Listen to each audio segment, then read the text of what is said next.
And we've had some fun this week. We've had some real fun. And it's kind of continuing now. I just want to point out a few things, just in case the day doesn't quite go to plan. It's amazing, isn't it? If I'm such a friggin' loony, and I'm quite admit to that, I mean, you have to be called insane in this world for confirmation of your own flippin' sanity, it seems to me, because this world's bloody mad. But if I'm such a lunatic and what I'm saying is such a flippin' nonsense, then why all this attention on me? Because continuing now, we've got all this stuff, you know, all this stuff, all week and stuff. And the one thing I kind of didn't like was when they threw pies at me, it was like lemon meringue. My mother was trying to get me to eat lemon meringue all my childhood. I hated the stuff, you know, and it'd get thrown at me. It must be symbolic and synchronistic or something. But I had a... Well, can we turn the mic up? Is that possible? I had an interesting arrival in Vancouver, which is very relevant to today, just to fill you in. I had a real problem getting in Toronto last time. They kept me at immigration and stuff till 2 o'clock in the bloody morning. So this time, we went to immigration lawyers, found exactly what was necessary for me to come and speak. So I arrived with a Radio 4, or a Channel 4 rather, television film crew from Britain to go through Vancouver immigration. Now, a very strange thing happened. Because when we got to immigration, the big hall, you know, at Vancouver Airport, it was like empty. And there was like 6 or 7 people in the immigration booths, right? And the biggest queue was 2 people. So we turn up and we stand behind one person waiting to go to the next immigration booth, right? Suddenly, this guy appears out of nowhere like he kind of manifested. And calls us over to an empty booth, opens it up, and I've never gone through immigration so quick. I told him, and the witnesses there, exactly what I'd come to do. Speak like this and all that. I said, here's my papers. He said, witness will confirm it. Oh no, don't want to look at those. In fact, I can't even remember him punching me in the flipping computer. I've never been through so quick. And then I get through, and as I turn around, the guy's getting out of the booth and walking off. He's opened it just for me. I'm thinking things are looking up. Now there's a guy from immigration in this theater with about 3 policemen wanting to see the papers they didn't want to see when I arrived 10 days ago. Because if you can't stop an event by hurling lies and abuse at somebody and trying to intimidate venues and radio stations into stopping you having a platform, then play your final card if you can. So we'll see how today unfolds. If it doesn't unfold, you'll have confirmation that Canada, which masquerades as freedom, is in effect, like my country and America, a fascist state in disguise.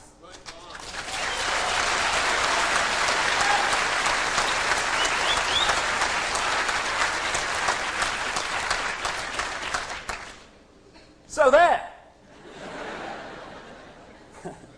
It's funny, you know. What kind of happens when you say something that's really outside the norm is people tend to hear only the first line. You see the Georgia Strait this week? Lizard people run the world. We've always known it. Right? Now, when you hear that, you go, understandably from the conditioned view of reality, he's bloody mad. He's the bloody lizard people running the world. And that's where it ends, you see. They go back to watching The Price is Right. You get back to reality, you know. Right. So, but when you add a little bit of information to that opening line, maybe it doesn't sound quite so bizarre and ludicrous as it seems at first hearing. I'll give you an example. A few centuries ago, when people delivered the opening line that blew people away, the earth is round, people said, you're bloody mad, don't be so stupid, it can't be round, the people on the bottom would fall off. Right, opening line, bloody mad. And then you said, excuse me, can I have a word with you about the law of gravity, like, you know what I mean? Oh, really? And then it doesn't look so stupid once you know the law of gravity. If you don't, it sounds ridiculous. So what we're going to do today is go on a chronological story And that's not just a chronological story, in fact. I'm going to tell it in the order it happened. Oh, that's not bad. We're awake. And I'm going to talk about a mass of things which, taken in isolation, is bloody mad. Put together, and it won't be completed, this cycle, until my last word, suddenly it all starts to fit. No one more than me found it more bizarre with the stuff that I've come across. And I'm into information, right? That's all I am. I tell you for why. Information is a very, very good thing, you know. It can save you a lot of trouble. I found this card. There's this monkey here, you see, hanging here. And this monkey has just hit the ground at a terrible rate of knots. Now, if you'd have listened to this guy and his information, he wouldn't have done that, because this guy's saying, I've told you 100 times, don't scratch your ass with both ends, you know. And so...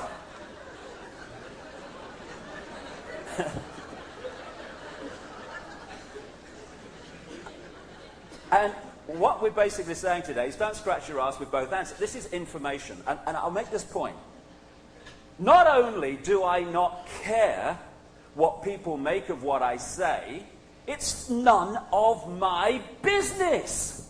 How can I stand here with such arrogance and say, this is my research, this is all true, you must believe it, and if you don't, you're wrong. None of us have got all the answers, but we've all got some of them.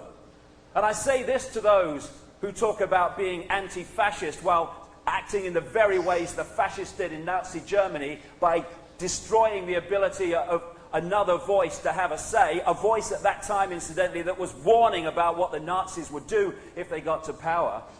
If we really believe in freedom, then let's have freedom for all to express their view, even if, call the police and Canadian immigration, even if people are saying something we don't actually agree with. Oh my goodness me, arrest them. So, all I'm putting out here today is information. What people make of it is up to them. And if anyone walks out of this theatre, beautiful theatre tonight, and says, everything that man says is true, every last detail, I'm the most disappointed man in the place, because I've got more questions than probably anyone in this room has got about what the hell's going on. I'm just on a journey, and this is an interim report, and it's staggering new information, which you'll see if you've heard me speak before. Now, we're in a kind of situation with this...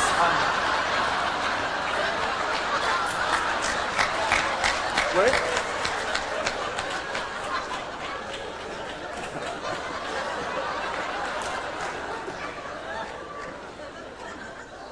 I'm such a card.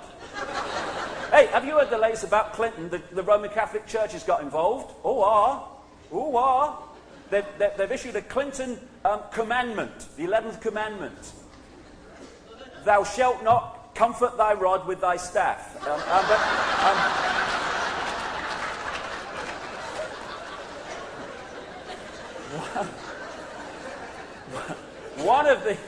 One of the pieces of information we're going to be looking at, and one of the questions we're going to be seeking to answer today, is how people like Bill Clinton and others of like mind become presidents of the United States and get into the positions of power over millions and millions of people. And why, one might ask, are they all flipping related? And related to the very royal and noble lines, noble it says here, aristocratic lines of Europe, which ruled Europe all that time. And the same lines ruled Africa and all that stuff. So we'll be looking at that question. And the question moves on to, why is this guy front-running to be the next president of the United States? George W.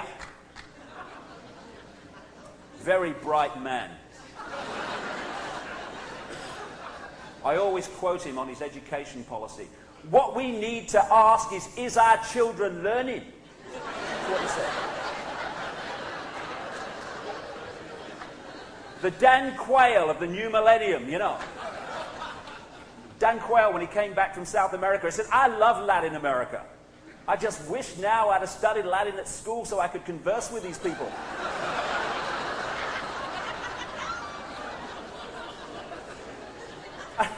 It's a strange world that people like this come to power, because They are not elected by ballot.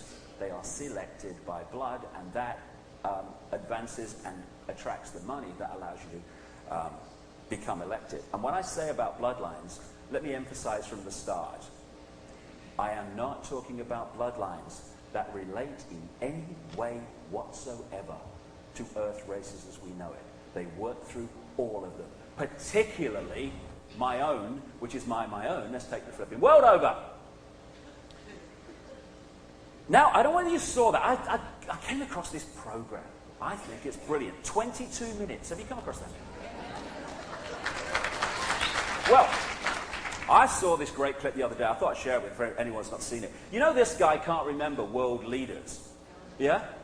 Well, they went along to one of his primaries, 22 minutes, and they asked him about the Canadian Prime Minister, which, for people watching this video version of this, is Jean Chrétien, or Chrétien, or Chrétien, or something like that, you know what I mean? But they went along and questioned Bush and his aides as if the Prime Minister of Canada was Jean Poutine, which translates, apparently, I'm coming from secondary knowledge here, as French fries with cheese.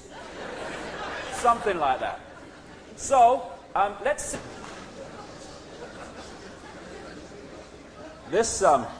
This image, which I found in an advertisement, obviously for vodka. Cool, I just fancy one of them, actually, to be honest. Give one to the immigration guy, cheer him up.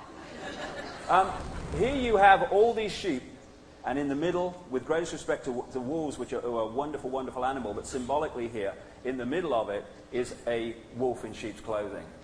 That is how the Illuminati, the illuminating ones, the network that have manipulated the world for so long, manipulate the world. You can't control billions of people physically to put people like George W. Bush and Bill Clinton into power. You have to manipulate the way they think and feel. We had a couple of pigs in England a couple of years ago who they were being brought into the slaughterhouse, and they thought, sod this for a lot, this is no fun, and they made a run for it, right? Now, these two pigs ended up on the front pages of the national newspapers and in the national television news bulletins, because it took the might of the British Empire 5 to 6 days to catch these friggin' pigs, because catching something physically and controlling it physically is a nightmare, but you don't have to. The way the scam is played, and always has been played, is to manipulate the way we think and feel so we perceive the world and therefore behave in ways that the agenda wants us to. And, you know, when people first hear this line, a few people control the world, it kind of, again, like, it's rule the world. It just seems ridiculous. There's billions, apparently there's 6 billion people. Who counts the buggers? I've always wondered that. Excuse me, over here. No, don't keep moving. Why? You know, I can't understand that. Can't understand that at all. Anyway, there's apparently 6 billion, so I'm told. I heard it on CNN, you know, claptrap, no news. It must be true, you know. The criminal news network. And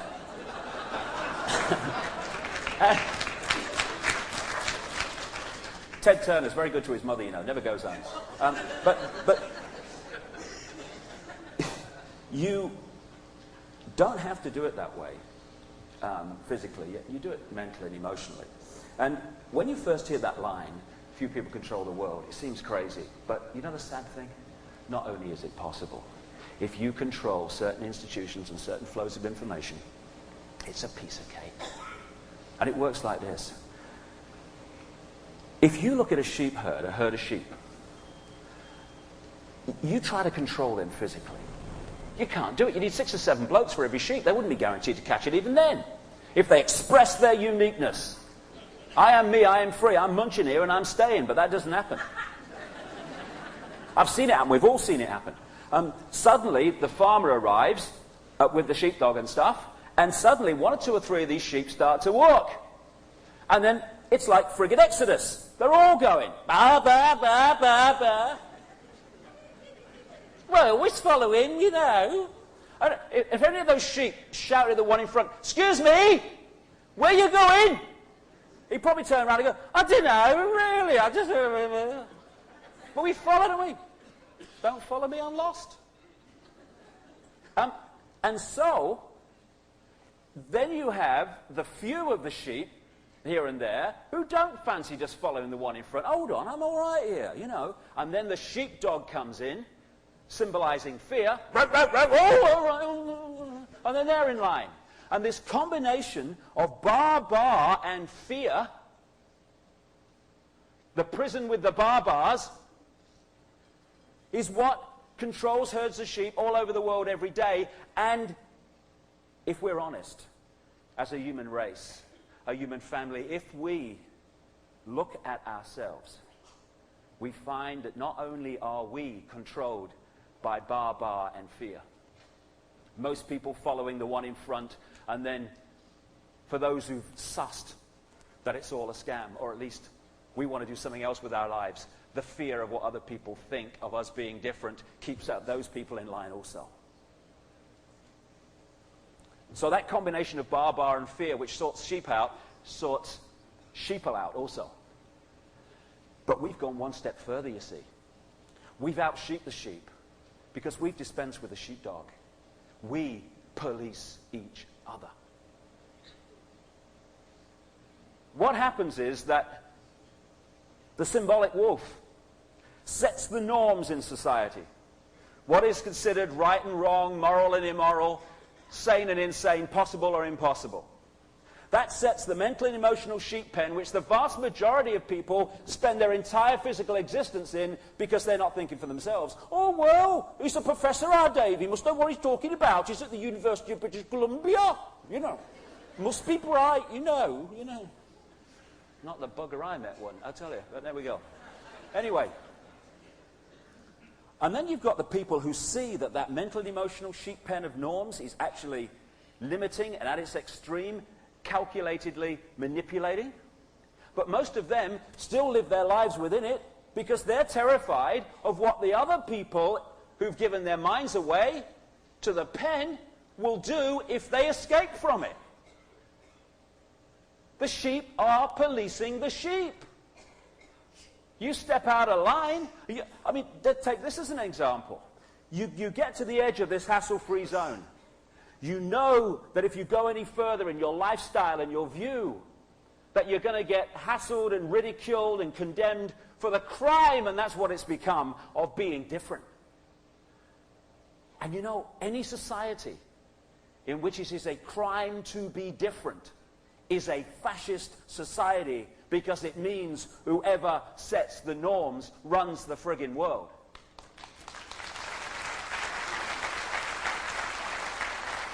So you're on the edge of that hassle-free zone, and you've gone as far as you can, and you know you're going to get trouble if you go any further. What's going through those people's minds? Fear of what Bill Clinton will think if they go any further? No. Gives a shit. Fear of what John Poutine thinks? No. Fear of what will my mother say? What will the guys down the bar say? What will the people at work say if I express my uniqueness and get out of the pen? In other words, we are being policed by those who have given their minds away, who are putting pressure on us to do the same. Now, I have no problem whatsoever, and I say that to the people who've been protesting this week. I have no problem whatsoever with them saying about me whatever they like. Be my guest. Whatever they say, I've had worse.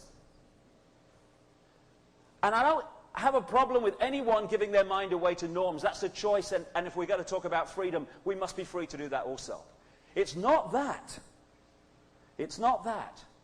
which allows the few to control the world, although it makes it easier. The line that is crossed that makes the few able to run the world is when we cross the line of not only giving our mind away to norms, but insisting that everyone else does the same. That's the line we cross. And I've got a clip now, in 30 seconds, which sums up. I've just gone into the darkness. You see that? Let there be light. I think that guy's on the gin.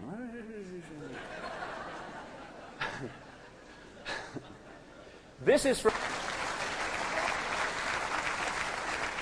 That's how it's done. It is literally that simple. And then you go to the next stage.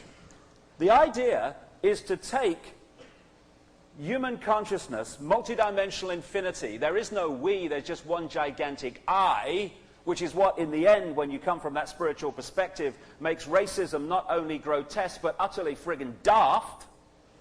It's just a body which eternal, infinite spirit, which we all are, is using to experience this world for a short time. If you can open that consciousness to infinity, you look through the same eyes and hear through the same ears, but what you see, and people in this audience will very much understand, suddenly transforms. You're not seeing what other people are seeing anymore. The idea, therefore, has been to use fear to put us in these eggshells, where we shut out all that consciousness which is screaming at us to get in, so we express our uniqueness, and we're going, oh my goodness, what will my mother say? What about the people at work? No, no, no. The eggshell of fear, which is an expression of the hassle-free zone within our very being. And then we go to the next stage.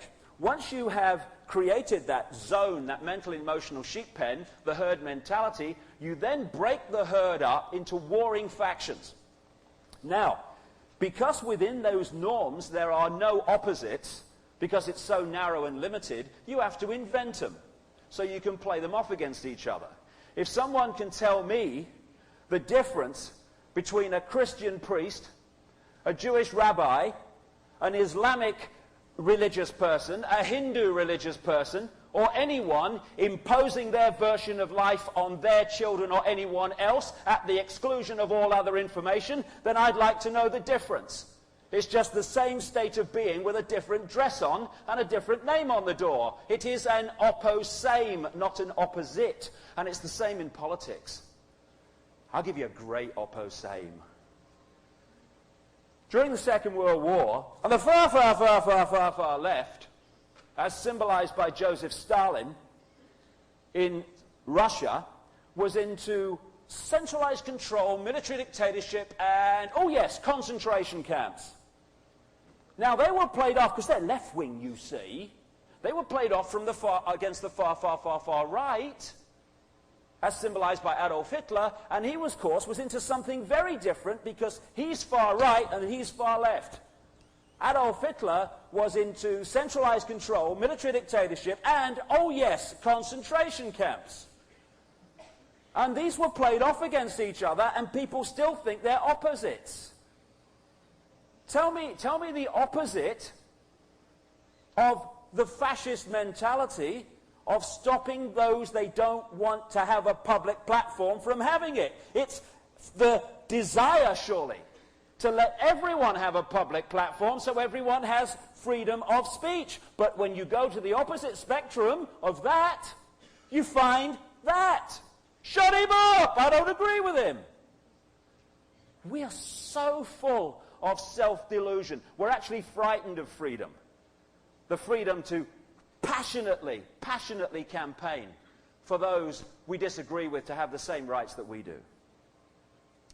So, once you've got that hassle-free zone and you have to break it up into warring factions, then you have a situation of divide and rule, which is exactly the situation you always need, foundation, if a few are going to control the many. And I'll give you an example. This is why anyone that steps out of the pen publicly is jumped upon massively, because the system is terrified of the threat of a good example. This is why anyone that offers a different vision of possibility to the norms is jumped upon from a great height, because it's so dangerous to exposing there are other levels of possibility. And I don't know whether you've seen this movie, Bug's Life, but I'm just going to show you a clip now, which sums up so profoundly what I'm talking about. It's a very profound film. It's kind of an animated film and all that stuff. It's supposed to be, for kids, I suppose, but it's so profound. The story, for those who haven't seen it, is there's an ant colony at a place called Ant Island. And these ants, these endless number of ants, symbolic, of course, of the human race.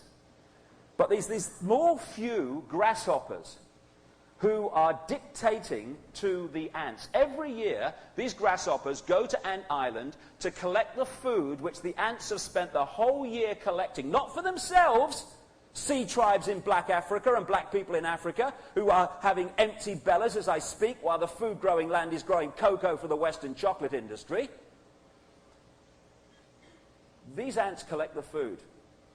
The grasshoppers, the few, come, collect it, go away. They start again, and the whole process goes on. Now, 1 year, one ant stood up and spoke out against these grasshoppers and what they were doing. Just one ant. That's the start of a domino effect that people have to jump on if you want to keep the status quo. The scene you're going to see, these grasshoppers are in their winter quarters. They've got all the food they need for the winter. They don't have to go to Ant Island. So they're saying, hey, to the leader, we don't have to go to Ant Island. What do we need all that food for? Those ants have collected. We've got enough. We don't have to expend ourselves.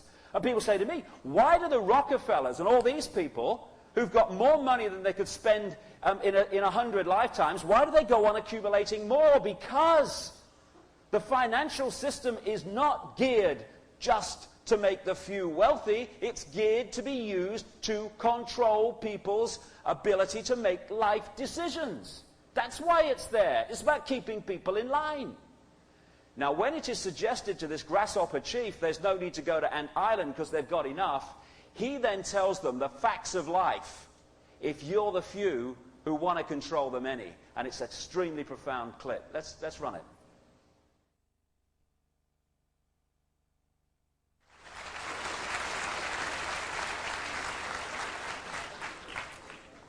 That's the way it works. And it works so brilliantly, it works so simply. All genius is simple, and on the level it operates, this manipulation is genius on a mental level. The idea is to frighten us into keeping quiet.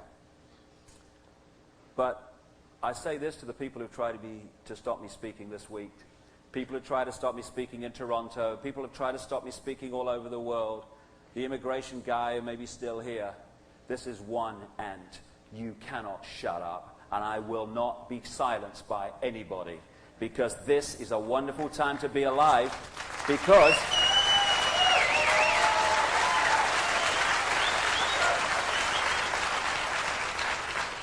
you know, I've said over the years, you know, this is going to be sorted, this is going to be sorted, and I've believed it passionately, but you always have, well, is it?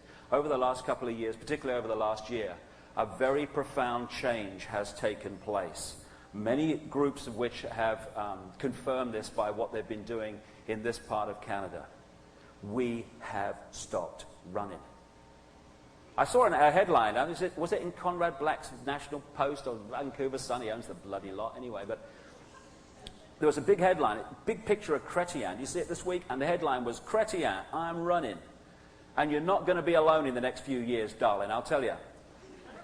Because what's happened is we've been running away. Oh, my goodness me, oh, this is the system, and oh, it's the immigration, oh, it's Revenue Canada, and oh, my goodness, oh, what will my mother think? More and more people have gone, hold on a minute.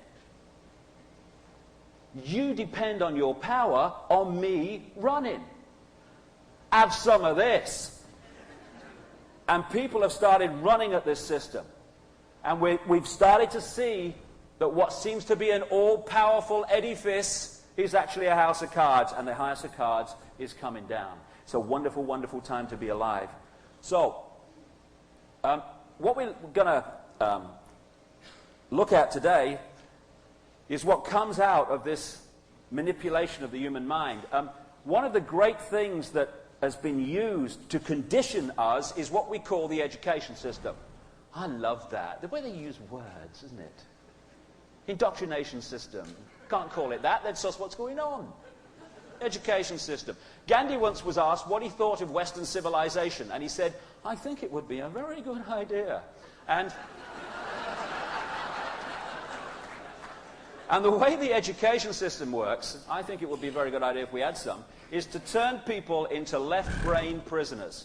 And I'll just give you an example. I'm now going to describe the examination system and the school college system, you know, because we're very bright, you see.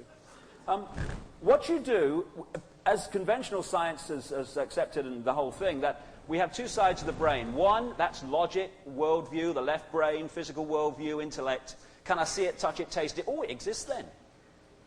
And this is the inspiration, the bigger picture, the intuition, the filter of that. The idea of the education system, and indeed the whole system in general, is to turn us into left-brain prisoners so we're disconnected from higher levels of ourselves. So this is exams. You pour loads and loads of stuff, much of which is provable crap, particularly the history and all that stuff, into the left brain. And you say to these students, you hold it there, darling, just for a little while. And then someone comes along in the class and they say, ladies and gentlemen, you have 2 hours to complete this paper. Please pick up your pens. At which point, you have to spew this garbage out onto a page. Now, if you do it well enough, sponge out, in, sponge out, you pass your exams and you become very successful.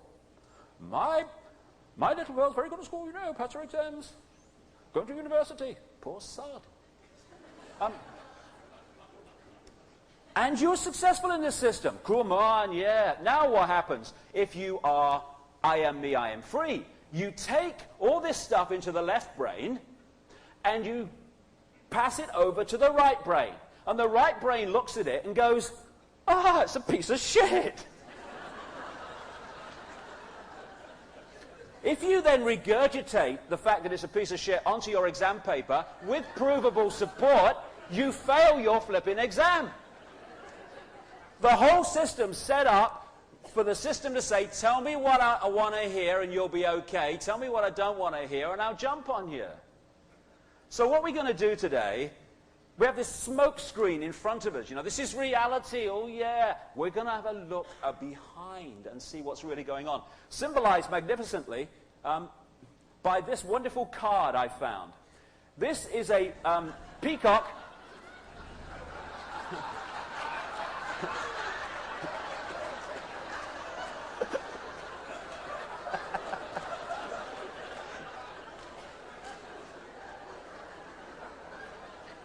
This is a peacock projecting an illusion.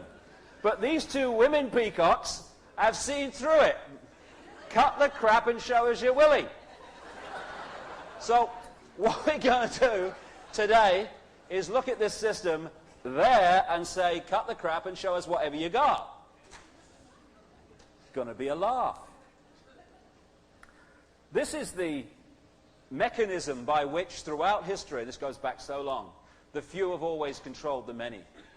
You set up a structure, a compartmentalized structure. Secret societies are wonderful for this, and the ancient mystery schools also, not all of which were malevolent by any means. I'm talking about the way this Illuminati has worked. You hoard significant knowledge at the top of the pyramid, and you keep the people in ignorance of that knowledge. If I know significant things that you don't know, you are in a position where I can manipulate you.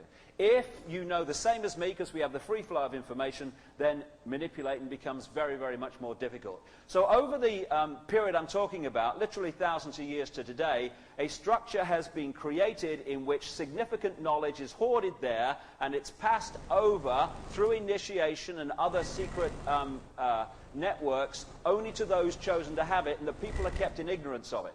This is one of the key reasons why when the European nations, i.e.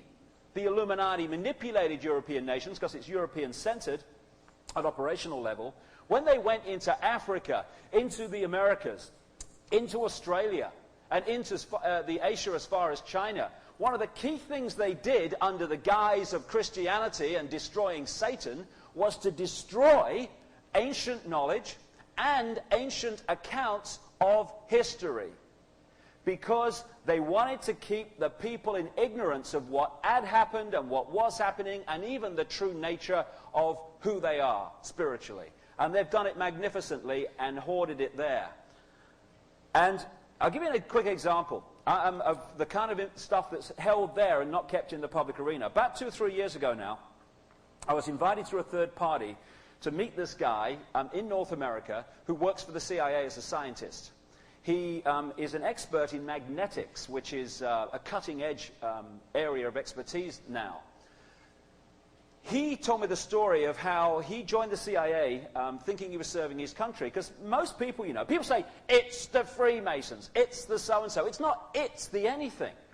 Most Freemasons don't know their arse from the friggin' elbow in terms of what's going on in the world and how their organization's being used. They're totally innocent of it. Not all of them by any means, but the majority. But they need that unknowing majority to smokescreen what's going on behind the scenes.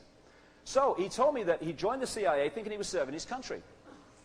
And one day, because he realized that his technology and knowledge was being used to advance this very agenda I'm exposing today, that he rebelled and he refused to work anymore. One day, he has missing time. He remembers leaving home, nothing else. Next thing he remembers, he's lying on this medical-type bench. And as he got his faculties back and woke up, he realized there was something on his chest. And as he was telling me this story, he opened his shirt. And on his chest was this see-through plastic with sachet, almost like a see-through shampoo sachet. And in it was this orangey golden liquid.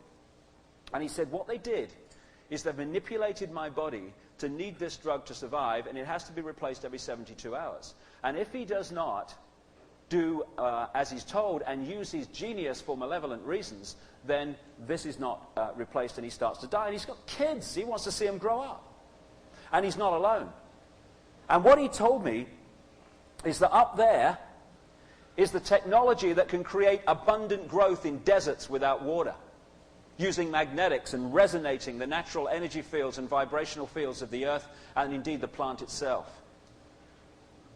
That free energy technology, which will mean we have no more utility bills, is known and has been known for decades.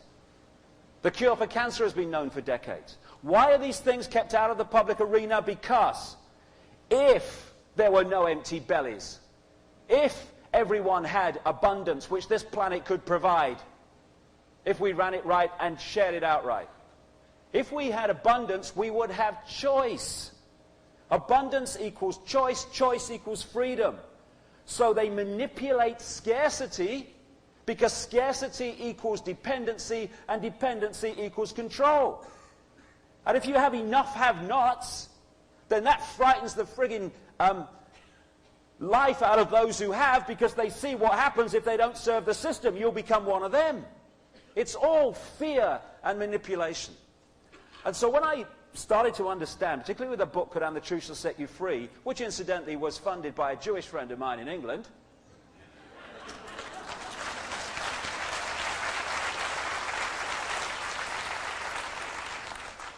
I'm going to wake up at the end of this week and I'm going to be lying in bed in London or Los Angeles somewhere. I'm going to think, well, that was a strange dream.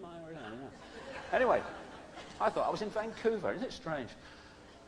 When I started to see how this system worked, towards the end of the day when we tell this chronological story and we get right into the modern world, I'm going to explain how this system works. It's ever so simple how a few can manipulate all the different institutions. I started to think, well, when the hell did this start? Because you know, this couldn't have been put together in 5 years or a few decades. It had to go back a very, very long way. So I started going back and back and back. And I got right back into the ancient world before I was picking up anything like an origin to this. And I'm probably nowhere near the start. It's just a kind of a point where you can pick it up and go with it. But it probably goes back further than that. And what you find when you get back there is that the idea that far back in the ancient world there were just primitive people is utterly, utterly ludicrous. But if you establish and you reveal publicly in mainstream that they weren't just primitive people, and in fact there was some very, very advanced technological knowledge back there, then the whole house of cards of conventional history starts to fall. You don't want that. As George Orwell said in his book 1984, words to the effect, he who controls history controls the present, and he who controls the present controls history. In other words, if you control the writing of history, you can give people a false fix of where they've come from, therefore giving them a false fix of where they are. That's why the rewriting of history has been so important, and that's why the destruction of historical accounts all over the world has been, and the destruction of them has actually been so important. So I started to go back, and when you realize that back in the ancient world was phenomenal knowledge as well as no knowledge, suddenly some questions start to be answered, some mysteries. And the mysteries are very important, you know. It's great, mysteries, because if something comes to light that demolishes your version of life or history, and you say, well, if that's true, mate, what about that? You go, it's a mystery. It's lovely. I just keep it, it's a mystery. Oh, it's a mystery. And you leave it there, because then you can concentrate with your vision of life. And so one of the things that I hear from the academics is that there was just these primitive people in the ancient world. The question, therefore, is, who built these buggers then? Simple question. What the academics say, you'll say, because, you know, we academics also. We academics of universities like Cambridge and Oxford and British Columbia, you know, we're very, very clever, you know, very bright indeed, very bright. And we've had a discussion, you'll say, and we've come to the conclusion, you'll say, that these pyramids were built like this, you'll say. These pyramid things, you'll say. What they did, you'll say, is they built these ramps, you'll say. No, I'm not kidding. They built these ramps, you'll say. I know they had to use as much stone to build the ramps as they did the pyramids, but we don't go into that because it gets a bit complicated. They built these ramps, you'll say, and then they pushed their stones, their little stones, yes, 270 tons, some of them, quite right, up their ramps, you'll say, and they built their pyramids. Very clever, but very primitive, really. There is enough stone staring at you to build 30 Empire State Buildings. There is enough stone to build a wall around the entire perimeter of France, which is a friggin' big country. There's enough, or the stone in the Great Pyramid weighs around 6.5 million tons. The idea that primitive people built that is off the flippin' planet.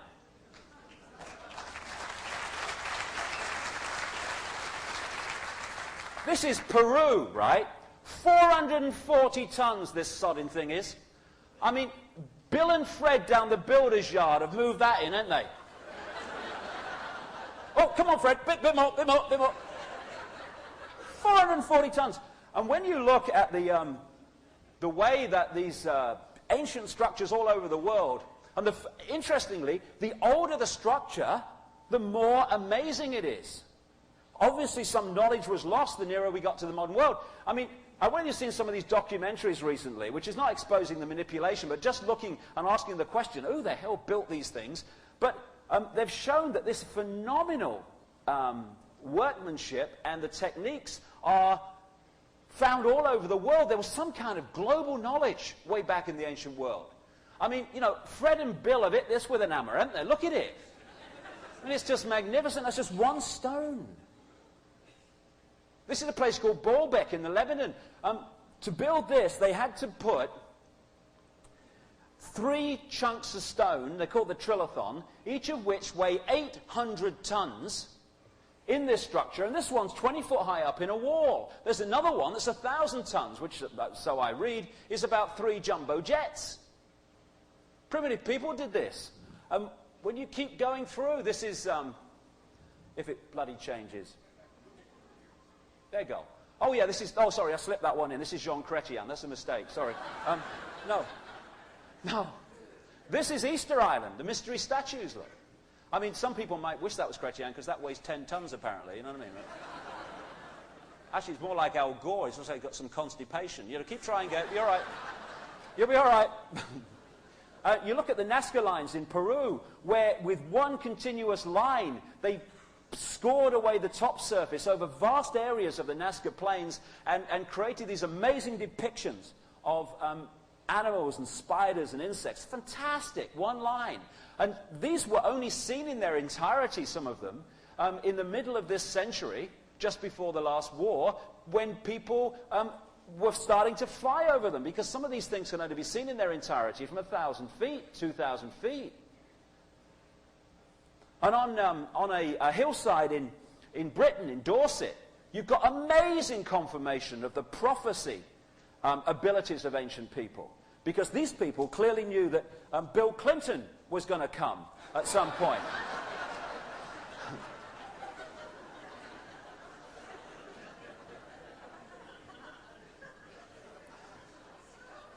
Do you know, that's actually, it's reminded me. Do you know what they call Bill Clinton's Willie in the White House now? They call it the presidential clock. No, clock, madam, clock. You know why they call it the presidential clock? Because it's always got two hands in the face. No, I'm not kidding. Always got two hands in the face. No. That was rude, Dave. You stop that. Okay, right.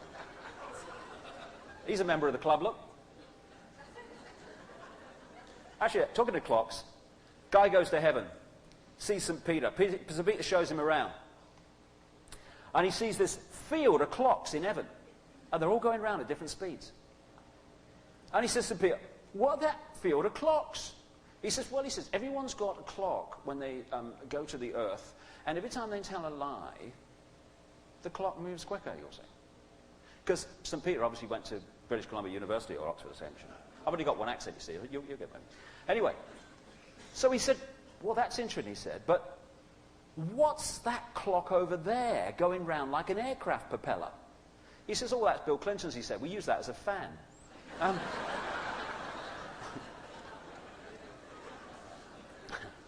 The question then came and comes, where did this knowledge come from that built these phenomenal structures that conventional archaeology and history does not want to look at because of where it would lead? This area of the world, what we now call Turkey, down through what is now Israel, Syria, encompassing Egypt, round including Iran, Iraq, and up to the Caucasus Mountains. Out of this area came phenomenal knowledge. Sumer is, by conventional history, supposed to be one of the cradles or the cradle of civilization, extremely advanced. Babylon, down here, the same. Egypt, the same. And what's interesting about these amazing societies in the ancient world is that they went the opposite direction to how societies normally go. Normally, you start at this level, and through learning, trial and error, experience, you grow to greater levels of knowledge and understanding. They went like this. They started at their peak and then gradually fell away. Obviously, at this point, there was a massive infusion of knowledge. From where?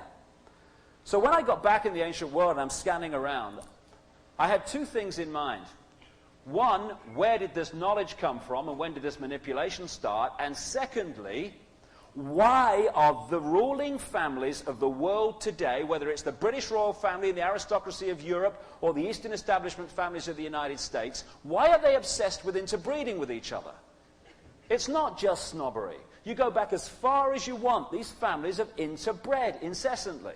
Why? What's the game? It's not just snobbery. So you go back and you ask the question, who were these gods in the endless ancient accounts? The gods that brought knowledge, the gods that brought civilizations of various kinds. The gods that endless accounts say, including the Old Testament in Genesis. The gods, or the sons of the gods, who interbred with humanity, creating hybrid bloodlines. The Old Testament calls them the Nephilim. But that's just one expression of a constant theme around the world. And for anyone who has a problem with the existence of life off this planet, that's just a little bit of the Milky Way galaxy. Conventional science suggests there are at least 1 billion planets, even in that vision of possibility, and 1 billion trillion stars. The idea that life as we know it has only evolved on this one little planet in one little solar system seems to me to be ludicrous. But when you talk about it, what do you get? He's bloody mad, he is. He thinks there's other life in the universe that's more intelligent than me. You know.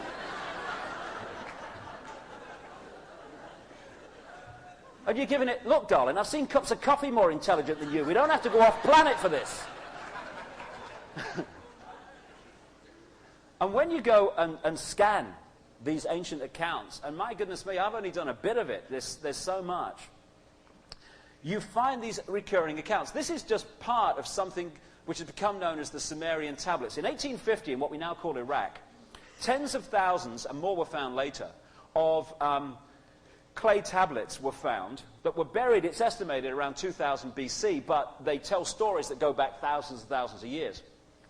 They relate to that same area of the world, Sumer, between the Euphrates and the Tigris rivers, in what we now call Iraq, and that area that later became known as Assyria, same area. And in these tablets, as they've been increasingly translated, they tell, this is just one example of what I'm talking about, the story of a race of gods called the Anunnaki, which I understand from translators in Sumerian means those who from heaven to earth came. And it tells how these Anunnaki brought advanced knowledge, took over control, and interbred with humanity, creating hybrid bloodlines. And the hybrid bloodlines were put into the positions of ancient ruling royal power. Now, what do we talk about? What have we talked about all the way through the centuries? We talked about this thing about the divine right to rule. The divine right to be king or queen or leader as a result of your bloodline. And the more you research this, you find this has nothing to do with the divine, all that is, the gigantic I. It is to do with God's. In Genesis, where it talks about the sons of God interbreeding with the daughters of men, creating the Nephilim, when you go back to what that was translated into English from, it says the sons of the gods interbred with the daughters of men, creating the hybrid line, the Nephilim. And they even talk in the Sumerian tablets of how some of the first interbreeding was done by what we would call test tube methods. Now, in 1850, ludicrous. You would have thought 2000 BC, what? We're doing it now. This is an amazing man. One of my greatest friends on the planet, and it's such a privilege to say that. He's a 78-year-old Zulu shaman. He's the one on the left, by the way. Called Credo Mutwa. I met him first in 1998 when I first went to South Africa, where incidentally they dubbed me anti-Islam. You know, I'm getting a complex, you know. And we talked about the Illuminati, which he knows all about in Africa, because that glorious continent has been crucified and raped by this system. And we also talked about the extraterrestrial connection to the Illuminati. And we talked for hours, that's as far as it went. I went back this August, or last August, 99, and he'd read The Biggest Secret by this time, and the moment I kind of started circulating in Johannesburg, he was on the phone to me. I must talk to you, I must talk to you. And I went to speak with him, and he tells, and I've done a couple of videos with him, because once he started speaking, I thought, he's 78 years old, he's an ill man, diabetes and stuff, and I thought, he's got no one to pass this knowledge on to.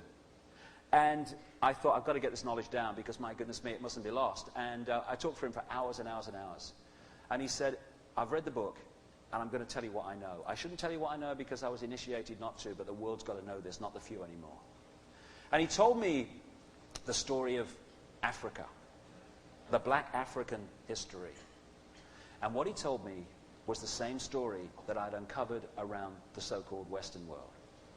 That a race of gods, which quite possibly started on Earth and went away and came back a long time ago, which is why possibly they think it's their planet, interbred with humanity, created hybrid bloodlines, and these entered the positions of power. Not only, he said, among the white aristocracy and royal families, but also the black African royal lines claim descendants from the same gods. And he showed me artifacts to support what he was saying, because being a Zulu shaman and one of the last, he is a man that attracts loads and loads of these artifacts. And he showed me this. This is called the Necklace of the Mysteries. It's called a necklace. It goes on his shoulders, and it's incredibly heavy, made of copper. And he says that it's at least 500 years old. It's been mentioned 500 years back. He says it's at least 1,000 years old. And it tells the story, symbolically, of African history. And at the front, in pride of place, you have an earth woman, and you have an extraterrestrial with a big willy. And how can I put it? On the necklace, that fits into that. And what that is symbolic of, 500 years back this is now, at least, is of this interbreeding, which is at the heart of the African, black African knowledge in this underground stream, which had to go underground when the Illuminati European controlled races came in and destroyed. As Credo said, they milked the minds of the shaman and then killed them. So if we move through this necklace, this is a closer up version of it. This is the Earth Woman. Now, interestingly, this willy here is now copper. But what Credo says is that in the original, or originally, it was gold. Now, this is in southern Africa. And this reflects, of course, and relates to this classic legend of the ancient Egyptian culture, the golden penis of Osiris. And when you go through, here's a close-up of the extraterrestrial, and I'll tell you about him. I said, did they really look like that, mate? And he said, no. And the reason for this will become clear as we go along. He said, these gods, they call them the Chitahuri in the black African shamanistic stream. He said, anyone that depicts us as we really look, instant death. So he said, what the people started to do and had to do was to symbolize the gods in a way that made them look not human, but not exactly as they looked. And here's the Earth Woman. In fact, as I recall, I went out with someone like that once. Now, I emphasize, this is 500 years old at least. He says 1,000. This is hanging from the hand. It's a classic flying saucer. This is the side view. In the African sun, it's very difficult to take pictures. But this goes down exactly the same as up there. And I said, what's that? He said, well, according to the African historical knowledge, this is what the Chitahuri came in. He said they never came all the way in these. These, according to what we're told from the ancient accounts, they came out of much bigger ships and went around the earth in ships like this. Also, interestingly, when you look at the hand, now this is a few things here are going to become very important as we go along, because the talk layers, as you'll see as we go along, layer on top of layer on top of layer. This is just the foundations here.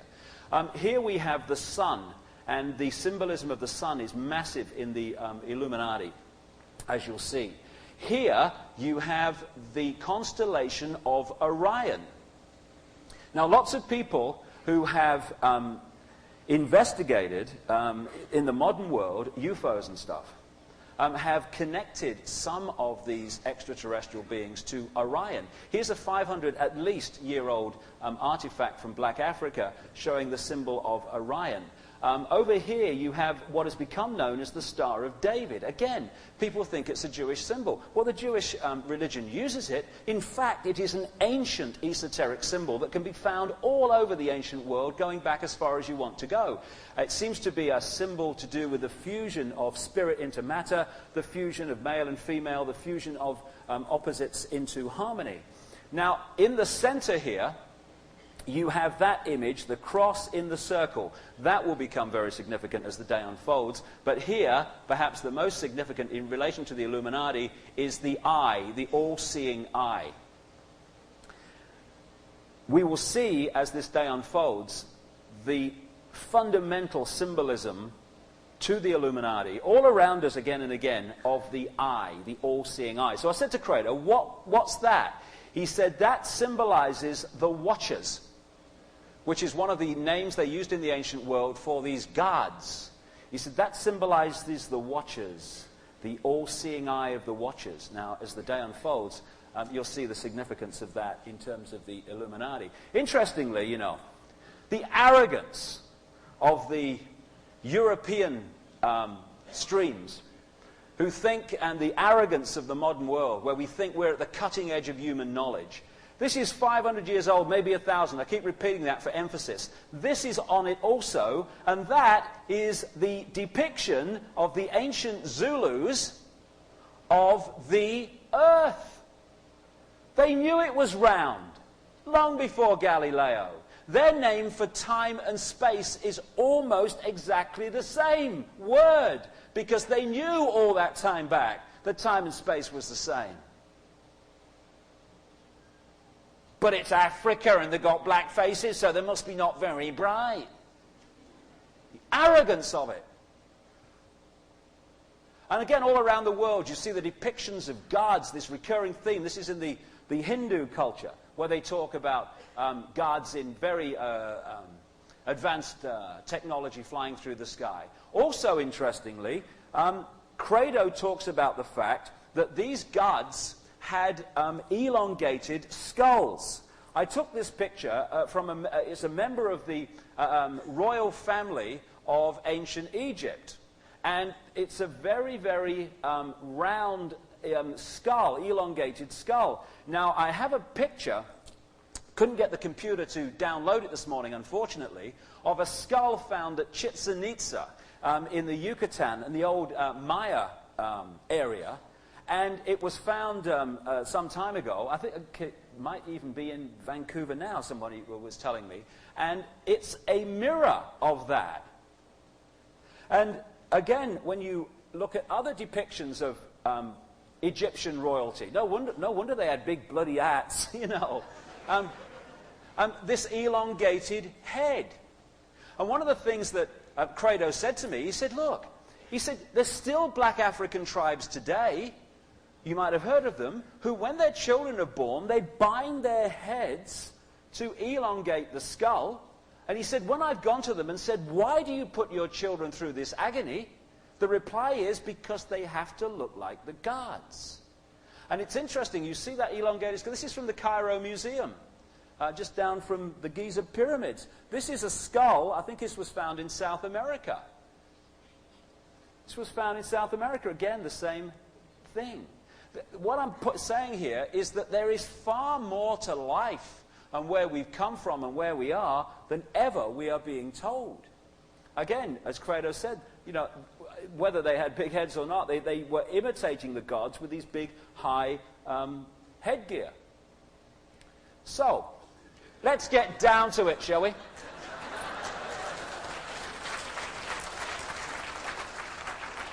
Let's get down to it. So I then started thinking, okay, extraterrestrials, gods, interbreeding, bloodlines. And I wasn't really thinking, what did they look like? Because obviously your initial thought is, well, they must have looked like us then. And then I started on about 18 months ago, an amazing series of coincidences all over the world. People were coming up to me and telling me how they had seen people, overwhelmingly in positions of power, though not always, turn in front of their eyes into a reptilian humanoid figure and then go back again. And of course you hear one and you think, ooh. And you hear two and you think, oh my God, back burner. You hear 3, you hear 4, you hear 5, you hear 6 in different countries. 7, 8, 10, 20, 30. On my website, davidicke.com, there's 3,000 web pages now, and there's a whole area called the Reptilian Archive where people put their ancient and modern knowledge, research, and experiences, if you want to see how much there is to support some of this stuff. And so the story went that in 15 days, in one period, I met 12 separate people in 12 separate places who told me of this experience. Now, they were from many, many different walks of life. And I'm thinking, ooh, on the back burner, but I'll watch for this. This is strange. I then go to England and I meet someone who I was due to meet to tell me about satanic ritual, which is fundamentally connected to this, as you'll see this afternoon. She was the wife of the head keeper of a place called Burnham Beeches, which is owned by the City of London, which is the epicenter of operational Illuminati control. And it's a forest area with a few clearings. And because she was the wife of the warden, and she says, my husband was a Satanist. That's why he got the job, because of the Satanism the elite did on that Burnham Beeches area at night.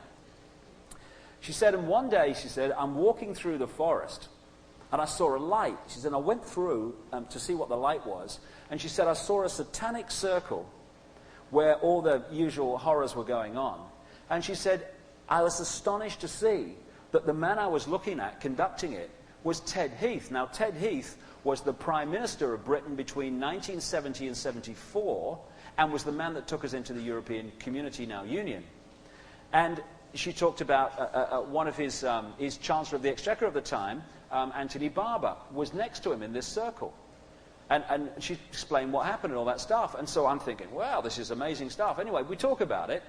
And then I'm just finishing the conversation. I'm putting my cup of tea down. Thank you very much. I've just come back from America and this experience of 15 days. And I just threw away a line at her. I said, do you know, it's a bloody strange experience. I keep meeting people that have seen people turn into reptiles. And I turned to go.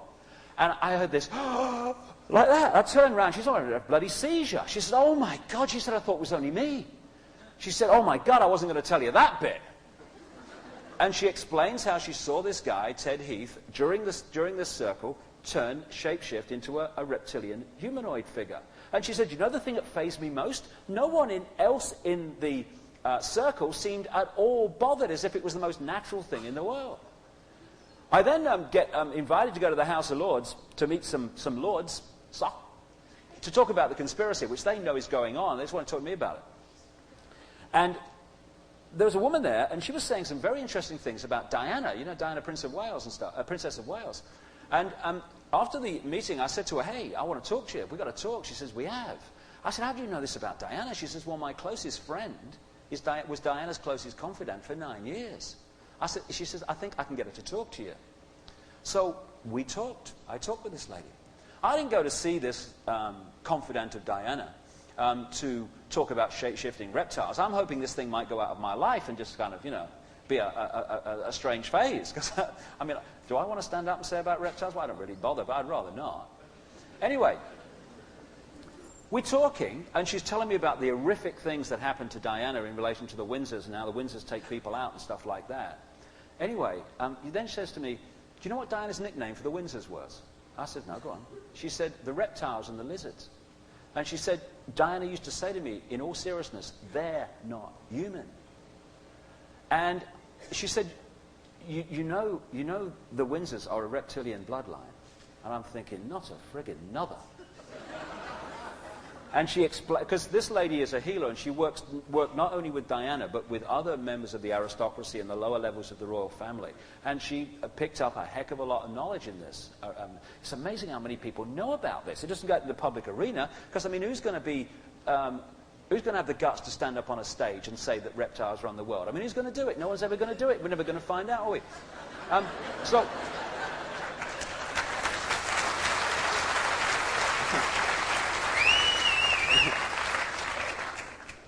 So this went on and on and on. If you look in the Reptilian Archive of my website, you'll see just the constantly added stuff. The number of people that have had this experience blows me away. And the name that comes up more than any other, George Bush. There's a book by a lady called Kathy O'Brien, and she sees this as a holographic image. But when you put it together with all the other evidence, maybe there's another explanation here. She wrote this book in the early 1990s. Before I was into any of this stuff. And when this started coming into my life, I thought, hold on a minute. I'm sure I read something about reptiles in that book. So I'm flicking through it, feeling a right prat, looking for reptiles in the index. There it was, about 4 references. And she talked about how George Bush had told her that they were an extraterrestrial race that had taken over the planet. No one knew it because they looked human. And how he turned into a reptile in front of her. Now, of course, understandably, in these mind control projects, you think, oh, well, you know, it's a holographic image. It can't be actually literally true. But when you get this other stuff, suddenly it takes on a different light. She also talked about being with a guy called Miguel de la Madrid, who was president of Mexico during the Bush years. And she tells at some greater length in the book how Miguel de la Madrid told her the story of what he called the iguana race. He told her that an extraterrestrial race of reptilian origin came to the Earth and needed bodies, as he put it, to work through, to operate through. And how they interbred with the ancient Mexican people, because this happened all over the world, creating hybrid bloodlines, and that these bloodlines could take either human or reptilian form. And to quote her own book, he added, perfect for world leaders.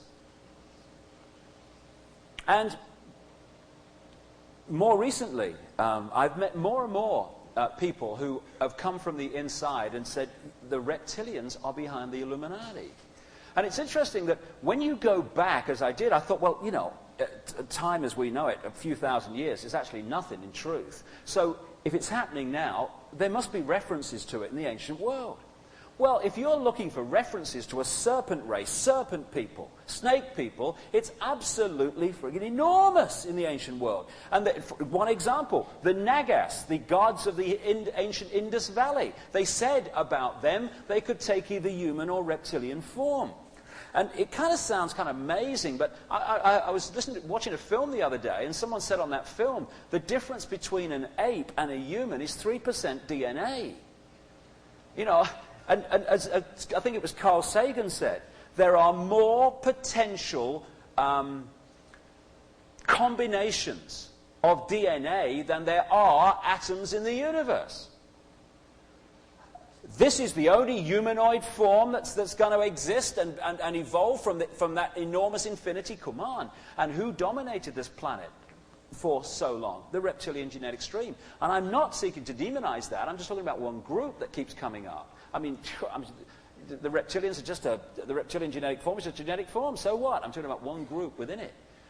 And we have a reptilian brain. The scientists call it the R complex. R for reptilian. And they say, interestingly, that from the R complex, we get the traits of obsession with ritual, not just like sacrificing people, but going to the supermarket at the same time every week. Oh, it's Friday, we've got to have fish. Why do you have fish on Thursday? You know, be exciting, you know. Ritual, ritual, ritual. And as you'll see as we go through the day, the Illuminati are stunningly, breathtakingly obsessed with ritual. The R complex, the reptilian part of our brain, also produces, the scientists say, the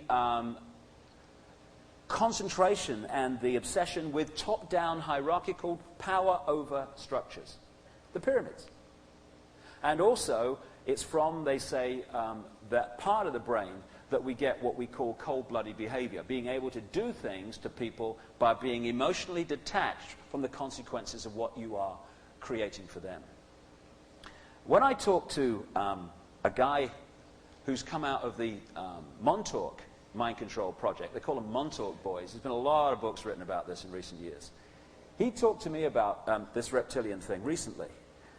And he makes speeches and does talks at conferences about DNA now. And I don't know, I'm not an expert on DNA, I'll just give this for information, make of it what you will. What he says happened, and is happening, is that this fusion of mammal genes with the reptilian genes, the hybrid, created a situation in which they could open reptilian DNA codes, close them, open mammal DNA codes, and close them. And they could switch between the two. What he's saying is that the DNA has open codes, which manifest as a physical expression, characteristic, and they have closed codes, which are dormant. And if these dormant codes open, or these other codes open, then they manifest a different characteristic. I didn't know this, but do you know there are still people on this planet being born with tails? They call them in the trade causal appendages. When it happens in the Western world, they just whip them off and sort it, when they're babies. But in the third world, where they don't have that medical expertise, there are still people walking around with tails, because a DNA code that would manifest as that characteristic, which should remain closed in this point of our body's evolution, has in that one person opened, and it's created a characteristic. And he talks about how these particular bloodlines, and there are very few at this level, who can move between the two and open and close codes. And for some reason, drinking human blood, particularly the blood of blonde-haired, blue-eyed people, seems to be very beneficial to holding mammal codes open so that the reptilian ones don't manifest in the world around us, which will bring us later into why, when you follow these bloodlines from the ancient world to now, the obsession with blood-drinking, satanic rituals follows them everywhere. Now, when I started looking at this, I started scanning around, and someone sent me this. This is from a temple in Egypt, an ancient piece of artwork. And what you've got are the ancient Egyptians lining up here to give a gift and offering sheep and stuff to their god. And when you get to the end of the line and you see what the god looks like, well, it's kind of very strange. It's not what you think the god would look like. And when I started scanning around, there's not that many absolutely literal depictions of reptilian figures, reptilian gods, but there are some. What Credo Mutwa told me is that the Chitahuri, which incidentally in Black African translates as the children of the serpent, the children of the python, which is what they call these bloodlines. He said because they were reptilian, they said, as I said earlier, never depict us as we really look. So the symbolism of the snake, the symbolism of the serpent became depictions of the gods. But you can find some. This figurine and others of a reptilian humanoid figure with a reptilian kind of baby figure were found in graves in the Ubaid culture, which was in the same area that later became the Sumer culture that I mentioned earlier. China, where a lot of this interbreeding appears to have gone on in the ancient world, of course their whole culture is based on the dragon, which is another symbol, it seems, of these reptilian gods from the ancient world. Now, what I did, when I got some of these people together who had seen this shape-shifting situation, and I got them together with an artist, and I said, depict through this artist what you see when this shape-shifting goes on.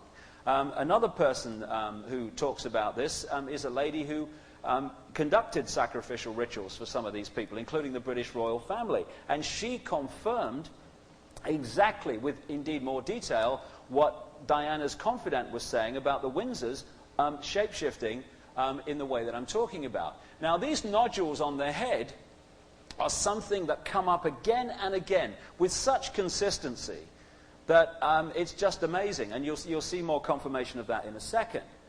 And these are also kind of depictions of what people see when suddenly the mammal, the human form disappears, and suddenly they're looking at something else. Talk about freak you out. In fact, someone was telling me backstage just before I came on about a couple of friends of theirs who are like big guys and really grounded and into none of this stuff, who had exactly this experience, completely freaked them.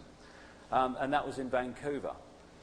Now, when I said to Credo Mutwa, what do this Chitahuri look like? He said, I'll show you, because he's an artist. And we went down this rough track to where he paints, and he said, that's what the Chitahuri look like. In fact, there are many genetic streams, but that's one of them. The eyes are something that constantly get described. The glowing yellow eyes get constantly described by people who see this phenomena. And indeed, when you go back into the ancient world, you see the same depictions. So what I said to Credo, or what I did with Credo, was immediately get hold of a television crew and spend hours interviewing him to get this stuff down. I'm just going to show you a little clip. It lasts about 6 minutes of this man. He's the most incredibly articulate, brilliant man, telling information he has never spoken about publicly before, not least because he thought people would think he was mad. So let's play the video. The question I asked him was, Credo, what did this Chitahuri, the children of the serpent, look like? This is how a Chitauri looks like. It stands about 11 feet high. It is a very slender being which seems not to have a bone structure. Its fingers have no joints. They are more as if the bones in here were flexible. Some of the Chitauri have got 3 claws with a thumb. Some have got 6 claws with a thumb. And some of the Chitauris have got horns on their heads. And what surprises me is this. Some film producers, like the producers who make the films Star Wars often show creatures in their films which actually exist, which even the most uneducated of Africans who knows this Chitauli can identify. For example, in the new Star Wars film, what is it called? Star Wars or something like that. There is a creature who amazes me called Darth Maul.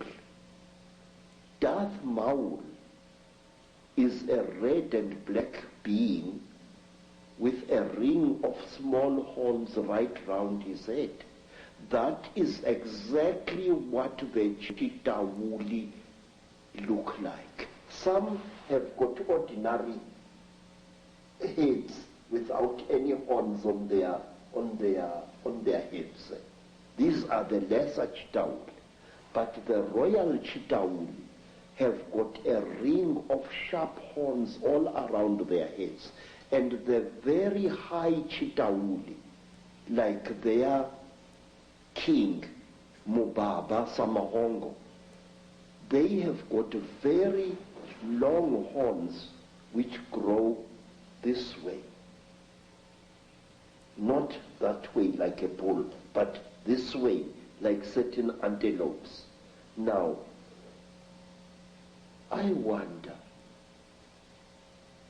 just wonder where these film producers get their information from. And in one strange film, which my student called me to come and watch, was the thing called Stargate 2. Mm-hmm. And in that film, there was a creature, a very slimy, cream-colored creature with heavy wrinkles on its face. It was a spitting likeness of Mubaba Samahongo, the terrible emperor of the Chitauli. Well, clearly there's a tremendous amount of knowledge of what's been going on and what is going on, which comes out symbolically through films and areas of communication like Hollywood. But the thing that I'm totally stunned the more I talk to you about this is because I've been all over the world having people give me descriptions of seeing reptilian type figures, particularly people in positions of power in the world, changing into a reptilian figure and coming back again. And what they describe seeing is exactly what the knowledge of ancient Africa talks about seeing. We're talking about the same people there, which is an astonishing confirmation. And the eyes is something that keeps coming up being described. Yes. Tell me about the eyes of the Chitauri. Say, a warrior Chitauri has got eyes like a snake.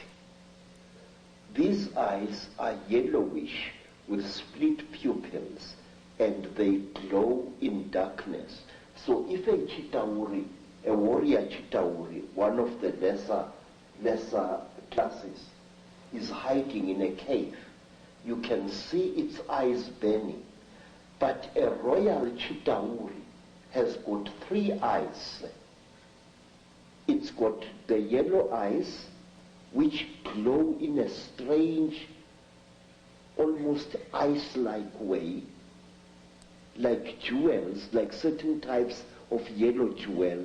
And then they have got an eye in the center of their foreheads, an eye which doesn't close up down like a normal eye does, but which closes from side to side and which opens this way. Now this eye of the Chitauri is the eye that kills, because it can knock a man down just by the fire, the glare that comes out of it. Is this where the a constant recurring theme of the evil eye comes from? Yes, sir. Yes, sir. In fact, Mr. David, I would like to share a little thing with you. It is this: the best way to protect an evil thing is to deny its existence. And if you talk about things such as the Chitauri, if you talk about things such as the Mandinda, there are many people who say to you, rubbish, this thing does not exist. Now, in this way, this great evil is protected by being denied. One day in my long travels through the world, I was in New York, in that place called Harlem, and I saw a graffiti on a wall along a passage, and the graffiti was, "There is no such a thing as the mafia, and we will kill any asshole who says that there is." In this, again and again, in America, people deny the existence of the mafia, and by denying it, actually protect it wittingly or unwittingly. There are those who deny that a national and international conspiracy exists. They deny it ferociously. But by denying it, they are actually assisting it and actually protecting it. We must stop denying the existence of these things. We must stop saying that there are no Chitauri, that there are no aliens, that there are no Illuminati. There are. Okay.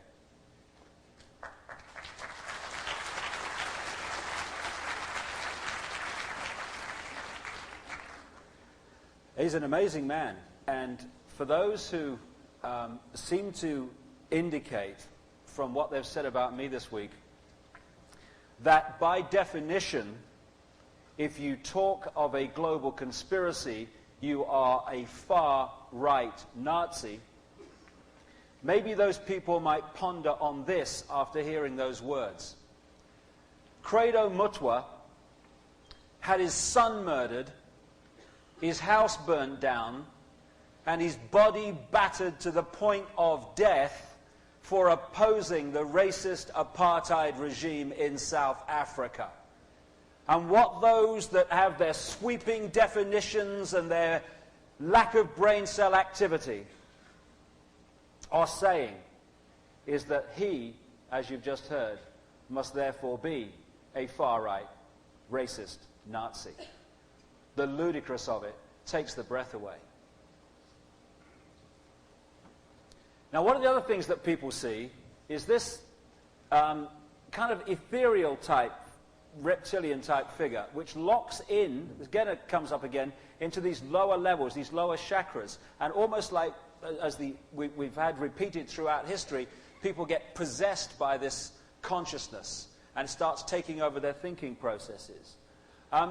This is an interesting painting where a guy was trying to depict a race trapped in a time-space dimension which they couldn't get out of. And interestingly, he chose reptiles to depict that race. And again, one of the things that comes up is that somehow, at least part of this reptilian situation, is reptilians on another dimension, the fourth dimension, very close to this. And of course, like all dimensions, occupying the same space, like radio frequencies and television frequencies, who are manipulating this dimension by working through physical bodies. And that's an interesting depiction that he made of that. Another thing that comes up is the Draco star constellation, again and again and again. And it's interesting when you see the writers and the artists, how they depict truth in symbolic terms and so-called fictional terms. We have Count Dracula, And when you look at the stories of Count Dracula, you're looking at the recurring themes that surround these reptilian figures, from the royal elite, supposed to come from Draco, according to the stuff I keep getting from various people. And the word draconian sums up the Illuminati magnificently. And Bram Stoker, who wrote Dracula, was a high initiate of this very network, who, like many others who've written books depicting truth as fiction, had access to what was really going on. You'll see as we go through, if you reflect on the day, how all these different elements of Dracula in the story come back in the stories of this Chitahuri. Even the depiction of the devil, the classic depiction of the devil, fits many of the descriptions of these reptilian figures. The other thing that Credo talks about is the connection between these reptilian bloodlines and ancient Egypt. And one of the things he talks about is that some of these Chitahuri have almost like a cartilage-type growth, especially the much older ones. They seem to live much longer than we do in physical bodies. And it grows from the chin and starts to curl under, which is interesting when you see the constant depictions of that in ancient Egypt. And from what people who've taken part in these Illuminati satanic rituals tell me, is that some of the garb they wear sometimes has that on, depicting exactly that, because they're crackers about symbolism. Now, as we get through the afternoon and we start to look at how this reflects in our everyday life and tell the story of how we've got to where we are from these ancient times, we can see that the epicenter at operational level of the Illuminati today, in their manipulation of the planet, is in London, the city of London. Nothing to do with Tony Blair's government, although that Prime Minister Tony Blair is a fundamental puppet for the Illuminati. It's to do with the fact that the center of the secret society Illuminati network is epicentered in London, for reasons we'll get to as the day unfolds. And when you go around the city of London, the reptilian symbolism, and these guys are seriously into symbolism, is enormous. When you enter the city of London even, you have to pass flying reptile figures on both sides of the road. All around you see these things. This is the City of London crest. I took this actually in Burnham Beaches, that area of satanic activity which they own. And again, the flying reptile comes up. It's a constantly recurring theme. And this one is at a key point in London where there are more elite secret societies per square inch than probably any other place in the world. The epicenter of the epicenter. There is a point where the area known as the City of London, the financial district, meets a place called Temple Bar, which is called Temple Bar because it used to be owned by the Knights Templar, who will appear in the story as we go along. And Temple Bar is the place in London which is not only the center of the British legal profession, it is the center of the global legal profession network. And these two places, massive Illuminati centers, the financial and the legal, which always go together, meet at a certain point. And at that point, they've put this massive depiction of a flying reptile in the middle of the road. Just here, that's the City of London. Just here, that's Temple Bar. And there you have that in pride of place in the center of the road. It comes up over and over again. Some of these families, because as these bloodlines we'll see this afternoon came out of the ancient Near Middle East, they went into Europe and they manifested as the European aristocracy and royal families. And when you look at these aristocratic families, again and again, this is the Marlborough family, based at Blenheim Palace, just north of Oxford in England, that one of the offshoots of whom was Winston Churchill, Prime Minister during the last war. Just a coincidence, nothing to worry about. And again, you have the crest, the flying reptile. It comes up again and again and again, over and over. I've got to press that harder. And this is another symbol, it seems, of this reptilian stream behind the scenes and behind our backs. The gargoyle. Again, when you look at the great cathedrals which this Illuminati actually created on ancient pagan sites, energy sites, and the castles and the stately homes of these aristocratic lines, they're flipping flying reptiles, we call them gargoyles, all over. This is Notre Dame, but again, you see them all over the place. These different reptilian flying reptile figures. all over the world. This is actually a courthouse in Dallas, Dealey Plaza. Dallas, it's got gargoyles all over it, just down from where Kennedy died. There's an airport at Denver, brand new airport, very strange place. Now, there was a guy who was the son of a German wartime U-boat captain who was brought in to build, he was an engineer, some of the underground bases in America. And he said before he died, very strangely and very suddenly, that he actually was involved in building an underground reptilian base underneath this Denver airport. It's a brand new airport. It's supposed to be, when you go into Denver Airport, very strange place, it's a plaque. It says, operated by the New World Airport Authority. Everybody's tried to trace that airport authority, New World, has never found it. And what do you find in this modern airport in Denver, on top of what this guy claims, who engineered part of it, is a reptilian underground facility? You find gargoyles of that kind. Why? They keep coming up again and again. Now, you find some also, I mean, obviously people make their own minds up, but you find some of these depictions also in the ancient world that have a very strange kind of feel in relation to the classic extraterrestrial that, of course, keeps coming up every time we talk about them, which is the grey. Now, it's interesting. Let me go back to Credo Mutwa here. It seems that nothing happens in the world unless it happens in Europe or America. So, we're still arguing about whether grey aliens were found at Roswell in 1947 and whether grey aliens exist. And in that enormous continent of Africa, which no one takes any notice of, they're just a black faces. They have actually been finding these beings, because they die from time to time, and they have, from time to time, cut them up, the dead body, to see what the hell they are. And Credo has been at one of these, or indeed more than one of these events, and talks about it on the video. But let me tell you what he said. He said, you might call them greys in your area of the world, but they're not grey. He said, when you cut through the outer shell, he said, that's what it is. It's not skin, it's not an outer body, it's a phenomenal material which is immensely strong. Not very thick, but immensely strong.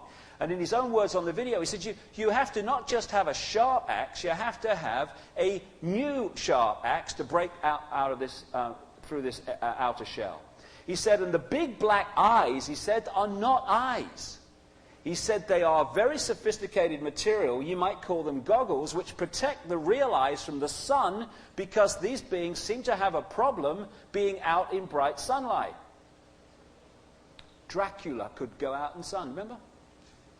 And he said, when you break through, what you find inside is a pinky-coloured being. And indeed, in that state in Black Africa, they're called pinky, those people that have found them.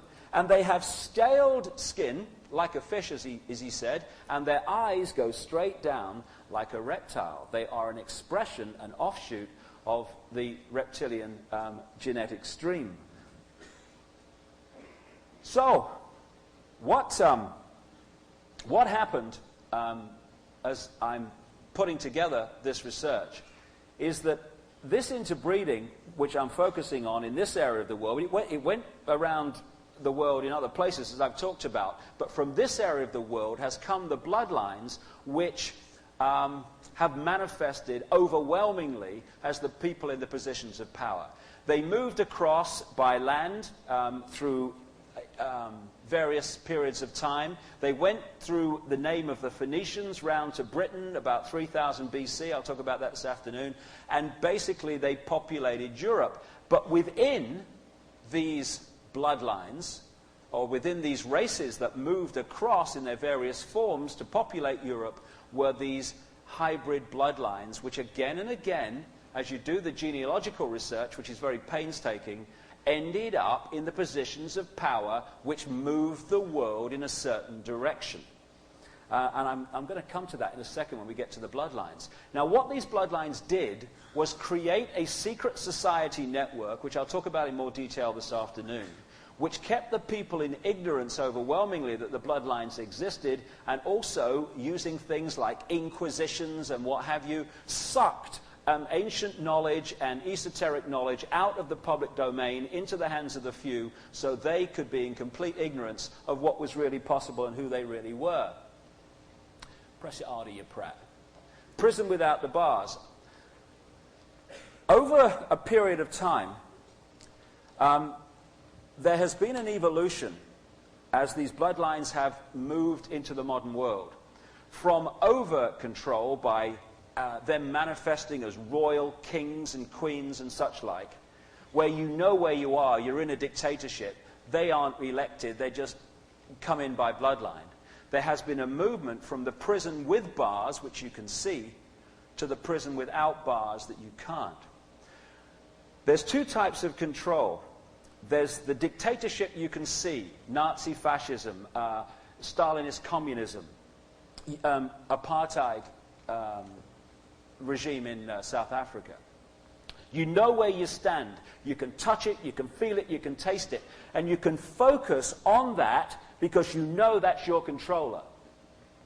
Now, dictatorships like that have a finite life, because in the end, the human desire for freedom will at some point rebel against that. Much better if you move, and this is what's happened, from overt control to covert control, the prison without the bars.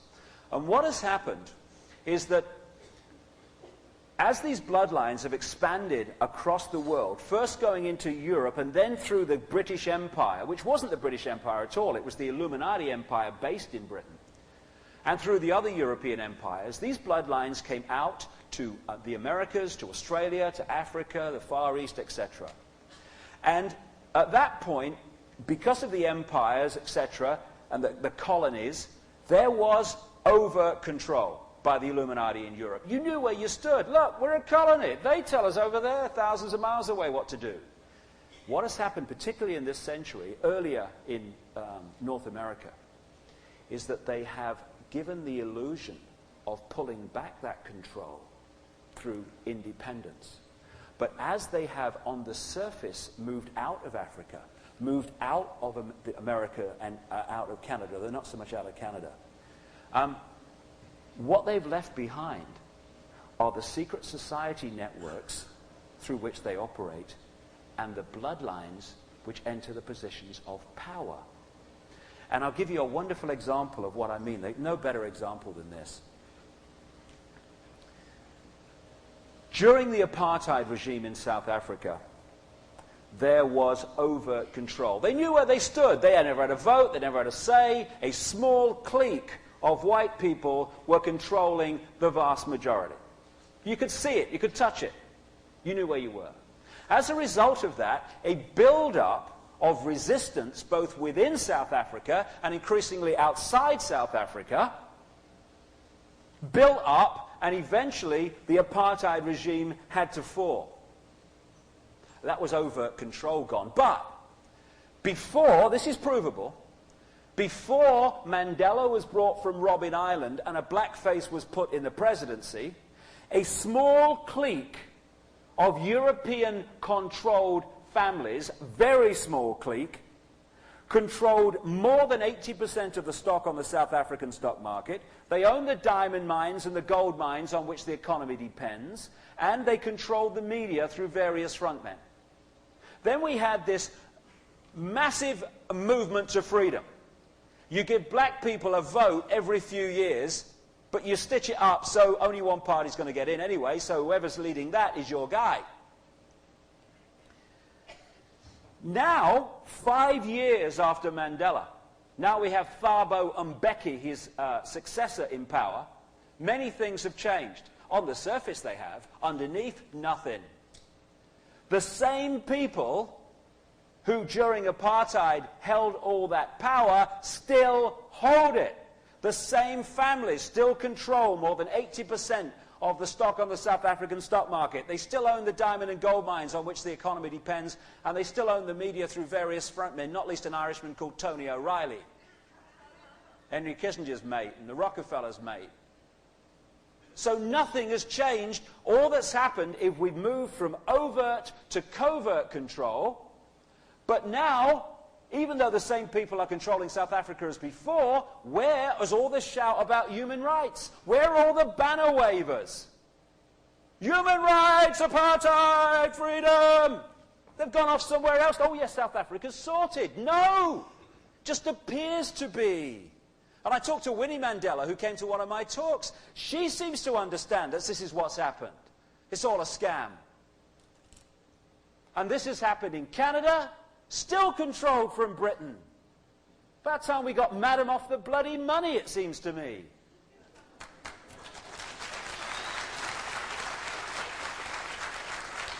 America still controlled from Britain. And of course the manipulation through Illuminati operations like the UN Food Programme. Look what she said. Catherine Bertini, Executive Director of the UN World Food Programme. Food is power. We use it to change behaviour. Some may call it bribery. We do not apologise. Africa is free? Nowhere's free. We just lost the plot because we think it is, because we have a vote for a series of puppets controlled by the same people. Which puppet of the Illuminati do you want this week? Oh, I think I'll have that one. It's nice. He smiles nice. Whoever gets in power, the same things happen because the same force is in control. Now, this is stunning, it seems to me. Given, I'm going to finish the morning on this. Let's bring this from the ancient world in its tenuous kind of esoteric kind of way, whack bang into the modern world. When you do the genealogy, I said earlier that the Sumerian tablets and other accounts say that this hybrid bloodline, this Nephilim, as the Bible talks about, were put into the positions of ruling royal power, the divine right to rule by your bloodline. When you do the genealogy, and I've gathered together from different sources, some of which are trying to expose the manipulation, most of which are just genealogical sources. And when you pull it all together, and I have to say this is an interim report because it's so painstaking, some astonishing things start to appear. We're going to start, and this is one bloodline. One, and it's offshoots. It's very near offshoots. I've called it the Windsor-Bush bloodline. When you start to understand how this works, you are able, not through prophecy, not even through genius, to predict that George W. Bush, 3 years ago, is going to be pretty close to the presidency, if not in presidency itself. Here he is now one step from it as I talk. We start this bloodline with the ancient royal lines of Egypt, Sumer, the Phoenicians, another very, very advanced people from the ancient Near and Middle East, Babylon, which was seems to be the reptilian center of these bloodlines in the ancient world, Troy and Greece. Incidentally, what kind of happened was this Illuminati was based in Babylon, and when it moved to Rome, it moved its epicenter to Rome. That's when we had the Roman Empire. And then more recently, I'll come to this afternoon, it moved its epicenter to London. That's when we had the British Empire. Just a coincidence, nothing to worry about. So this bloodline comes down through Philip of Macedonia, the father of Alexander the Great, who before the age of 33, when he died in Babylon, took over the whole of that area you keep seeing on that repeating map. Egypt, Babylon, right up into India, etc. It took over the whole thing. This same bloodline comes down through Cleopatra, the Cleopatra, Julius Caesar, Mark Antony, Herod the Great, the king in the Jesus stories, and through the Piso family, a Roman aristocratic family, who, as we'll talk about it more this afternoon, but particularly in my book, The Biggest Secret, and particularly on a website called the Piso homepage, the evidence is very compelling that the Piso family wrote the original gospel stories. Now, same bloodline, Constantine the Great, the Roman emperor who in 325 AD at the Council of Nicaea took those gospel stories and turned them into the religion we call Christianity as we know it today through something called the Nicene Creed. The coincidences are amazing. It comes down through the Merovingians in France. Now, the Merovingians have had a lot of stuff written about them recently in books like Holy Blood, Holy Grail, and others relating to the same story, indicating that the Merovingians have a right to rule because they are the bloodline of Jesus. Well, I think some people have misdirected us in that way by genuine accident, and I think there are some, particularly one, if you look in my website, who is misdirecting us absolutely knowingly to think that it's some bloodline of Jesus when actually it's a reptilian bloodline. He's a guy who is actually the current head of an ancient society called the Royal Court of the Dragon. The Merovingians were the people that founded Paris. They came, they knew their bloodline came from Troy and the Trojan Wars.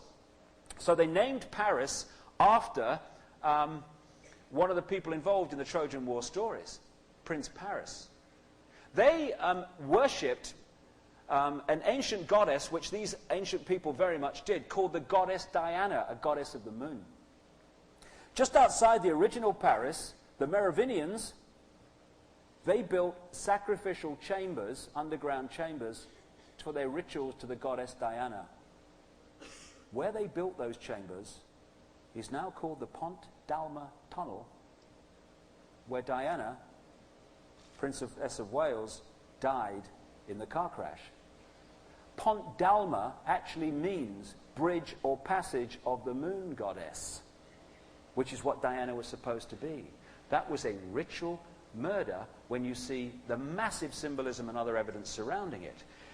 The Merovingians, they come through to the Windsors, we'll see that. Now, Charlemagne was the most famous monarch of what we now call France. Massively powerful. Many offshoots came from him. 33 of the 42 presidents of the United States, from Washington to Clinton, go back to this guy alone. How many hundreds of millions of people have lived in the United States since 1776? Hundreds and hundreds of millions. Not only that, they come from a pool of, a gene pool of amazing diversity to create the people we call Americans. You would think that of the 42 that have become president of the United States, there might be a bit of genetic diversity, bit of a chance. No. Because presidents are not selected or elected by ballot, they are selected by blood. And we're having another experience that at this very time in America. Comes down through the Habsburgs, massively powerful, the most powerful family in the so-called Holy Roman Empire for centuries. Come down through the de' Medici family and the House of Lorraine. The de' Medici family and the House of Lorraine employed two people. Both of them did. And there's an interesting background to the two people they employed. One was called Christopher Columbus.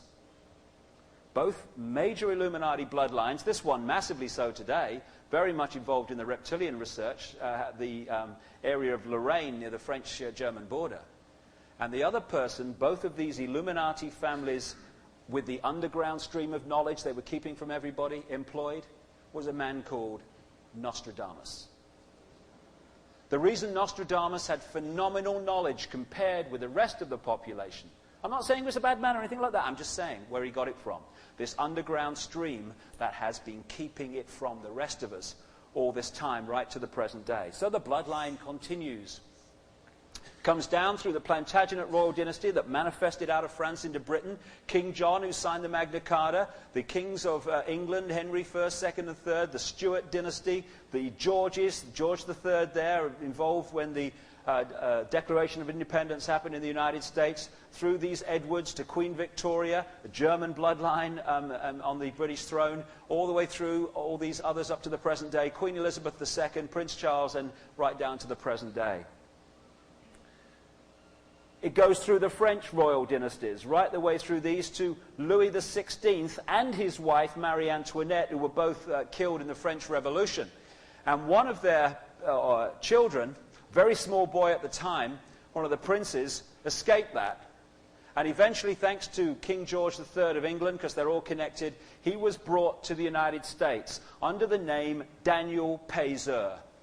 When you do the research into the background of who really controlled the major industrial companies of America like Carnegie and Morgan, etc., you find that was the guy who owned the holding company that owned the flippin' lot. Same again, same bloodline. This bloodline comes down through the presidents, George Washington, again a British aristocratic bloodline, through all these down to the present day and down to Jeb Bush, George Bush's son who's governor of Florida, and George W. Bush, who has a great chance of being the next president of the United States. There we go. Here comes the son. God, he's shape-shifted. No, he's not. No, he's all right. No, he's all right. But it is amazing that when you start to do the research of where this bloodline goes, you can start to predict where these various people are going to come from in the positions of power. What a coincidence that during the Gulf War, George Bush, Dan Quayle, his vice president, and Colin Powell, the head of the Joint Chiefs of Staff, same bloodline, all involved in the Gulf War. It comes down through the Scottish bloodline families. Scotland's a major centre where these bloodlines came out of. Comes down through Kaiser Wilhelm II, the guy at the time of the First World War. Maximilian, the Emperor of Mexico, he was a Habsburg. Down through the Rockefellers, the Rothschilds, and the ruling financial and business elite of today. And that was a very symbolic picture, I felt. That's straight out of a newspaper. They put those two together. I don't know if they're trying to tell me something or what. But this guy, Al Gore, is also the same bloodline. Hence, he's now one of the two running for president. And so's this, which answers one of the great mysteries of our time. When I was a kid, I couldn't work out why, wherever she went in this regalia, Madam had to carry this thing behind her, this train thing.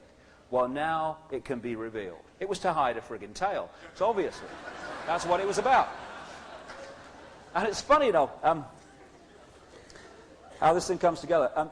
There's a newspaper, you might have seen it, called the Fortean Times. Well, when I started to get this stuff out, because everyone thinks you're a bloody loony, I ain't bothered, I probably am, but they put a front page on. They were going to they're taking the piss really, because being brainless is not essential to work for Fortean Times, but it does not help with promotion, you know. But they came up with this. Which is quite an interesting one. This is their front page. And it's kind of an extraordinary thing to get our minds around, that actually this stuff could be true.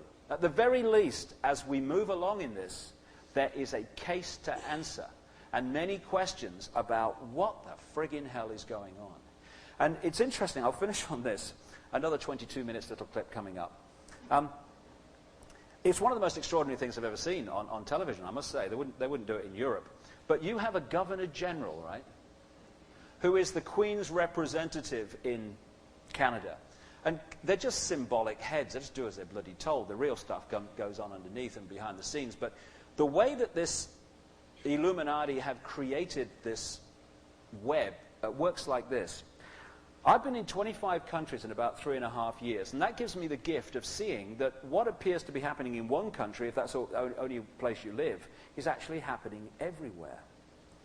The same legislation's coming in, the same things are happening, the same solutions are being given to the problems. And the reason and the way that that can happen is this.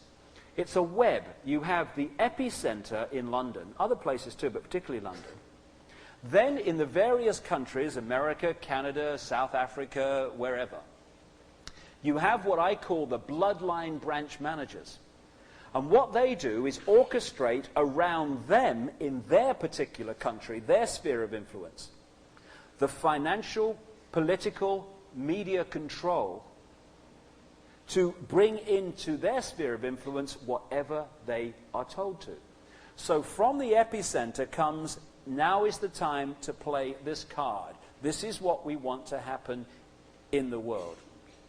Down it comes to the bloodline branch managers like the Rockefellers in America and stuff. And they then orchestrate their country to deliver what is being centrally demanded.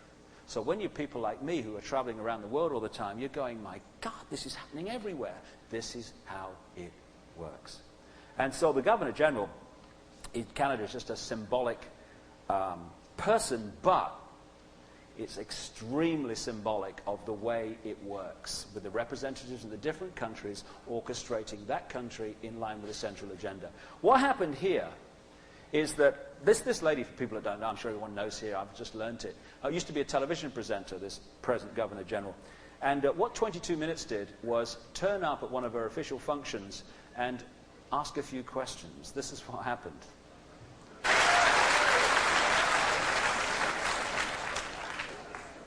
And that's an amazing example of the energy that's starting to change, where we stop running, we stop touching our caps and kowtowing to this network of control, and we start saying, I am me, I am free, and we start running at it.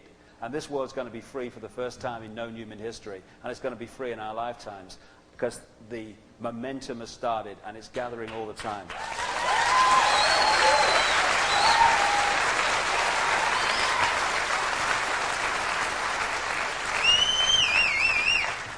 Okay, I'm just off to get arrested. I'll see you this afternoon. Okay, thank you. We'll carry on the story. Thank you. David Icke.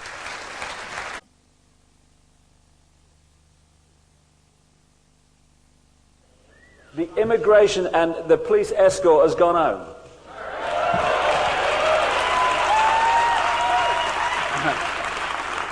What they've done, they've listened to my open remarks about what happened, and they've looked at 1,200 people and they've gone, nah. So we're all up. Hey, the revolution's here. What I want, I've got to whip through this afternoon pretty quick because I've got so much stuff to get in, and so I'm going to kind of move quickly over some things I usually dwell on a bit. What I was talking about this morning, obviously, was the way that these bloodlines keep turning up in the positions of power and how they come out of the ancient world, and they always seem to end up in the positions of power. But, you know, the human race is an amazing, glorious tapestry of physical form. It's one of the most wonderful things about being on the earth is that how different we all are. And so I think, from my own research anyway, that a lot of different otherworldly sources, if you like, have seeded different streams on the earth. And, you know, it's one of the reasons we all look different. All over the world. And one area that's come into my area of research in recent years, and many other people too, is actually the true nature of the history of Mars. It's amazing when you get into this just how much everyone is agreed on in relation to Mars. They agree that there was once a time when Mars had an atmosphere, water, rivers, etc., that could have been a home for life. They agree that somehow that planet's ability to be a home for life was devastated by some kind of fantastic cataclysm. The only question is, when did it take place? Conventional history and science says millions of years ago. More and more, however, independent researchers are saying, hey, maybe it was only thousands of years ago. And interestingly, the geological and biological record of the Earth proves beyond question that in a matter of thousands of years ago, there was a fantastic cataclysm on this planet, or affecting this planet, that almost destroyed its ability to be a home for life, symbolized in the endless legends, again, which have made it into the Old Testament, of the great flood, the great cataclysm, the collapse of Atlantis, and all that stuff. Where it depends where you look and what your legend is, but the theme's the same. Massive cataclysms, Earth clinging onto life. And increasingly the research is suggesting that the cataclysm that did that to the Earth had the same source that did that to Mars. And if that's the case, then Mars, as a home for life, to the point where it was destroyed, does not go that far. And maybe there are Earth races that come from there. And more people are starting to look at this, not least because of the stuff that's been found on Mars in a place called Cydonia. This guy called Richard Hoagland's written a lot about this, and many other people too. The so-called Face on Mars. And I've just seen a very interesting movie. I've just seen it, Mission to Mars. Very nice movie, that. And again, it has the theme that somehow Earth was seeded from Mars, but it takes the time scale of millions and millions of years ago. My feeling, and I can't go into it now because there's so much to get through to focus more on what I'm talking about today, is there's a very good chance that what we call the white race, or at least part of it, actually came from Mars originally and settled in the Near and Middle East. And again, it's interesting when you look at Cydonia and the relationships between these various apparently non-natural structures, that their geometrical relationship to each other is very, very much in line with some of the ancient standing stones and circles and stuff like Avebury in Wiltshire, which, if you want to do more research on that, the evidence is there. In fact, this area where the pyramids are, Giza, the ancient Arabic word for this area, the Giza Plateau, actually was their word for Mars.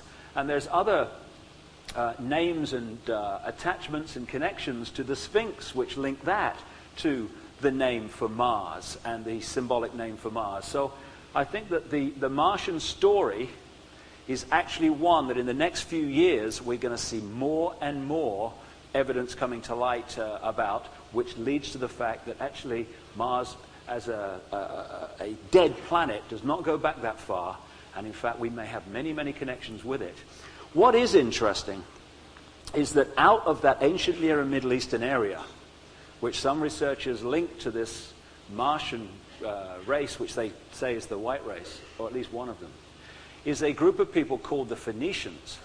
Now, in conventional history, the Phoenicians, who again were a white race, some wonderful books showing that what is said about the Phoenicians in conventional history is actually not true. When you follow conventional history, it mentions the Phoenicians, but like a footnote. Oh yeah, they existed, but now let's get to the important things, all the Egyptians. But the Phoenicians are actually fundamental to understanding so much about the world. They were very, very powerful in this area of the world, in what we now call Turkey. They had a place called Cappadocia, was one of their centers, and all around this area, Tyre used to be a Phoenician center, and they were great mariners. And not only that, they went around in ships a lot, you know.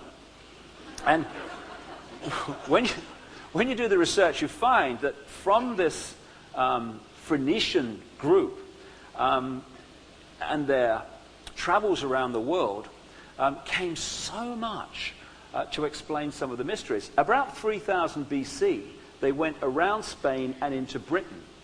And they took with them from the near Middle East so many of the classic British, Irish, Welsh, Scottish symbols. All the classic symbols of the British Isles didn't start in the British Isles at all. They came from North Africa, and provably so. And when the Phoenicians went into Britain, it was they that opened up the first tin mines in Cornwall. And they used to bring the tin back to the Mediterranean. And these Phoenicians, who also moved across land, but particularly by sea, took very advanced knowledge with them. And within these bloodlines, it seems to me, within this Phoenician white race, were some of these key reptilian hybrid bloodlines also. Interestingly, when you look at the Phoenician legends and symbolism and religion, you're looking at what manifested as the British culture. One of the deities of the Phoenicians was called Barati, the female, and they had the male Barat. Now, because it was an offshoot of the same white race that went into the Indus Valley, taking the knowledge and the stories that eventually manifested as the Hindu culture, you find names in the Hindu culture very close to Bharat and Bharati, and when you go right across to Britain, you find the same. Bharat became Baritan, and Bharati became Baritania. And this is a classic depiction of Bharati on an image of a Phoenician coin, That image will become very significant soon. And here is a British penny symbolizing Britannia. And the basic legends of the British had about Britannia were the same as the Phoenicians had about Barati. They were the same person. Also, they had two other deities, interestingly, to mention, the Phoenicians. One was called St. George of Cappadocia, that place in what we now call Turkey. St. George of Cappadocia, who fought and defeated the dragon, another constant theme that emerges. And when St. George of Cappadocia went by ship with the Phoenicians, if you like, in their legends, when they got to Britain, of course, he became St. George of England, the patron saint of England, who defeated the dragon. The red cross on the white background that became the Templar symbol and is now the flag of England was the Phoenician symbol, the fire cross of the Phoenicians. And that other deity was St. Michael. St. Michael, which later became a Christian deity, actually was a Phoenician deity thousands of years before that. And when they went off to Britain and parked there, St. Michael started emerging all over the place. There's a place in Cornwall, where just down from where the tin mines are, which is an island just off the coast. It's called St. Michael's Mount, named after the fact that that deity with the Phoenicians, that's where they had a harbour bringing the tin out by ship down to the Mediterranean.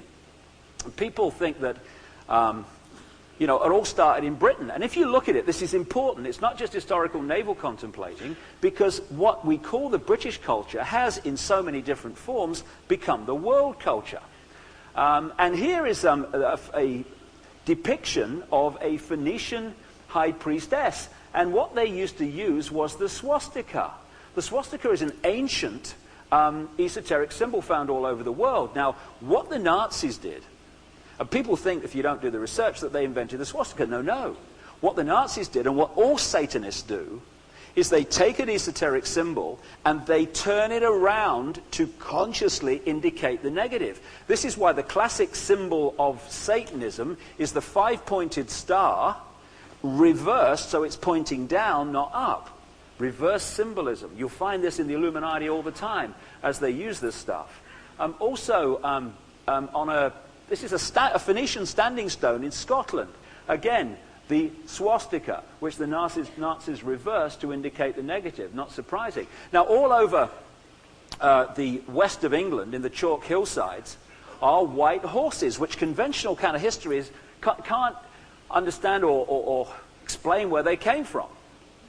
Well, this one is the oldest, and it's on a place called Uffington, in the Valley of the White Horse, named after it, not really from Stonehenge, not too much of a drive. And conventional archaeology says this was created in 3000 BC or around then. That's just when the Phoenicians were arriving in Britain from the Middle East and the Near East with this advanced knowledge. Why would they put the Phoenicians, on the hillsides of Britain? Because the white horse was a symbol of the Phoenician religion. And so you look at the stone circles of Britain, and this one's Avebury, which is, again, even closer than Stonehenge to that white horse. The massive stone circle and lots of ancient earthworks which connect into it. It's like a circuit board. Here's the stone circle, and this is the biggest man-made or human-made mound in Europe, called Silbury Hill, just down from that circle that you saw. And there's many other earthworks, like, as I say, a circuit board. Now, again, who built these? Where did the knowledge come from? Well, the Phoenicians' arrival in Britain also corresponds with the window of time in which it suggested that these earthworks and these stone circles were created. This is Stonehenge. That's a crop pattern, 125 circles that appeared suddenly. And it's amazing how quick two blokes with a stick can work pushing. Isn't it amazing? Doug and Dave? It is amazing. It's amazing how quick. I mean, they must really move with them sticks. 125 circles. And that's the main road there, going from London to the west of England. Now, with the passage of the Phoenicians, there's a lot more to say about them, but I want to focus on the theme of the day. Came hidden knowledge. This is so important. That image that I showed earlier of the pyramid with ignorance in the main body among the masses of the people and knowledge held at the top is so important. I just want to go now through some of the knowledge that these advanced peoples, particularly these bloodlines, held in the ancient world, which allowed them to build these amazing structures, Stonehenge not least, and also the way that they have held it to the present day, and how they want us not to know about it. Again, there's that image. This is the idea. Create a structure. In the ancient world, it was mystery schools. Now it's the global secret society network. Keep the real knowledge here and them in ignorance of that possibility. And one of the great areas of knowledge is the fact that this planet is encircled and interpenetrated by a web of force lines, energy lines. Some people call them ley lines, other people call them meridian lines, the Chinese call them dragon lines. And where one or two of these force lines cross, you get a small vortex of energy, a very powerful point.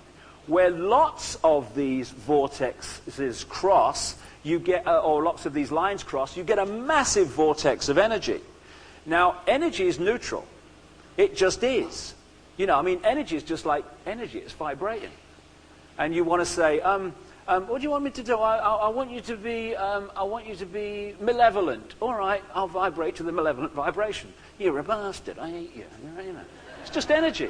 We impregnate energy with the vibration by our thoughts and by ritual, of course, is the focus, very powerful focus of thought. Oh, no, I want you to be loving now. All right, then I love you. I'll just vibrate a bit quicker, you know. It's just energy. It's neutral. It's not good and bad. So, you know, these energy sites are not like, it's the occult, it's the devil. It's just energy. It's how we use it. And it's interesting that at these major points where these energy lines cross, that's where these people with this ancient knowledge built the stone circles and these great earthworks. This is where Freemasons invariably stick their temples. This is where the ancient temples were put. This is where the pyramids were put, and a massive vortex point. They understand that. It's just energy. You can harness it for malevolent reasons.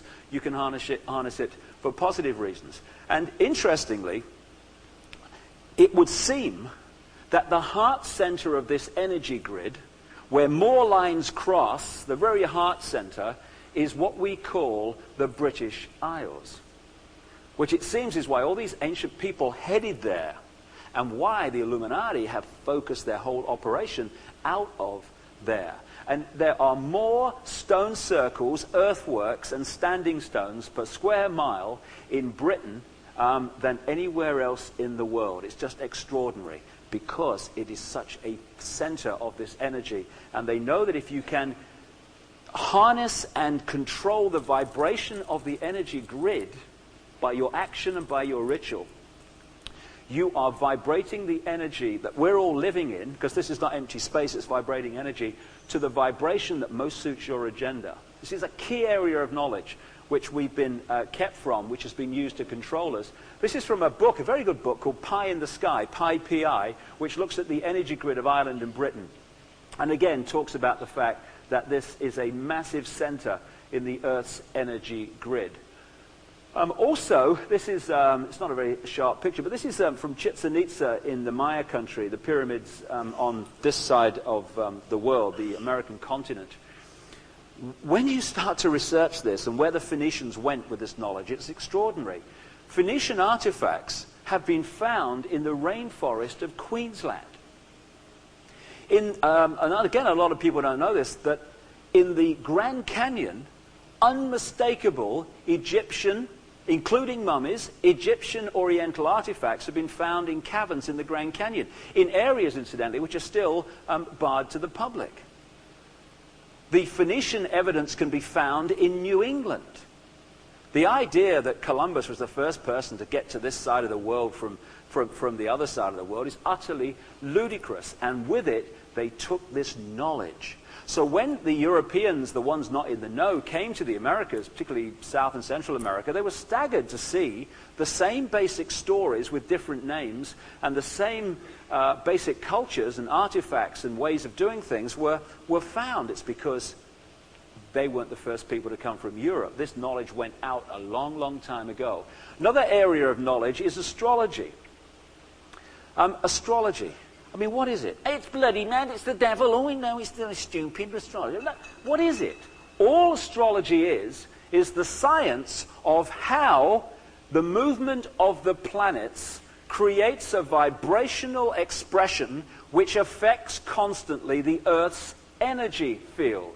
As we live in the Earth's energy field, as those planets move and combine, therefore change the energy field of the Earth, we are affected by it. When we are born, some people say when we are conceived, probably both are true, we take on an energy which reflects where we're born at the time we're born. And as we therefore, with that energy impregnation, go through our lives, we, born 29th of April 1952, are going to take on a different energy in that place at that time than someone born on January 16th, 1960. The point being that, therefore, as I go through my life, I am going to, with my energy, interact with the movement of the planets and their effect in a different way to someone born in a different place at a different time. It's just energy interacting. Now, they don't want us to know that, so they've demonized it. The Pope says it's evil. I love the Pope, don't you? I love the Pope. I love the Pope when he's going along on that Pope-mobile. Behind 3.5 inches of bulletproof plexiglass, you know. I love that. I mean, that's faith in bloody action, isn't it? Hey, isn't it?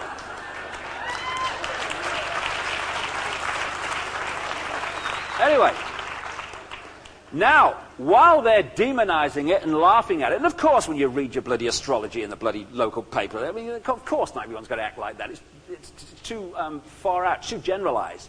But I know from astrologers who are on retainers from transnational corporation CEOs, and I know from astrologers in Britain who I've talked to, who work with certain people that people would be shocked if they knew, politicians and business people, etc., that the Illuminati do not cough unless it is astrologically right, because they know there are certain energy cycles when what you want to achieve has a much better chance of happening than if you do it at this cycle. They don't hold summits, takeovers, or anything unless it's astrologically right. But that's another area of information they want that they don't want us to know. And this is a massively important area of the hidden knowledge that these bloodlines have kept from us through their secret society network, the power of the sun. The sun is 99% of the mass of the solar system. It is the flipping solar system. When the sun changes, we change. It's pretty straightforward. And the Illuminati, illuminated ones, they use the sun symbolism constantly, as you'll see. They have known about the power of the sun. Again, it's two levels of knowledge, then as now. Back in the ancient world, of course, the mass of the people focused on the sun because it had an obvious effect on their daily lives, their crops, their ability to live, warmth, power, etc. But at that level, the Illuminati level, where they had access to knowledge these people did not have, they focused on the sun for a very different reason. They knew that the sun is more than a source of heat and power and light. It is a massive generator of energy which operates and projects its energy in predictable cycles. And at certain points, the energy coming from the sun, the so-called sunspots or solar activity, solar flares, are so powerful they take out computer systems. They've done this. They've taken out power systems. And we're in the middle of a massive sun cycle at the moment, which hit its peak at the millennium. Now, what you're looking at is a sunspot. Some of these things, these arcs of energy from the sun, are 100,000 miles high, apparently. And a few years ago, or earlier in his life, there was a guy called Maurice Cottrell who did a lot of work because of his interest in sun cycles, working them out. He worked out small cycles, medium cycles, and great cycles of this sunspot activity. Later in his life, he came across the amazing information left us by the Maya people in Central America, where they left us a very different measurement of time and the passage of time. And they have small cycles, medium cycles, and great cycles. One of their great cycles apparently is due to end about 2012, not too long from now, when we start another cycle. And I think this is why so many things are happening now. This cycle of evolution is coming to an end, and all that's remained hidden is coming to the surface, which is why there's no way that this control is not coming down in our lifetimes. But what he found, to his amazement, is that his cycles of sunspot activity corresponded almost exactly, even over the thousands of year cycles, with the Maya measurement of time. In other words, so much of that Maya measurement of time was actually measuring sun cycle activity. And the Illuminati play these cycles absolutely to a T, because they know that all is energy, and if you know how to use energy, then you can achieve far more than if you don't. So this is why they time everything. People say, why don't they just take over? Because A, they can't. There has been a progression. And they play these cycles, and they play their cards, and their major cards at specific times. No earlier, no later, then, because they surfboard the energy to give them the best chance of success. So in the ancient world, you had a focus on the sun at the Illuminati level, because they understood what it was and how it was affecting us minute by minute. And if you know how astrological and sun cycles are going to affect us and affect us emotionally, you know that you're going to have humanity in a certain emotional state as a result of the energy changes and cycles around them, that if you play that card now, you play your war there, you play your economic collapse there, people are more likely to react to that in the way you want. So in the ancient world, again in Egypt, the focus on the sun, and gold became the solar metal. Associated with the solar metal. This is Rome. And again, the lion became a symbol of the sun. This, it seems to me, is why the lion got this symbol of the royal animal, the king of the jungle, the king of the solar system. And again, you'll find on Illuminati heraldry and flags and stuff, the lion symbolizing the sun and the knowledge of the sun. This is Sri Lanka. Again, gold, the sun. This is more recent. This is the sun chair of George Washington, the first president of the United States, inaugurated in 1789, a very, very high degree Freemason. Because the Freemasons, although most of them don't know it, is an organization through which this Illuminati work. It's an organization within an organization.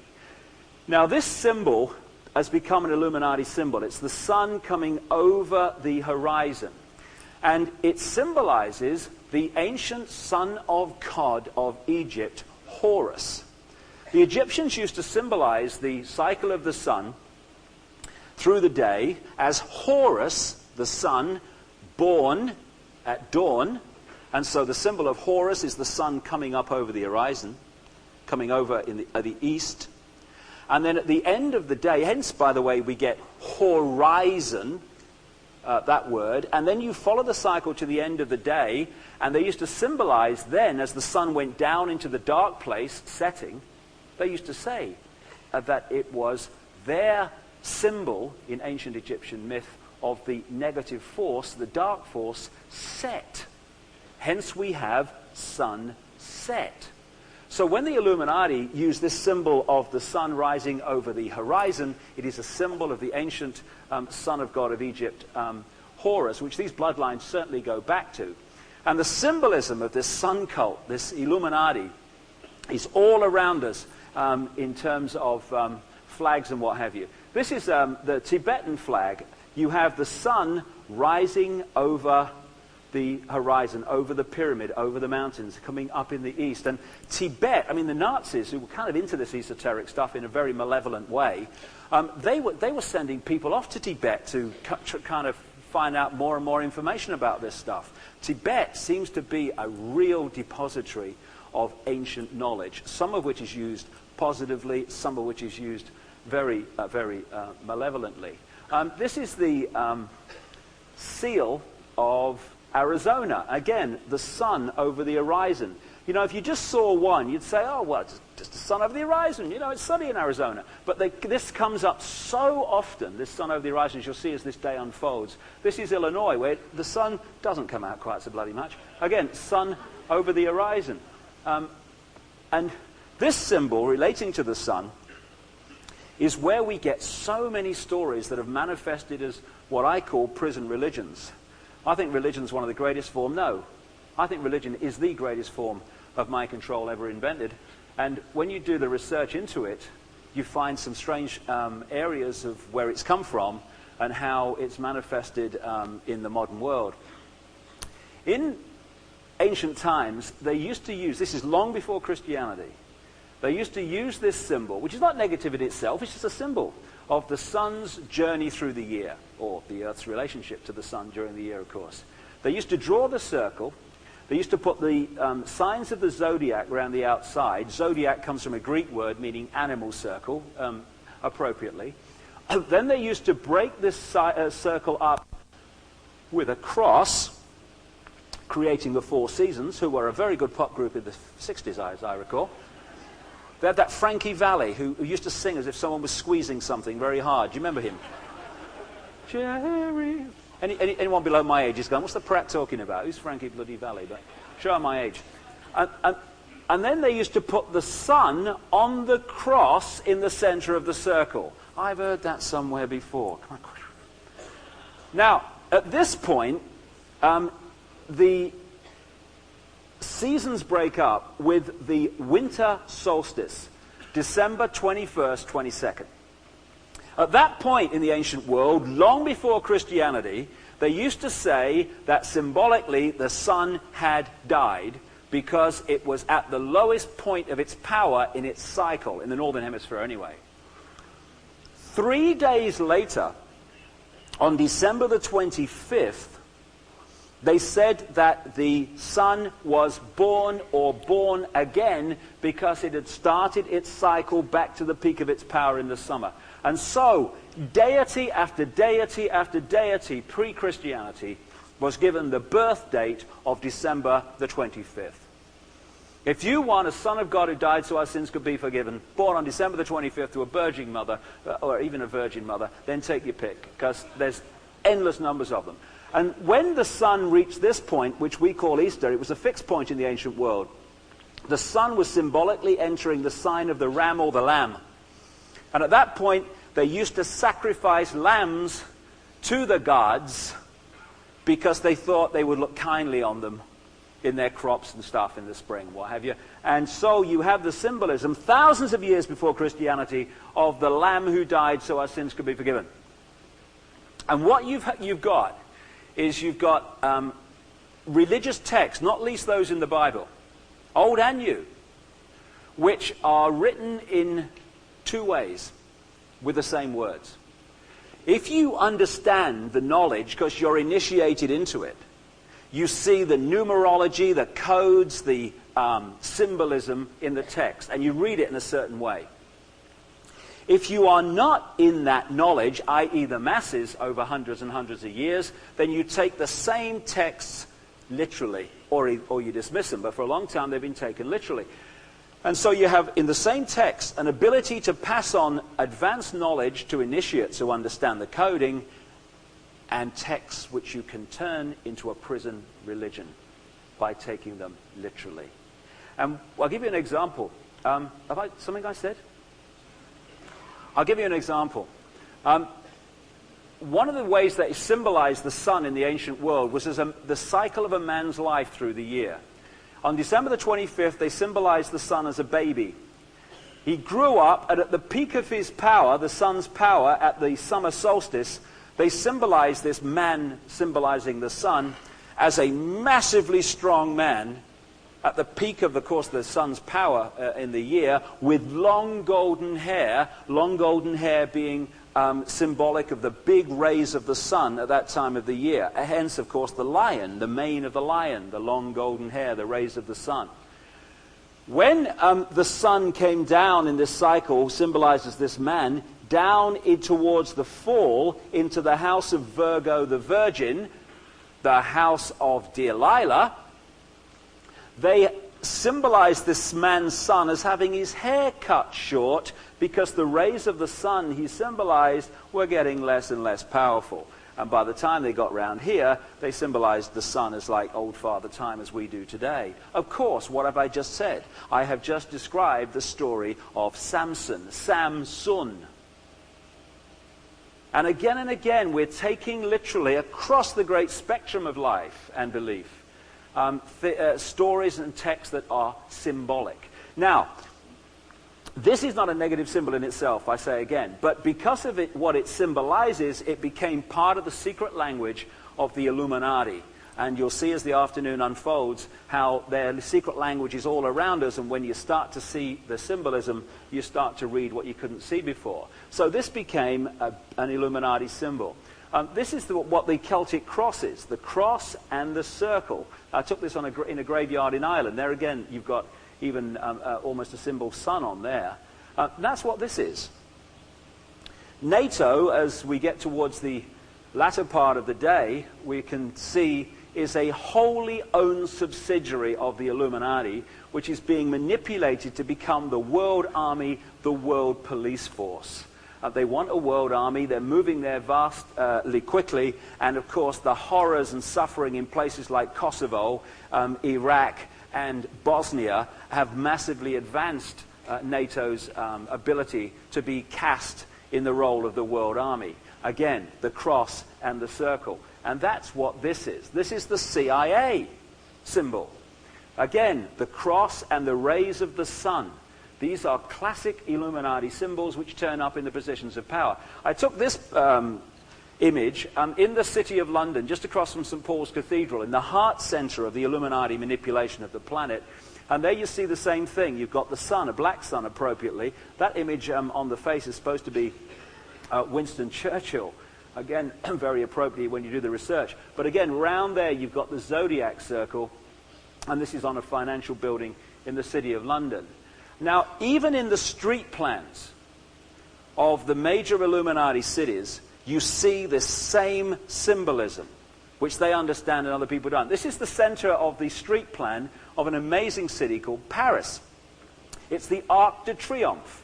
There's the circle. There are 12 streets going off, creating 12 segments. Again, you've got that same image of the circle, that symbolizing the sun, the arch, and the elements that you saw in that original symbol. Now, in Paris, they've even gone so far as putting the sun on the bloody street around it, look. When you start to realize how it's done and what they're doing, you start to see that life in a very different way. This is a way that they put the cross and the circle, this symbol again, into Christian churches. Now, among the people who've been initiated into this knowledge over the centuries have been some of the most famous artists and writers. Mentioned that this morning. This is the famous picture by Leonardo da Vinci. Now, according to Holy Blood, Holy Grail, a very well circulated book in recent years, the elite secret society based in France, which is very much part of this bloodline orchestration and network, called the Priory of Sion. Sion, S-I-O-N. And when you look at the ancient Sanskrit word for the sun, which that white race took into the Indus Valley, which manifested as that culture, you find that Siona, S-I-O-N-A, just one letter difference, was the ancient Sanskrit word for the sun. For me, Priory of Sion is Priory of the sun, and it's massively connected, this secret society, to the Merovingian bloodline. And Leonardo da Vinci was a Grand Master, according to Holy Blood, Holy Grail, of the Priory of Sion. He was in the knowledge. And what he's done here, if you look at it, he has symbolized that very same recurring Illuminati symbol of the circle, the cross, and the sun on it in this picture. He's depicted Jesus as the sun. When you look into the ancient world, you find that the way they symbolized their sun gods was to put a halo around them, indicating they weren't literal people, they were symbolizing the sun. I'll give you an example of that in a second. And he's broken up the 12 disciples into 4 sets of 3. That's why that guy's looking the other way. And it's an interesting question. Did God create a law like eons ago that religious deities could only have 12 disciples or followers? Do you know? They're every bloody where. They've all got 12. I mean, is it in the contract or what? And you get King Arthur, the center, the sun, and the knights of the round table. The 12 knights of the round table. At the top of the SS, you had Heinrich Himmler, who was, he had this knights organization, and he was at the center of it, Himmler, and he had 12 knights around his round table. This constant recurrence of this same symbolism and this same knowledge and techniques. So that's what that was all about. And also, Leonardo da Vinci was another man, like Christopher Columbus and Nostradamus, who was employed by the de' Medici family and indeed funded and sponsored by the de' Medici family, a major Illuminati family from Venice, Italy. A lot of the so-called deities that supposed to have existed were symbolized with these classic sun symbol headgear and what have you around them. This is a Phoenician stone in Britain which symbolizes their sun god, Bel, which also manifested as Baal, but they called it Bel, B-E-L. And there's the halo they put around the head to indicate that it was symbolizing the sun, not a literal person. So out of this knowledge came, as I said earlier, prison religions that were created to imprison the mind. Instead of saying, well, I'll look at this religion, I'll look at that religion, I'll look at that religion, and what I think is right from all of them I'll take, and what I'm not sure about, you can keep that. I don't feel right to me. I'll come to my truth, thank you. Instead of that, you get an off-the-peg religion, and you have to contract to all elements of it, no matter how nonsensical you may be, because if you don't, you're not a Christian, you're not a Jewish, you're not a Jew, you are not a Hindu, you are not a Muslim, because you don't contract to all these things. Don't think for your bloody self. You take what we say off the peg is the truth. So let's have a look where some of these things came from. That sums up religion for me. There's these two old, kind of, Stone Age people, and they've got these two pile of stones here, like, and he's saying to his mate, doesn't Throng look silly? He must know that our pile of rocks is the real God, And that's the way that we've gone. We have been focused away from the fact that we are multidimensional infinity, not only part of the great I, we are the great I, into thinking that we have to look up to some deity that's been created, and there's always a middleman in between us and the deity. Have you noticed that? What I call the religious Mr. 15%. I mean, is it really not possible to talk to the divine without going through a bloke in a long frock? I mean, is it possible or what? I don't know. Maybe it's me.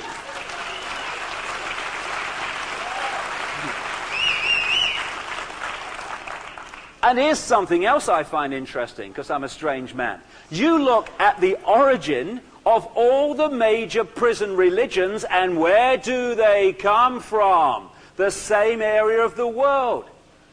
Judaism, Christianity, Islam come from there, of course, but so does Hinduism, which was taken into the Indus Valley, the stories that later became the Vedas, the religious books, etc., by, according to conventional history, a white race from the Caucasus Mountains that went in there.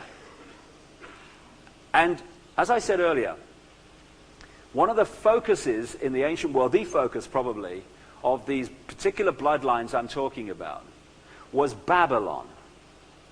And out of Babylon, funnily enough, just a coincidence, has come the blueprint for control by religion. In Babylon, they had, this is a Freemasonic symbol, but it symbolizes a lot of the Babylonian stuff.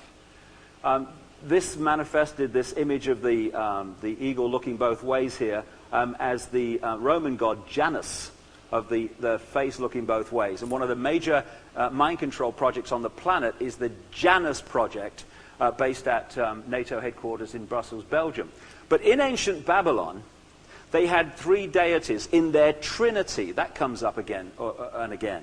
One was Nimrod, the father, and then there was Tammuz or Ninus, the son, And they said that the Father and Son were one, and only through them could you get to heaven.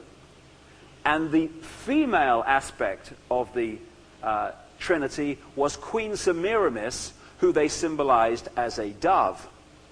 They symbolized Nimrod as a fish. And what they said about Tammuz Ninus, the sun, was that he died to save humanity. It's thousands of years before Christianity. And when they killed him, they put him in a tomb, they rolled a rock across the front, and 3 days later, when they rolled it back, Tammuz had scarpered. I think I've heard that somewhere before. And what you get is this recurring theme and these recurring stories, which, as the passage of time goes, just get put in a different context, a different time frame, with different names. And we're supposed to take them all bloody literally. I mean, like, we take this guy literally. You see, when the Illuminati moved from their center in Babylon to Rome, not only did you get the Roman Empire, you got the Roman Church, which became the Christian Church. So we went from the place Babylon, where the blueprint of control by religion and the stories that so many of them came out of, they moved home to Rome, and suddenly we get another religion that's based on the same stories. The coincidences are amazing. Oh, he's got a big hat, look, I love his hat.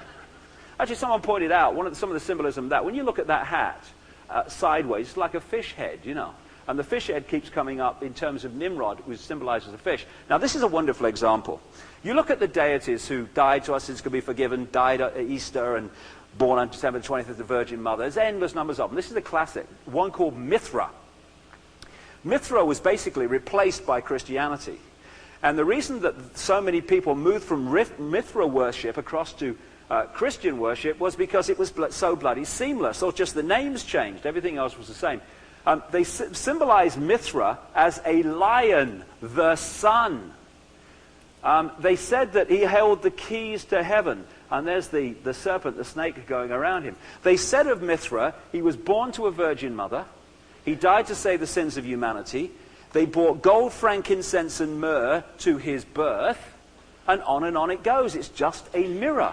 When you go back even further to ancient Egypt, on the left, you've got Horus, the son of God of ancient Egypt, that is constantly symbolized, as I've shown, by the Illuminati, who go back to the Egypt big time with the bloodlines. And on the right is Jesus. Some interesting little correlations here. Where are we? Jesus was the light of the world. Horus was the light of the world.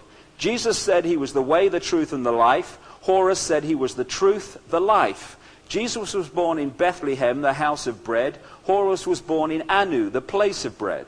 Jesus was the good shepherd. Horus was the good shepherd. 7 fishers board a boat with Jesus. 7 people board a boat with Horus. Jesus was the lamb. Horus was the lamb. Jesus is identified with a cross. Horus is identified with a cross. Jesus was baptized at 30. Horus was baptized at 30. Jesus was the child of a Virgin Mary. Horus was the child of a Virgin Isis. The birth of Jesus was marked by a star. The birth of Horus was marked by a star. Jesus was the child teacher in the temple. Horus was the child teacher in the temple. Jesus had 12 disciples. Horus had 12 followers.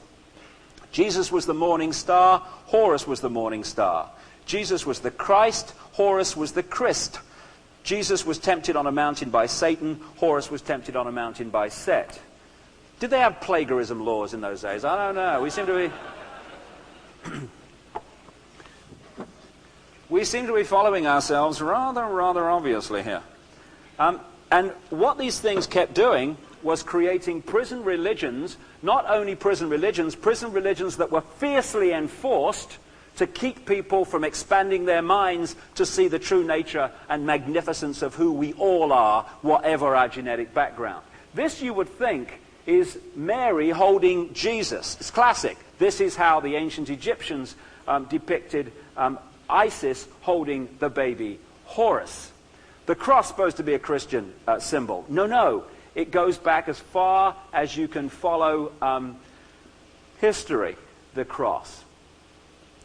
So, I'm not going to go into this now. There's too much to do. But like I said earlier, there's a tremendous amount of evidence that a Roman aristocratic family, very much part of the bloodline, called the Piso family, wrote the original gospel stories, which have, of course, been rewritten and messed around with ever since. Now, the person who took those gospel stories and turned them into the religion we know today is a guy called Constantine the Great, the Roman emperor, who called together 318 bishops, it is said, at his palace at Nicaea, which is now Iznik in northwest Turkey, to make them decide what Christians should believe, because they were arguing among themselves like crazy, and so they should. Who's to tell anyone what to believe? But he wanted a creed which everyone would agree on, and then it would be fiercely enforced. They had a punch-up, apparently. They were kicking and cussing, and eventually he imposed what's called the Nicene Creed, which is still the basis of what Christians are supposed to believe to this day.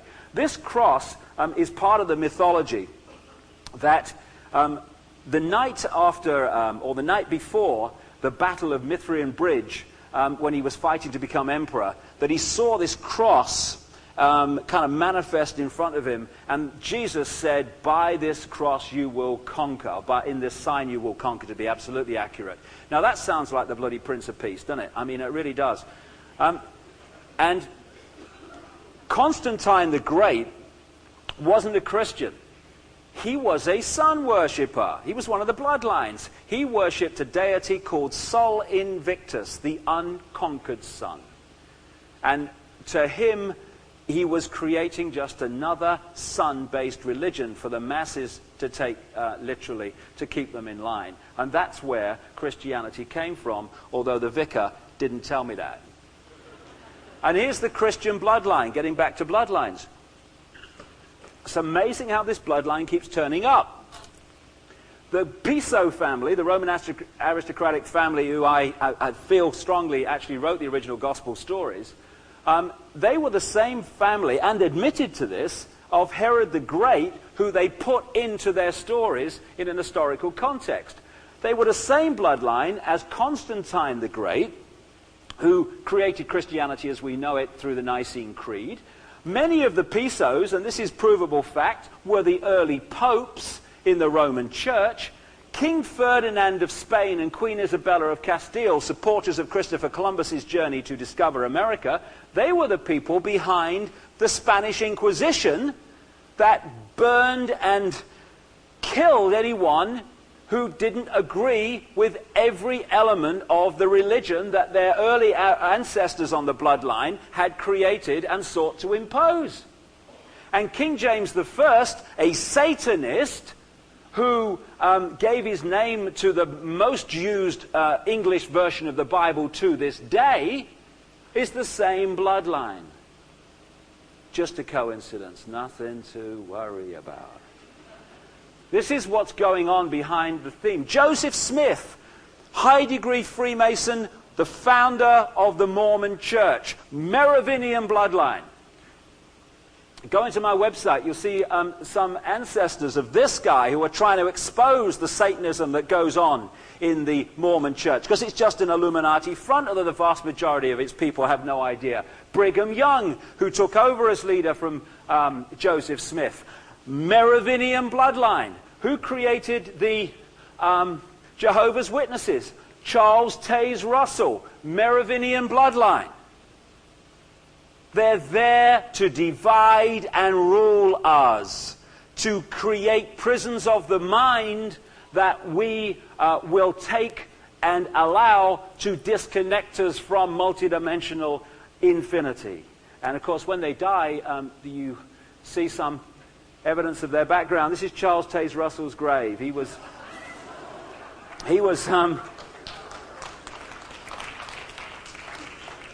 ritually sacrificed on Halloween, and they put him in this thing, you know. I hope he'll be very happy, you know. Incidentally, at the risk of being accused of being racist here, but who gives a shit?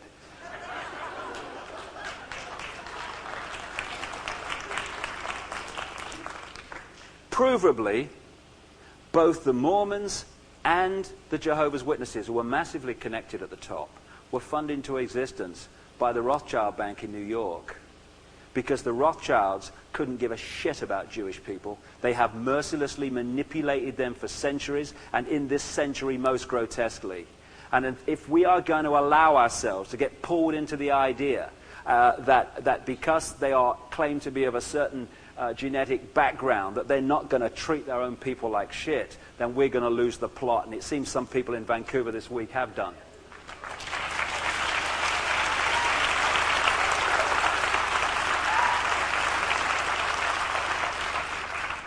Now, working not only have you got a situation in which the bloodlines are working among themselves, they have created a secret society network, a pyramidal system through which they manipulate using people who are going to work, doing their job, going home, and have no idea what they're making a contribution to.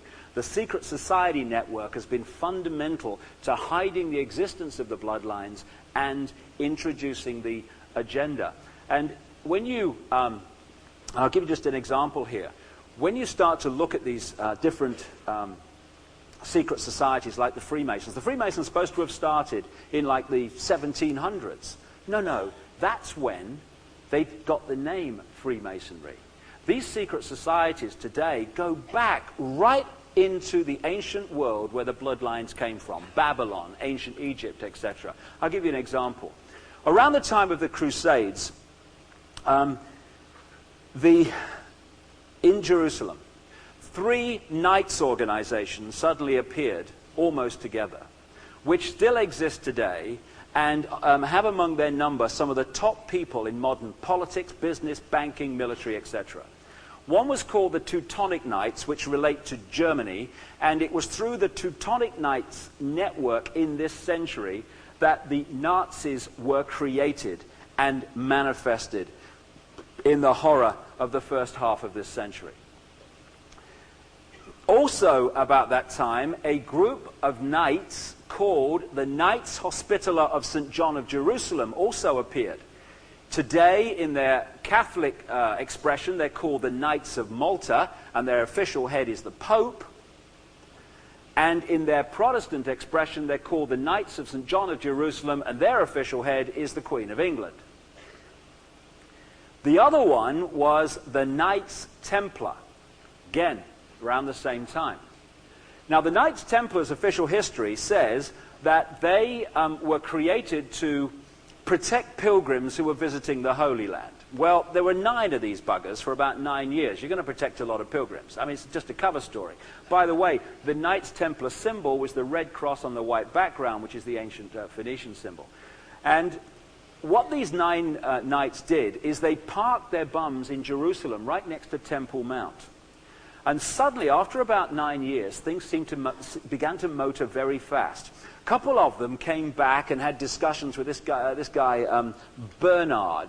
You know, this guy St. Bernard, you know, the name the St. Bernard dog after and all that stuff. And what happened was that suddenly they started signing up many people, hundreds and hundreds of people, into the Knights Templar. And they were signing up the noble, royal, aristocratic families of France and then further afield. To join the Templars, you had to give them your wealth and land, so they became very wealthy very quickly. They set up 2 centers for their finances. One was in Paris, the other one was in London. These are still the terrible twins of Illuminati operational manipulation in the world today. By 1307, the King of France, Philip the Fair, who appears to have been anything but, he's up to his neck in debt to the Templars. The crown heads of Europe are up to their neck in debt to the Templars, just as their successors today have the governments of the world up to their neck in debt, because debt equals control. And what were they doing, the Templars? They were lending people money that doesn't exist and charging interest on it. Now, this is a scam that these bloodlines have played throughout history. They just do it on a global scale today.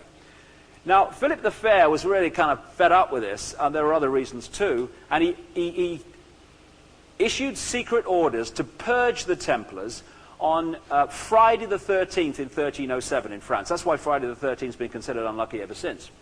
I'm not saying all the Templars were malevolent and manipulators. I'm talking about the force that was controlling the Templars. So the secret orders weren't quite secret enough. And the Templars, most of them, got away, because they had a massive fleet of ships by this time that were doing all their trade, because they were a commercial operation. And when Philip the Fair went into the headquarters in Paris to get the loot, it was empty because they'd gone. Now, a lot of research has been done in recent years about where they went. These Templars were in the knowledge. They were part of this underground knowledge stream of this Illuminati network. The people controlling were anyway. And they definitely went 2 places, and they almost certainly went a third. They almost certainly was across here, because they knew, because of the Phoenicians who went there long, long before, that America existed. Now, one way they went was from their port in La Rochelle at the time of the Purge in 1307 down to Portugal, where they hid behind a Christian front, the Templars under another name, called the Knights of Christ. And they were a maritime organization. Of course they were. They had a bloody big fleet to use. And one of the most famous Grand Masters of the Knights of Christ, i.e. these Templars, fleeing Templars in Portugal, was called Prince Henry the Navigator. Now that's very, very significant, because one of the sea captains close to Prince Henry the Navigator was the father-in-law of Christopher Columbus. Christopher Columbus wasn't looking for the India and tripped over America. He knew basically where he was going because he was in this knowledge stream. And what were the flags that Columbus flew on his ships? The red cross on the white background, the Templar flag. Who financed him? Isabella and Ferdinand, the people behind the Spanish Inquisition. He was also financed by the de Medici family, who keeps coming up. And so what was happening was, this was a time the Illuminati wanted to populate America and the Americas and destroy that ancient knowledge that was there among those native peoples. And they did a magnificent job, but not quite good enough. Now, why did they call this guy Columbus? I like that one. When his name, used to sign his name colon. They call him Columbus in the stories. I think they used to call him colon because he was full of shit. No, they weren't. No, they didn't. No. I'm kidding.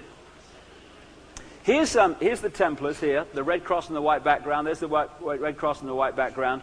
And this is the first, apparently, discovery of America, with Columbus coming over here. So let's look at old Chris. Interestingly, and I can't emphasize it enough, I mean, my chin has dropped to the ground over the years when I see the obsession with symbolism and code. I mentioned earlier that the female deity of Babylon was Queen Semiramis, and they symbolized her as a dove. Therefore, the dove has become a major Illuminati symbol going back to Babylon. It's played... See, we think it's to do with peace. So we see a dove and we think, oh yeah, it's a peaceful sign. It doesn't mean that to the Illuminati. And when the Illuminati moved from Babylon to Rome, they worshipped Queen Semiramis under the name Venus Columba, which means Venus the dove. The word for dove in French to this day is colombe.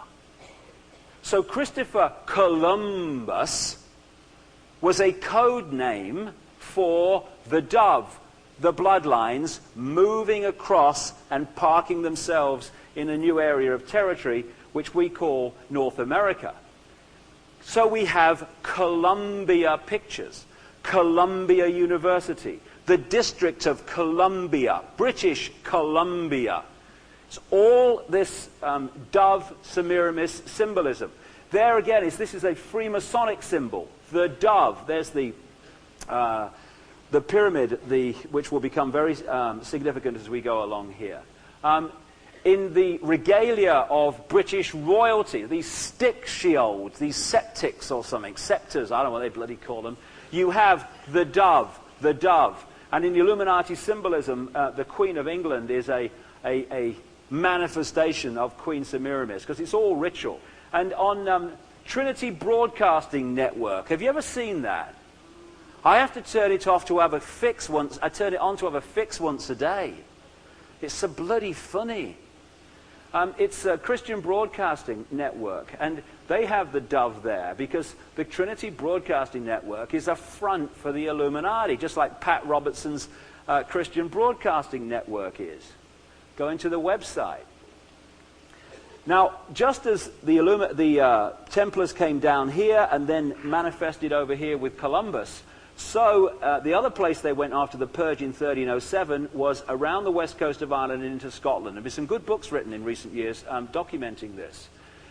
They went into Scotland, and they went there for a number of reasons. First of all, a lot of the bloodlines manifested in Scotland, moved to Scotland. People think that a lot of the classic Scottish names like Sinclair and stuff are actually Scottish. Not true. They came from this area of the world, and originally, of course, back where the whole thing started from. And there was a family in France that was fundamentally involved in the creation, right at the start of the Templars, called the St. Clair family. When it moved to Scotland and Rosslyn Castle near Edinburgh, it evolved into the Sinclair family. And the Sinclair family are one of the major Illuminati bloodlines. Not everyone called Sinclair, of course, because the name has got, moved out. I'm talking about that bloodline going through that calls itself Sinclair, the main one. And so when the Templars were fleeing, they went into Scotland because they were going into very friendly areas with the Sinclairs, etc. And also, Robert the Bruce was having problems with the Pope. Scotland was excommunicated, so the Pope had also joined in the Destroy Templars thing through Philip the Fair, didn't have access to them there. Now this is not just historical naval contemplating, because the Templars manifested out of Scotland eventually under another name, the Scottish Rite of Freemasonry. The Scottish Rite of Freemasonry, with its 33 official degrees and many Illuminati degrees above that, is the biggest secret society in the world today. It pervades world politics, world business, world banking, world military, world media ownership. And it is the Templars under another name. It goes right back into the ancient world. Just changed its name to Freemasons, but it's the same seamless story going through history. This is one of the holy grails of the Illuminati, really, over the years. It's called Rosslyn Chapel on Sinclair land. And the reason I show this is because in the stonework are sweet corn plants and cactus plants that at the time this was built were only found in the United States, probably still are. That's significant because this chapel was built and that stonework put in place long before Columbus left on his journey. And there's a lovely book, it's a very rare book written by a Canadian, that shows that Prince Henry Sinclair, not Prince Henry the Navigator, Prince Henry Sinclair of Rosslyn Chapel, of the Sinclair bloodline, landed in North America in 1398, 100 years before Columbus, because they knew it was there, because they have knowledge that we don't. They just want to sell us a fantasy of history. Now, when the Illuminati moved into America and North America, the same will be true of Canada if the research is done. They wanted, as I talked about this morning, to take over America. Okay, and they could do that with the colonies and all that stuff to start with. But that was over control, and it had a finite life. They wanted to seamlessly move it into covert control, which can go on forever until it's identified. And to do that, they put several placemen into the founding fathers of America, people like Benjamin Franklin, in this illusion called the War of Independence, which the American army did not win. The English chose to lose. If you look at it, it was unbelievable what they were doing to allow the Americans to win, because that was the idea. And, in America, and I hold my hand up to them, I don't agree with their version of life, and I don't agree with many of their views, but some of the Christian movements in America are doing some wonderful work at the level of exposing the manipulation, financial and political. But they still go starry-eyed and glassy-eyed and tearful when they talk about the founding fathers. Well, I'd like to talk about the founding fathers, particularly this guy, Benjamin Franklin. Benjamin Franklin was a Satanist, and he was a wonderful believer in freedom. He used to buy and sell black slaves, this guy.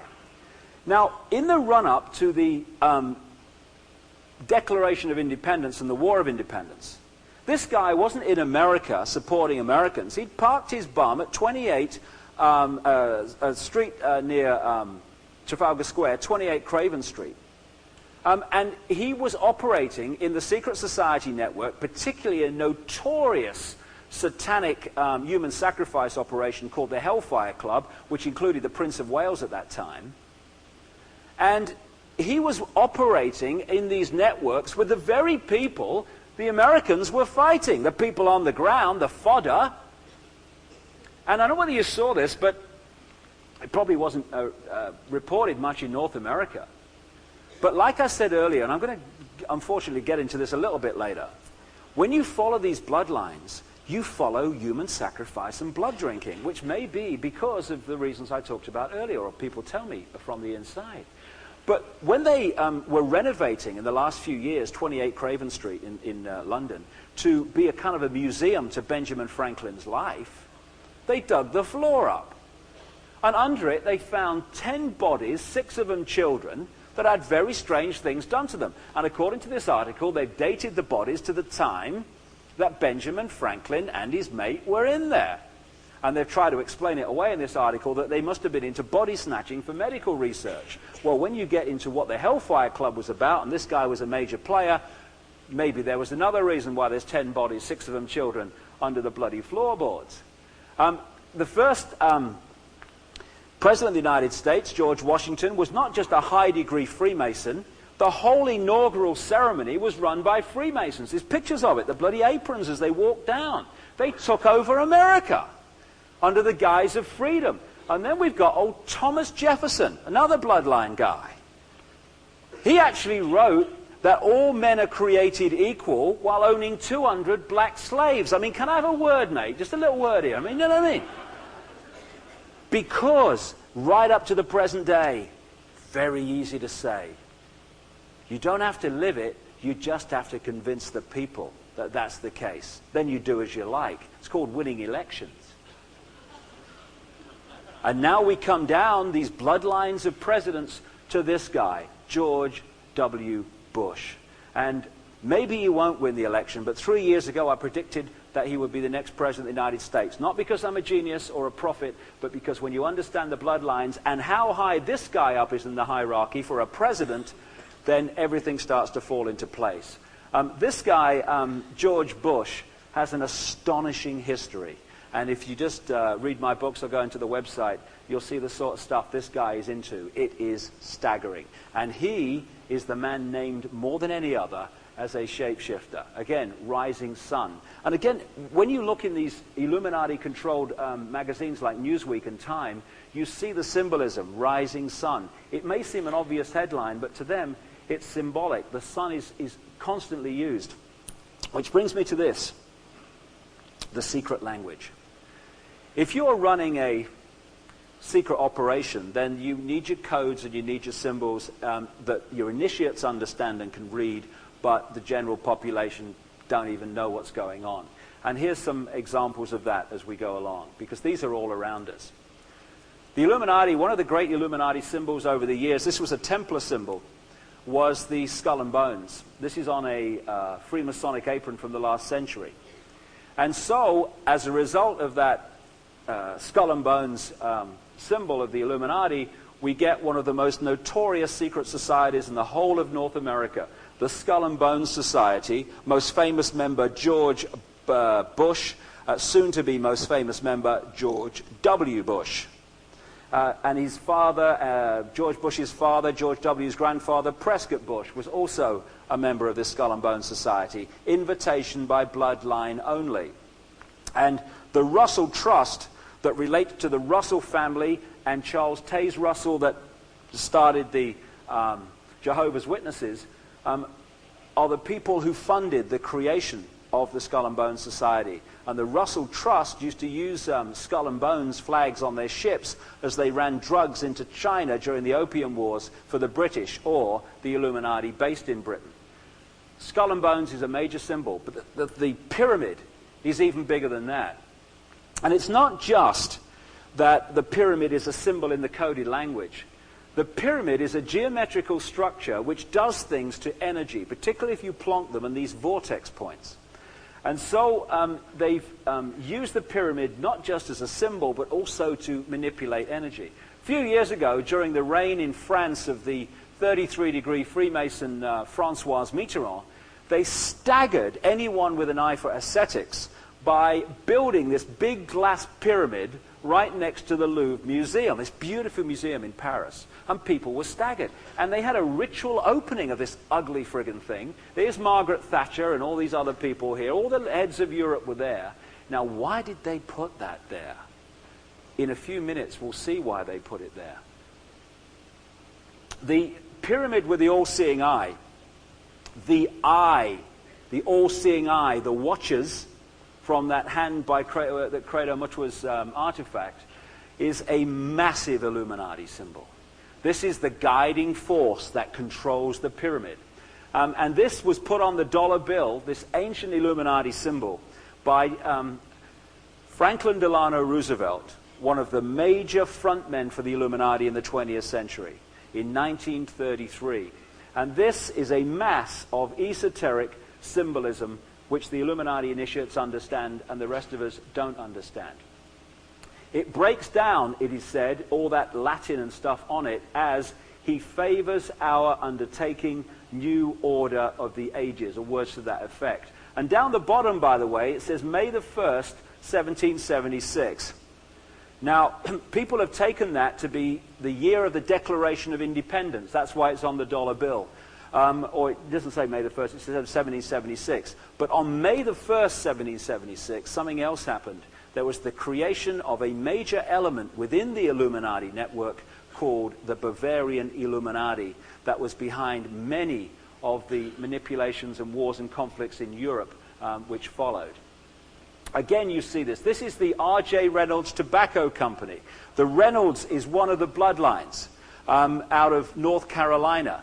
And the R.J. Reynolds Tobacco Company was owned at one time, maybe it still is, by the Gray family that are very, very close to George Bush. In North Carolina, in the area that this company controls, people don't realize this, that race purity did not end with Adolf Hitler. In 1946, in North Carolina, in the area that this lot controlled, R.J. Reynolds and the families that control it, children were given intelligence tests, and those that fell below a certain level were forcibly brought with their parents in front of a eugenics court, and little boys and little girls were sterilized because they did not reach the desired level of intelligence. That was not in Nazi Germany. That was in 1946 in North Carolina. The Nazis and the fascists did not end in 1945. They just took the jackboots off and the uniforms and put on business suits and smart shirt and ties. Again, the all-seeing eye keeps coming up again and again. This, look at that, this is the symbol of British intelligence. Look at it, British intelligence. That, by the way, the fleur-de-lis, is a symbol of the Merovingian bloodline, and it goes back to, this is the Babylonian Trinity. You'll find that everywhere, particularly in relation to British royalty. This is MI5, and British intelligence is the premier intelligence operation in the world that controls, indeed created, the CIA, and certainly will be massively influential in affairs in Canada. Even the all-seeing eye is on the capstone at the top. Again, this is triads from China, same thing, because they all connect in the end at the top level. This is Fidelity Investments, again, the same thing, recurring. And the eye, the all-seeing eye, CBS television. And what does CBS stand for? Columbia Broadcasting. Everywhere you look, you see this stuff once you start to see what's going on. Now, what you're looking at here, and you know, if I saw this for the first time and heard what I'm about to say, I might say, don't be bloody daft. But when you put it together with all the rest, you start to realize that there is nothing that is a coincidence in Illuminati symbolism. This is Dealey Plaza. This is where they killed Kennedy. They killed him in a street plan of a pyramid with a capstone missing. That is a railway bridge that cuts off the join. Now, this area is very, very sacred to the Secret Society network. This is where they put the first Freemasonic temple in Dallas. And they killed him here, Kennedy here, in this, what is to them, a sun temple in their kind of, the way that they see the world and their ritual. Now, I'm going to come back to Kennedy in a second, because he fits in many areas. Now we come to the main Illuminati symbol, which you'll see all over the place. It's the lighted torch, or the flame. And this comes, not in part at least, from another recurring story from the ancient world. And that is of some hero who took fire from the gods, fire equaling knowledge, and handed it to humans. In other words, these bloodlines, it seems. Now, this is the most famous one, a Greek hero called Prometheus, who was supposed to have taken fire, knowledge from the gods, and given it to humans. Now, this, therefore, the flame became the major Illuminati symbol. Now, this gold statue of Prometheus is actually in the Rockefeller Center in New York. It was put there by the Rockefellers, the bloodline branch managers of America, and further afield. And there's a plaque there to that effect. Now, to the Rockefellers, that is massive symbolism, which they understand about the bloodlines holding the knowledge and using it for this agenda. Now, that's what that is. This is not the one in New York Harbor. It's an exact replica. I haven't been to New York recently. That's why you've got a fairground ride. This one's in Las Vegas, which is a massive Illuminati symbolism. My goodness me. You want to see that place? Now, what we are led to believe is that in New York Harbor is saying, this is the land of the free. What it's actually saying, because this was given to New York by French Freemasons from Paris, who knew what it really stood for, what it's really saying is, we're running the show, we're telling you, but you can't see, can you? What a laugh. And people that have studied Babylonian imagery and stuff say this whole package is very, very much along the lines of Queen Semiramis. Now, in an island in the River Seine in Paris, where this came from, to this day, a lot of people don't know that, is a virtual mirror image of the Statue of Liberty. So that flame and the torch is the Illuminati symbol. The illuminated ones, illuminated into knowledge we don't normally get in the public arena. Back to Kennedy. When they killed Kennedy here, the grassy knoll, in the street plan, which is a pyramid with a capstone missing, the Scottish Rite of Freemasonry put up an obelisk, an ancient symbol going way back into ancient Egypt and before, of course, and on the top of it they put the lighted torch. We killed him, we're telling you, but you can't see it. And what have they put on Kennedy's grave from that day to this? The lighted torch, the eternal flame, the Illuminati. We killed him, we're telling you, you can't see it. And back to Paris. That is the place, the image, on top of the Pont d'Alma tunnel, the bridge or passage of the moon goddess on the ancient site of the Merovingian ritual chambers of sacrifice to the goddess Diana, where people take their tributes to the Princess of Wales. It is an exact and massive replica of the torch held by the Statue of Liberty. It's called the Liberty Flame, the thing there to say that on the side. It's standing on a black pentagram, and you can't get more satanic imagery than that. On her grave, Oldthorpe Park in Northamptonshire, you've got the flame.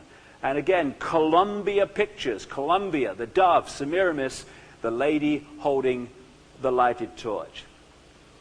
This is Christian Broadcasting Network of Pat Robertson, George Bush's big mate, who's pressing for George W. Bush to become president. Again, on the coin from America there.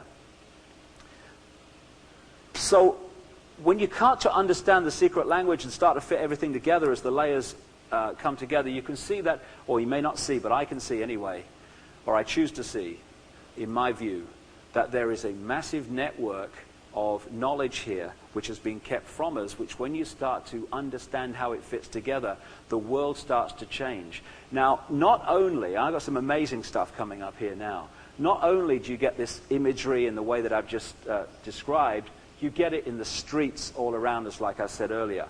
Let's go back to this center of the street plan in Paris, the Arc de Triomphe. And the arch, of course, is great secret society symbolism, like the Royal Arch of Freemasonry and all that stuff.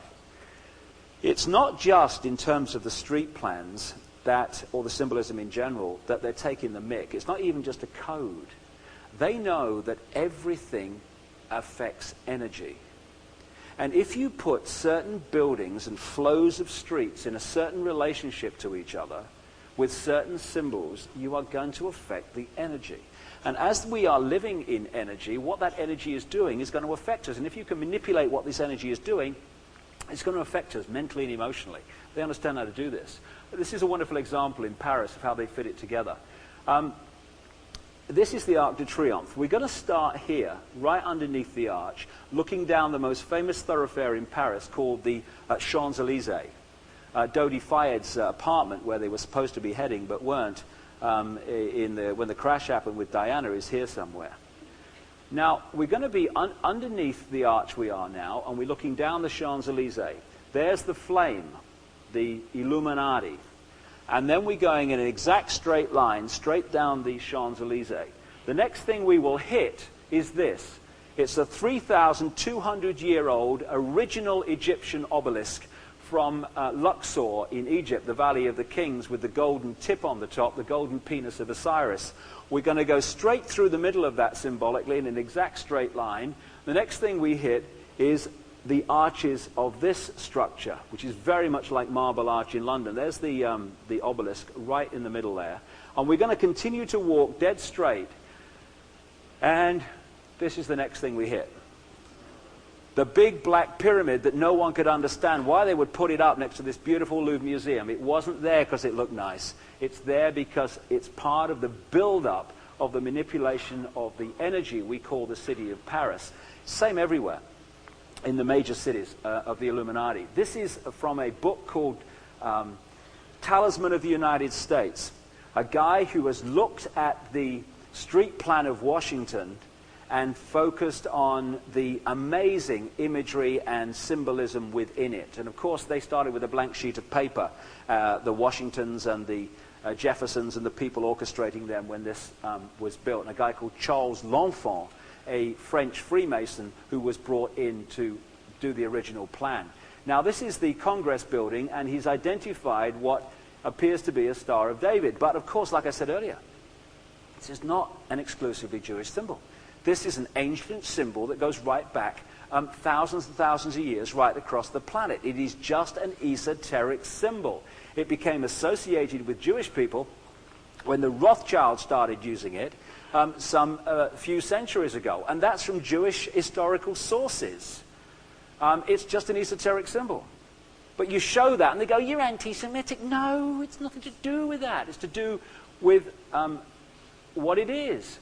He's also identified that key buildings in Washington line up with where the sun rises at the winter and summer solstice, which is what the ancients did with their stone circles and with their massive earthworks.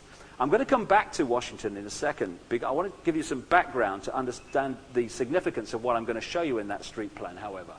What you're looking at is, in research into satanic ritual by the elite and the famous names, a notorious place. It's called Bohemian Grove. It's about 75 miles north of San Francisco, and it's next to the Russian River. It's not Russian at the moment because it's quite calm, but it's called the Russian River. Now, behind these trees in Sonoma County is 2,700 acres of redwood forest. And every year in July, the elite, the presidents, past, present, and future, the media owners, the bankers, the business leaders, the key Illuminati figures in North America and further afield turn up for a summer camp at Bohemian Grove.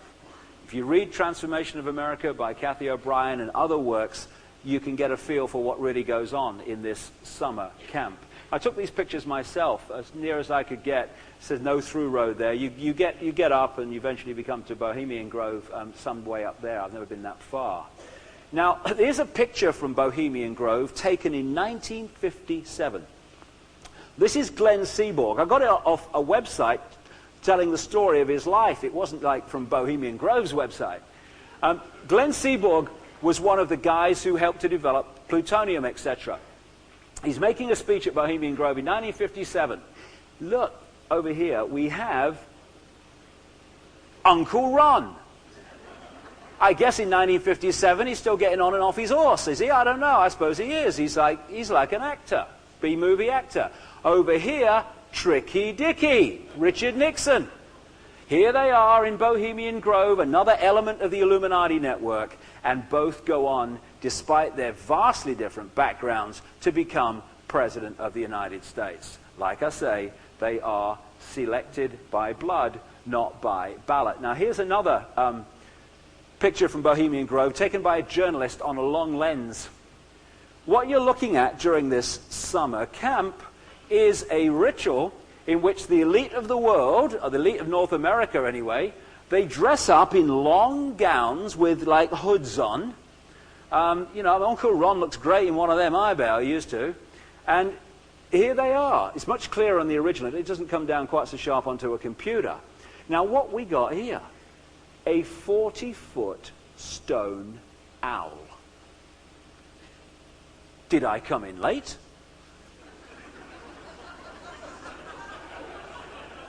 We're talking to people you see on the Criminal News Network every day. What are we doing here? What we're doing is you have to look back to understand this. As a group around Sonoma County have begun to expose, and you can get a hold of them on the website, you go back in the ancient world and you find that the Phoenicians and the Babylonians and the people of that area at that time, they used to sacrifice children to a deity called Moloch or Molech. In the Old Testament even, you can see references to people being condemned for putting their children through the fire to Molech. When I've talked, and I've done so much research into the Satanism network, not least because to understand that staggeringly is to understand how the world's controlled and who's doing it.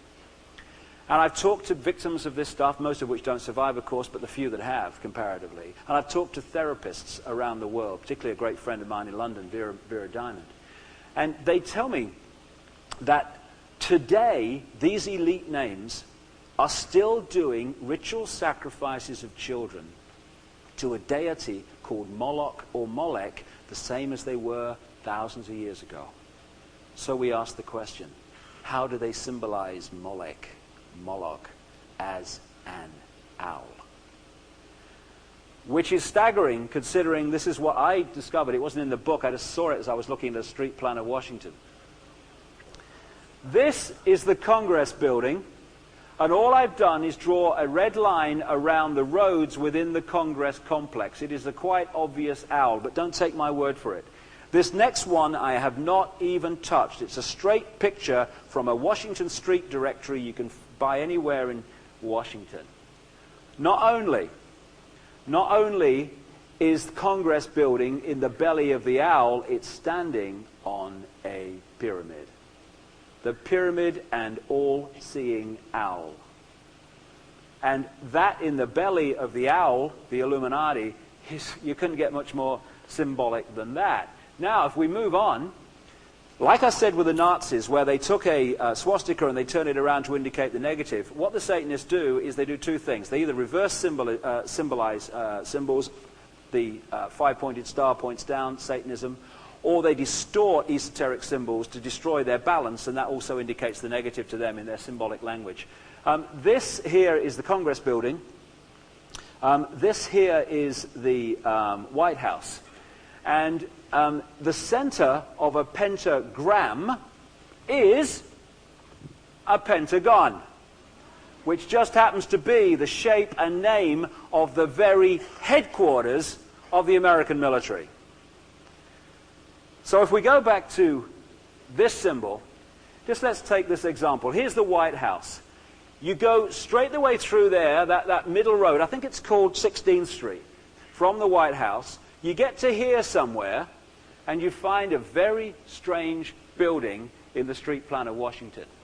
And it's Icke. There you go. There it is. And here you have the symbolism of the Sphinx here, kind of feel. There you have the Horus, the magnificent it is when you see it live, sun coming up over the horizon. And here we have basically an Egyptian temple. Here's a close-up of the, or a closer-up of the sun, Horus, son of God of ancient Egypt. What is this building? It's the supreme headquarters, 33rd degree Scottish Rite of Freemasonry. Freemasonry did not begin in the 1700s. It is part of a seamless web of manipulation which changes its name from time to time so we lose the plot. And it goes back right to where these bloodlines come out of, or at least as far back as I've been able to research so far. And again, it keeps coming up. This is the imagery of the Rosicrucian organization. Thomas Jefferson was a Rosicrucian. Again, it's all Egyptian symbolism. There's the sun again, because that's where this stuff comes out of, that part of the world particularly. Now, this is not a political building, the Congress building. It's actually a temple to the Illuminati Secret Society network. The reason it's called Capitol Hill is because when the Illuminati was based in Rome during the Roman Empire and the creation of Christianity, one of their sacred places of worship and ritual was a place called Capitoline Hill. And so this became Capitol Hill when the Freemasons built it. And when Madeleine Albright, the high priestess of American politics, and I'm not kidding, was appointed by Clinton to be Secretary of State, her first overseas visit was to Italy and Europe, and she made an official visit to Capitoline Hill, which to her would have been a pilgrimage and a highly symbolic visit for those in the know of what's going on. So when you look at the Nazis, who were just an expression, another wing of this manipulation to create the divide and rule and the war that created 55 million casualties of all races, you find the same symbolism because it's the same gang. The Maltese cross, the cross of the Knights of Malta, classic on the Nazi uniform. This guy's won the lottery, he's got the lot. The skull and bones, the reverse sun symbol, the swastika, and the eagle, which evolved as a symbol out of the phoenix, the sunbird of the Phoenicians and of the Egyptians. Here's another Nazi, the flying sun disc, going back to ancient Egypt. It's the same symbolism because we're looking at two sides of the same thing. Now, the Heil Hitler symbol actually was a part of a ritual from a secret society called the Order of the Golden Dawn, which was most famously peopled by a guy called Aleister Crowley, a close friend of Winston Churchill, the Prime Minister of Britain during the wartime, and also very much operating in Germany, where the Nazis were coming out of the esoteric occult Teutonic Knights network through the Thule Society, the Edelweiss Society, and the Vril Society. And again, the heraldry and the stuff, this is the crown they crown the queen with. I don't know what they bloody do, silly thing. Anyway, they have the Maltese cross. You find all the symbolism in all that stuff as well. And this is interesting. Liberty. You'll find this in the United States Congress. It's about liberty, you'll see, because we're free, you'll see. Very free country, you'll say, very bright. Well, what's that doing there, then? That symbol is the very symbol from which we get the name fascism. It's called the fasci. It comes from the Roman Empire. And why does it symbolize fascism? Because they tie rods, individual elements, countries, people, organizations together tightly, and they rule them from the top with an axe head, a rod of iron. It's what fascism is. I've just described the European Union. The European Union, which they want NAFTA to evolve into the America's version of, which is why they're crashing the Canadian dollar. They've got get the one currency and get rid of the Canadian currency. The European Union has a situation in which they have centralized control of the countries of Europe in Brussels, where bureaucrats make decisions, unelected bureaucrats, which override the national laws of the countries of Europe. That's classic fascism, even on the basis of the very symbol we get the word from. And this is the Colorado seal. Look at this. Colorado is a massive Illuminati center. not least Denver, where that airport is with the gargoyles. There you have, again, the sun and the symbol of the pyramid, but look, there again, the classic fascist symbol on a so-called free American state. And when you go to the Knights of Columbus, I took this in Eastern Canada, again, the classic fascist symbol. They understand at the top level what it means. They're talking to us. Again, ARCO, Atlantic Richfield Oil Company, you see it in the transnationals. That's the pyramid with the capstone missing, look out from above. This is the House of Lorraine, one of the great depositories of the bloodline. This is the double cross of the House of Lorraine, the cross of Lorraine, from where we get the term being double-crossed, being manipulated, and how appropriate then that we should find it in this Exxon oil company.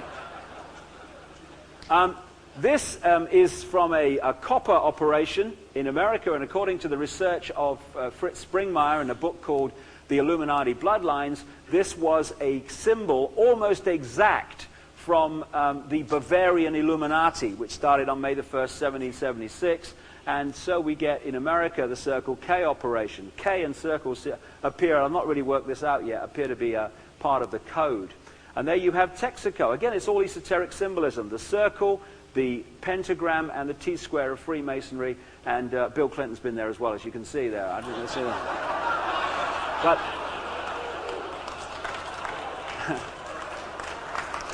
because it could have been Christopher Columbus because he's so full of shit. No, he's not. No. The point is, though, that it's not just symbolism for, let's take the piss. We'll put it out there. We'll know what it means, and they don't. What a laugh. We have a subconscious which picks up everything. And they have this understanding of how to speak to the subconscious. And the subconscious often speaks in imagery and symbolism. This is why we dream in symbolic ways rather than literal ways.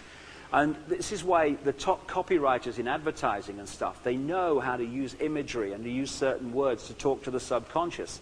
The idea is to put images and thoughts into our subconscious, which eventually filter to the conscious, at which point we say, hey, I've got a good idea. One of the things that happened, this is a famous story, is that what they used to do some time ago is they used to put flash frames of Coke bottles in the movie just before the interval. Now, the conscious level just couldn't see that. Boom, gone. The film never seemed to change. The subconscious sees everything. And until they banned that, Coke sales at intervals in cinemas went up significantly because it went in at the subconscious, came, I fancy a Coke. We think it's our personal thought. It's coming from the subconscious, and that's the way they go in. That's the way they go in with the mind control. Again, it's amazing how you see the Freemasonic floors in famous cathedrals because they control the religions. This is Westminster Abbey. And all over the world, I haven't seen a policeman recently in Canada, although I might have seen one earlier today if things hadn't have changed. But you see this, the black and white squares on the uniform of the police all over the world, in Britain, Australia, America. Again, Freemasonry imagery, secret society imagery. And I want to emphasize this. I'm not saying for a minute that Freemasons in any way influence the police force. I think it's just an ugly rumor myself, So I'm going to finish this part of the talk by bringing in now an element which has come more and more into my research in recent times. These three things are all connected. When I started following these bloodlines, again, these ceremonies and rituals and blood drinking went with them wherever I went. And the more that time has passed, the more I've begun to understand how important this stuff is to these reptilian bloodlines. And I'm just passing on, I haven't been there, I haven't seen it, but I'm just passing on what I'm told by people who've been on the inside and seen it. That for some reason, these hybrid bloodlines need to drink mammal blood, human blood, particularly blonde-haired, blue-eyed people, because there's something in that bloodstream that makes it more effective than any other, to hold those mammalian codes open so they don't manifest in their true form. And the satanic imagery is all over the place if you know what to look for. Well, this is one kind of example. They wanted to build a statue to George Washington, the first president of the United States. I mean, there's someone in America who built a bloody statue. I mean, I feel it in me water. They must be somewhere. But no, they asked some guy in bloody northern Italy to do it, Florence, you know. So anyway, when George arrives on the ship and they unveil him, I mean, people are aghast, like, you know. I mean, their flabber's never been so gasted, as they say. They put George, he put his arm in the air and his arm down here, and they cover his Bill Clinton's with a piece of cloth, and he's naked from the waist up. Now, this is our esteemed leader, our first president. What are you doing? And it's like the Black Pyramid in Paris. You don't know what they're doing until you have a look at what the Templars used to use and what the Satanists use as the symbol of the negative force. From there to there. Naked from the waist up, that arm down, Bill Clinton's covered with a piece of cloth. This is the classic negative force symbol that comes up again and again. And here's another example. This is the satanic sign for Satan, or whatever name you want to put to that negative malevolent force. Very simple. This is another example of it. That is what the sign for Satan is in Satanism. Well, how about that then?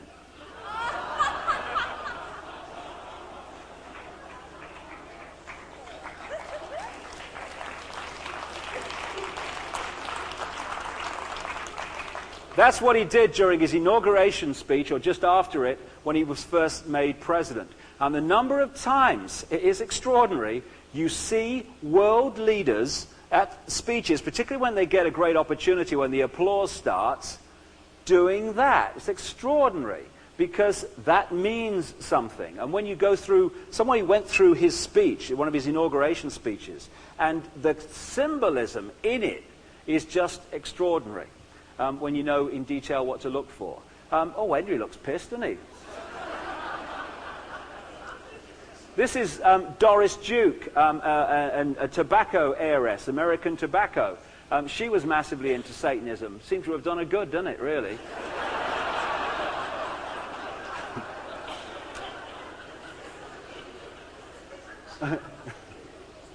I mean, he looks pissed off with being with her, and she looks really pig sick with being with him, really. But this lady was actually ritually sacrificed, according to sources, number of sources that I've come across, because they, at the end of their lives, they tend to do that to each other. It's almost, again, part of their ritual. It's a very, very strange world that's controlling us. Anton LaVey, his Church of Satan had a number of famous people involved in it. This is Jane Mansfield, who was a high priestess of the Church of Satan. And an offshoot of the Church of Satan of LaVey was an organization called the Temple of Set that was headed by a guy called Michael Aquino, who is very much named by mind control victims as being massively involved in the mind control operations and the trauma-based mind control, which I'll come to in a second. I think he's died recently. The Temple of Set came to light when it was exposed that Michael Aquino was the head of the Temple of Set while being one of the leading lights in the American military's psychological warfare department. And when this was exposed, even in the mainstream media, the authorities said a person's religion is his own business. Well, it might be, but you know, if it involves sacrificing children, I think we ought to have a word in here somewhere. But that's the way that it was received and explained away in that pathetic fashion. This guy is Aleister Crowley. Again, a man who very much was involved with Churchill and the Nazis, and is like a hero in the satanic movement. And he actually wrote books in which he explained how to sacrifice children and the best ones to pick. And people say, oh, it doesn't go on, it's rubbish. Tell the kids that, for goodness sake. We've got to get out of denial, and then they might get out of servitude and torture and horror. This is Winston Churchill, who came to be a kind of classic Christian person, and there he is being inaugurated into the Druid religion. That's not to knock the Druid religion. Just because you're a Druid doesn't mean you go around sacrificing people. I know lots of Druids in England. They're really, really nice people. What I'm saying is, while they claim to be Christians because it's good for the CV and it's good for the kind of image, they're actually into a very different view of life. This guy, my goodness me, this guy is Ted Heath. He's named as I think I mentioned in the talk earlier this morning, as a shapeshifter and a conductor of satanic ritual. And I named him in The Biggest Secret, which came out in February in England, and February 1999. And a journalist went to him, read from the book what I'd said, and this guy's got a lot of money. He could have shut that book down if he was prepared to go to court and let me say my piece. All he said was, I think David Icke must be ill. And that was it. This guy is called Peter Mandelson. He's a guy who is very much involved in the manipulation at the heart of the present Tony Blair government. He's the present guy in charge of the negotiations in Northern Ireland between the various factions. And he's known by his colleagues, and this has been in the media, of course, as the Prince of Darkness. From my understanding, whoever coined that phrase was very inspired indeed, and possibly psychic. Now, these two people are apparently on opposite sides of British politics. They are sitting there together at a convention agreeing that Britain should go further and further and further into the European Union and lose more and more of its national decision-making, because they are two sides of the same force, and the same will be going on in Canada. The Mormons, again, this is the temple in Salt Lake City. The Mormons are a front, and most of them involved in the Mormon religion, like Freemasons, are innocent of this knowledge, but it is a front for satanic activity, child abuse, and child sacrifice. And if you go into my website, like I say, you'll see people from the inside of the Mormon church exposing that, not just me. We need to get out of denial of this. 666, from the number of the beast in Revelations in the Bible, is a code which is an obvious code for Satanism. It comes up again and again and again. So you have it there, and you see it in advertising a lot. Here's 666, look, in this particular advertising for, I don't know what it is, advertising something. And in this cold preparation is 666. Now, this is someone the audience here will know, Pierre Trudeau. Pierre Trudeau, on his car, he has 666. And according to a friend of mine in Vancouver, you can write me if I'm wrong, as to say, he was the man who put 666 into the federal government telephone numbers. Now, isn't it strange, therefore, a strange coincidence, that people like Kathy O'Brien name him as a pedophile, a child abuser, and a child sexual abuser? And he's involved in this same stuff. And she names other people as well, including Brian Mulrooney. But of course, we mustn't talk about that on the radio, because we have regulations, you see. The game is broomsticks. It's satanic knowledge. It's basically esoteric knowledge which can be used positively as well as malevolently, used malevolently to control instead of being used to set free. And it's just the same knowledge which they use to control us that they want us not to know about. And like I say earlier, this lady was ritually murdered by the very same codes, by the very same symbolism and ritual that you see all the time. And I've talked a bit about, some of the symbolism surrounding it. Just a couple of three-dimensional things people don't know, because it's not appeared very much in the media, if at all. People still think that, or the official line is still that this was an accident. What a strange coincidence. There are 17 traffic cameras between the Ritz Hotel and the Pont d'Alma Tunnel. They've never gone down before.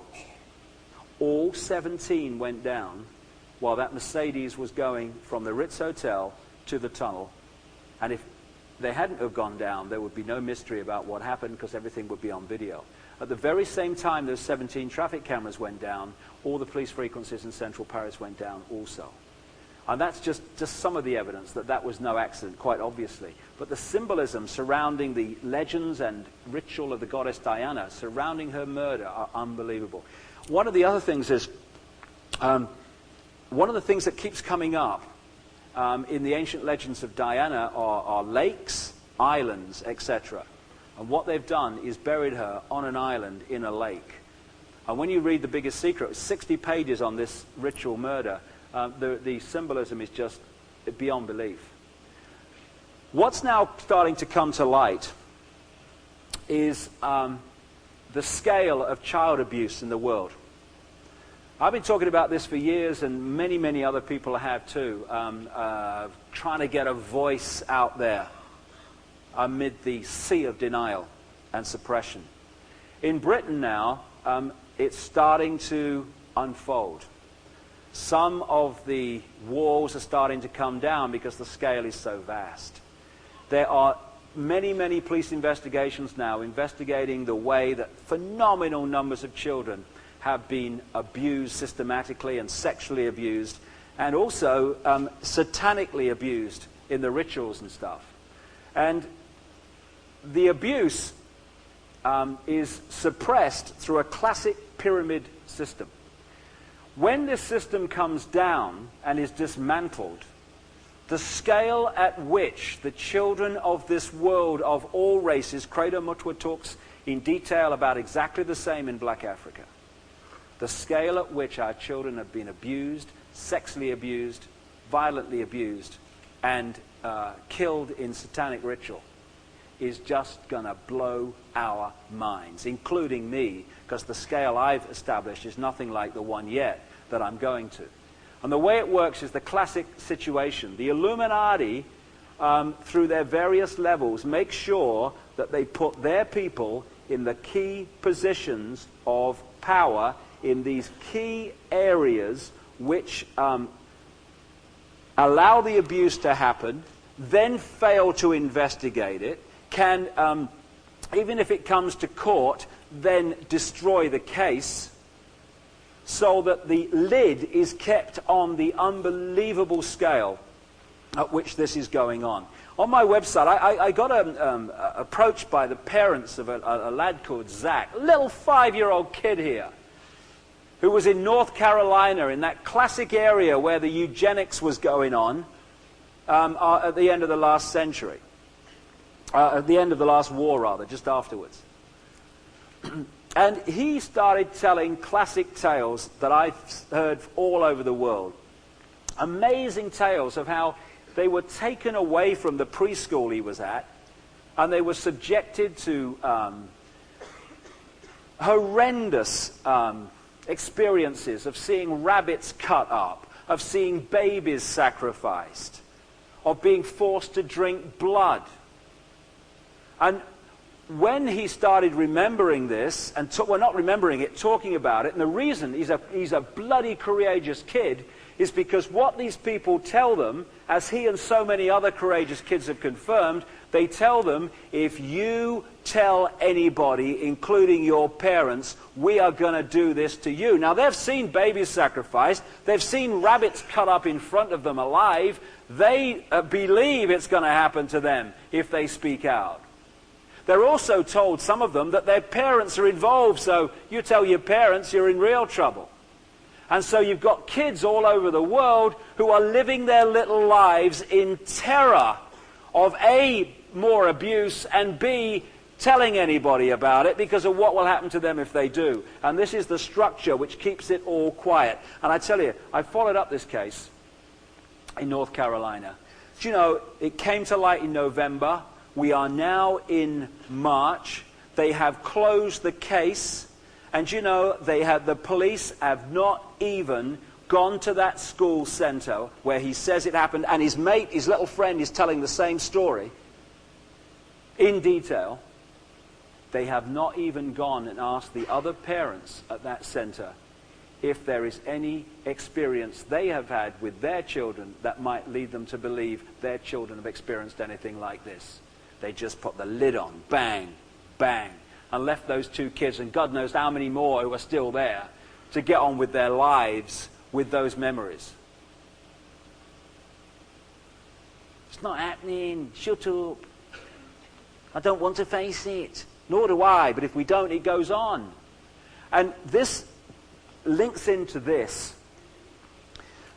mind control is fundamental at the very heart of how the Illuminati have manipulated the human race. Mass mind control, creating the herd mentality, and other techniques I'll come to as the afternoon starts to move into the modern world. But after the break. But this is individual mind control. It's called trauma-based mind control. They found, and in the Nazi concentration camps where they had an endless supply of victims, people like Joseph Mengele, the angel of death in the concentration camps, who after the war was brought to the Americas by a British and American intelligence operation called Operation Paperclip, and carried on his appalling genetic and mind control experiments in North America, not least at the China Lake Naval Weapons Center in California, and also very much in league with a guy called Ewan Cameron, who many Canadians will know, who was operating out of Montreal at the head of the notorious mind control project called MK Ultra. That was created by the Nazis, who were brought out by people like Alan Dulles, the head of the CIA, the first head, and British intelligence, out of Nazi Germany to avoid the Nuremberg trials, so they could continue where they left off in this part of the world. And what they discovered, and they've known this a long time, but the concentration camps gave them an opportunity to perfect it, is there's a mechanism of the mind which shuts out memories of extreme trauma. Therefore, when we have a bad road crash, we don't remember the horror of the impact because the mind puts an amnesic barrier around that memory. We can't remember it. Good thing. We don't want to keep remembering that stuff. But like everything, it can be used malevolently. And they realized that if you could systematically traumatize children, particularly before the age of 5 and 6, so you could rewire the brain and the neuron pathways, you could turn their minds into a honeycomb of self-contained amnesic barriers independently working by themselves and independent of each other. A honeycomb. And once you've created that honeycomb of amnesic barriers through putting people through a satanic stuff and this abuse that I'm talking about on this vast scale, you could then program these individual compartments of mind with things that you wanted them to do, assassinate people, whatever, or you could bring that compartment to the front of the mind. They would then experience sexual abuse by people like George Bush, one of the most famous pedophiles in the world, the proof of which and the evidence of which is more on him than anyone else.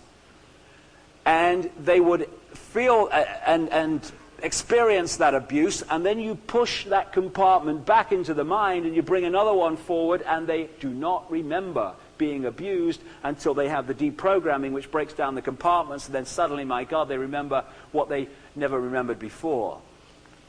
And this trauma-based mind control, which has created something called multiple personality disorder, which is not multiple personality at all. It's multiple fragments of amnesic barriers operating independently from each other. Every single amnesic part of the honeycomb thinks it's the whole mind. And this is how they create assassins. This is how they create these kids who go crazy with guns at Columbine High School and other places. Guys like Thomas Hamilton, who went crazy with a gun in Dunblane, killing all those kids in Scotland. People like Martin Bryant, who went crazy with a gun, killed some like 35 people in Port Arthur, Tasmania. And it's interesting, when you do the research, this mind control network is centered, here we go, in London, at a place called the Tavistock Institute and its network of offshoots. It was created by a guy called John Rawlings Rees out of the British military's Psychological Warfare Department. And it set out to create an absolute explosion of mind-controlled people, which it could use to advance its agenda. Interestingly, Martin Bryant, one example, the guy that went crazy with a gun in Port Arthur, he was given psychological treatment, and his future treatment decided by a guy called Dr. Eric Cunningham Dax. Only the Tavistock Institute's Australia representative and a close associate for decades of John Rawlings Rees that set the whole thing up. When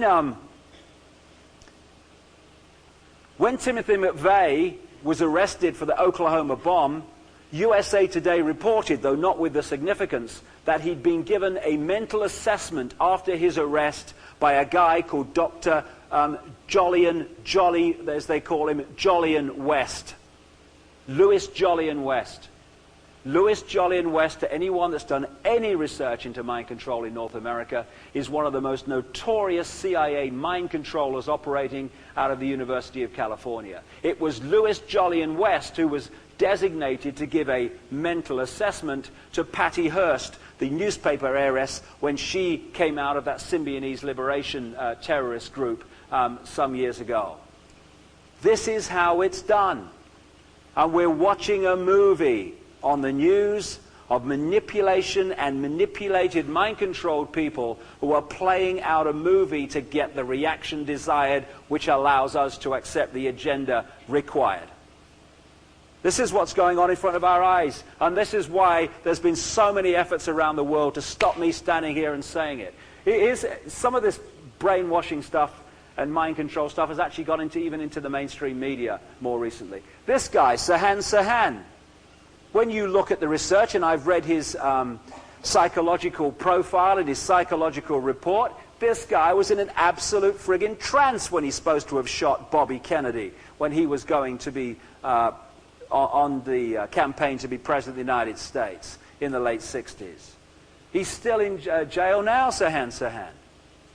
They create these people because if you can create a lone nutter, no conspiracy, the whole thing can be swept away. Lone nutter, ever so sad, terrible about John Lennon, wasn't it? Oh, JFK, what a terrible thing. Oh, Bobby Kennedy, what a terrible thing. Martin Luther King, oh my goodness, wasn't it terrible? And away you go. You don't start investigating who's really behind it when you've got a lone nutter who appears not to be the full picnic. Very famous people are involved in this stuff. This guy, Bob Hope, is a major slave owner, as they call them. He is, of course, he's getting well on in years now, so he's kind of being eased out of this. But through his life, he has been one of the people designated to look after and continue the abuse of mind-controlled slaves so the compartments hold and expand into more. This is the nature of what is going on in our world. And when we finish the next break, I'm going to go into the structure of what's happening today, how the day-to-day manipulation goes on, and then into what we can do about it. What can we do about it? A handful, almost literally at the top, of people can only control and manipulate 6 billion if we allow them to do it. It's time to stop. It's time to call enough. And we've got to get out of denial, and we've got to get out of our illusion that these things aren't happening. Because as Credo Mutwa said most brilliantly, while we ignore their happening, they just go on unchallenged. We have a wonderful opportunity here, our generations alive today, to leave this planet an immensely better place than the one we found. That's our gift. We've chosen to be here, and this is the time to do it. Thank you very much.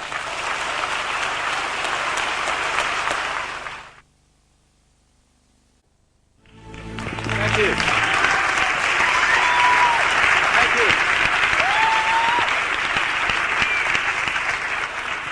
God, I love that woman's voice.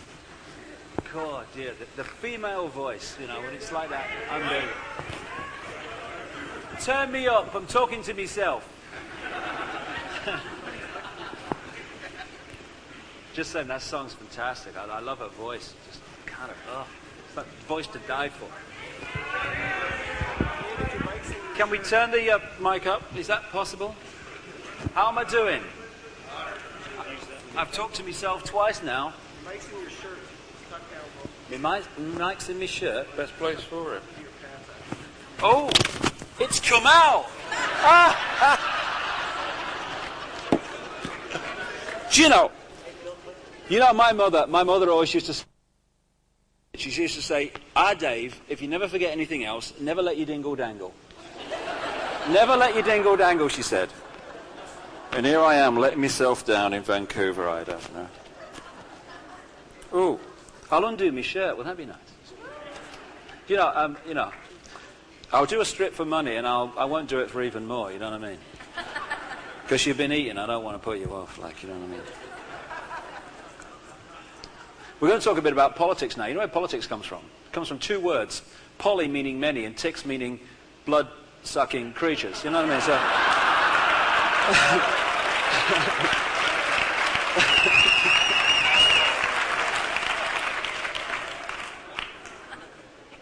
Can you hear me now? Me dangle's not dangling in me dingle-dangle thing. Yeah, great, great. I love technology.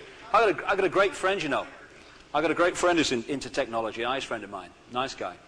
He rang me the other day. He said, look, he said, I've invented a rocket, he said, to fly to the sun. I said, that was so bloody daft. I said, you can't fly to the sun. I said, the bloody thing will melt. He said, oh, no, sir. He said, I've sorted that one out. He said, I'm going at night.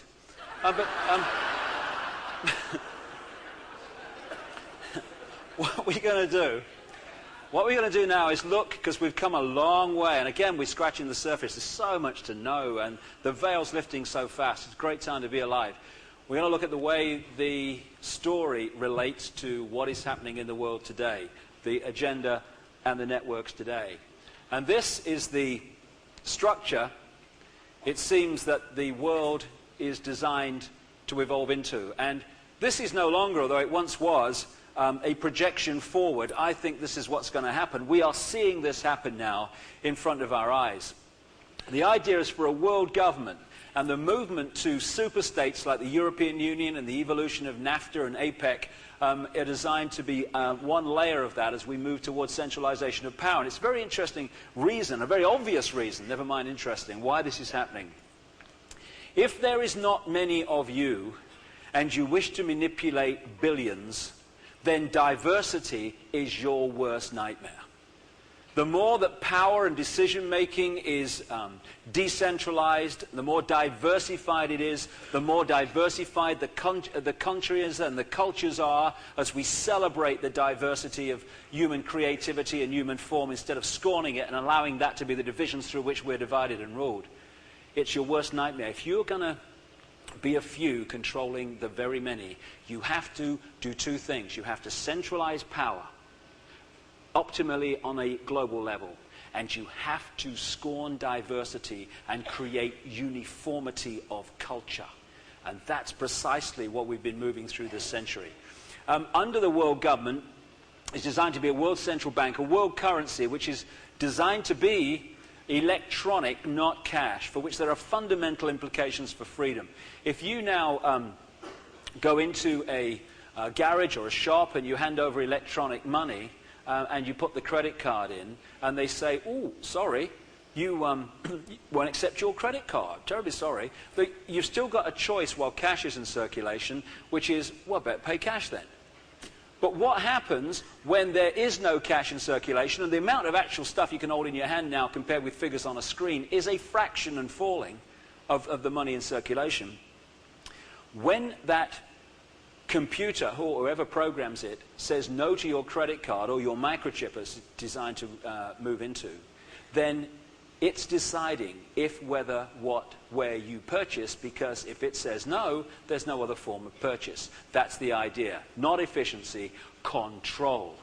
The World Army, I've been talking about this and writing about this for years, is designed to be NATO, fusing eventually into the UN peacekeeping force to become the World Army. NATO being the dominant force. And as I've said in books over the years, and other people have too, watch for conflicts in which NATO can be used as a peacekeeper out of its normal duties, so that it sets the precedent of being the force which reacts to problems in any country.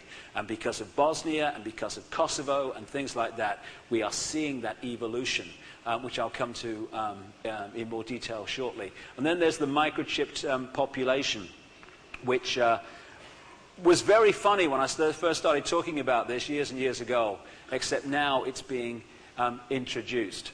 under this layer of world government is designed to be the European Union, which evolved out of a free trade area, the European Economic Community, just a free trade area, nothing to worry about, and then we evolved that, stepping stone style, to the centralized fascist European state.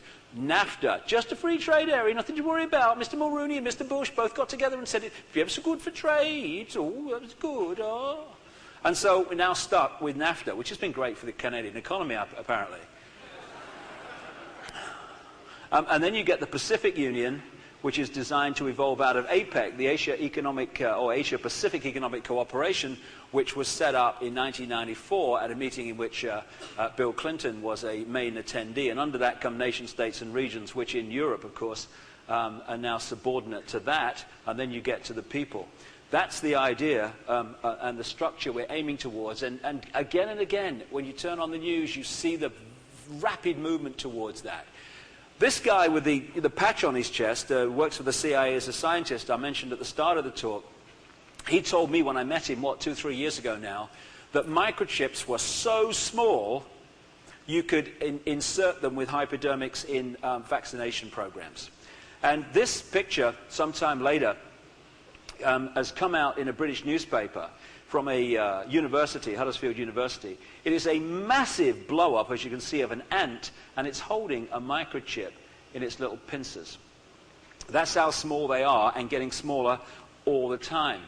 And the barcoded person, symbolized in this picture, we are moving towards very rapidly as we become embroiled in a network of technology in which we can't go anywhere and do anything of significance without some technologies recording it. Again, that's the idea.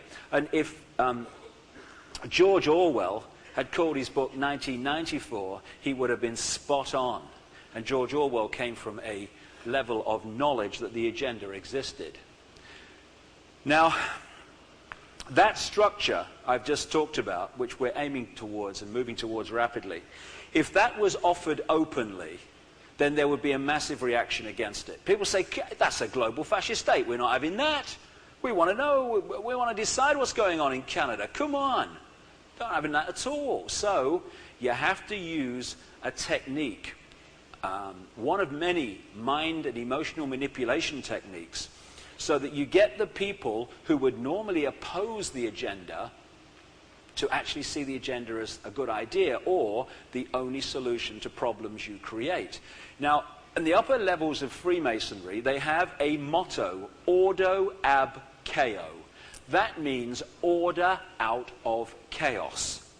The idea is that if you want to change society from the status quo to advance it into the image that you want it to be, if the status quo is working and you have harmony, you are going to have one hell of a job to get people to change that society. So you need to create problems in the status quo which you can then offer solutions to. They just happen to be solutions that reform society in the form that you want. And what the Freemasons call order out of chaos, I call problem, reaction, solution. And it works like this. If you were offering your agenda at this point openly, as I said a few minutes ago, there would be a reaction against it. So at this point, you break the status quo up. So the status quo appears not to be an option. You create a problem.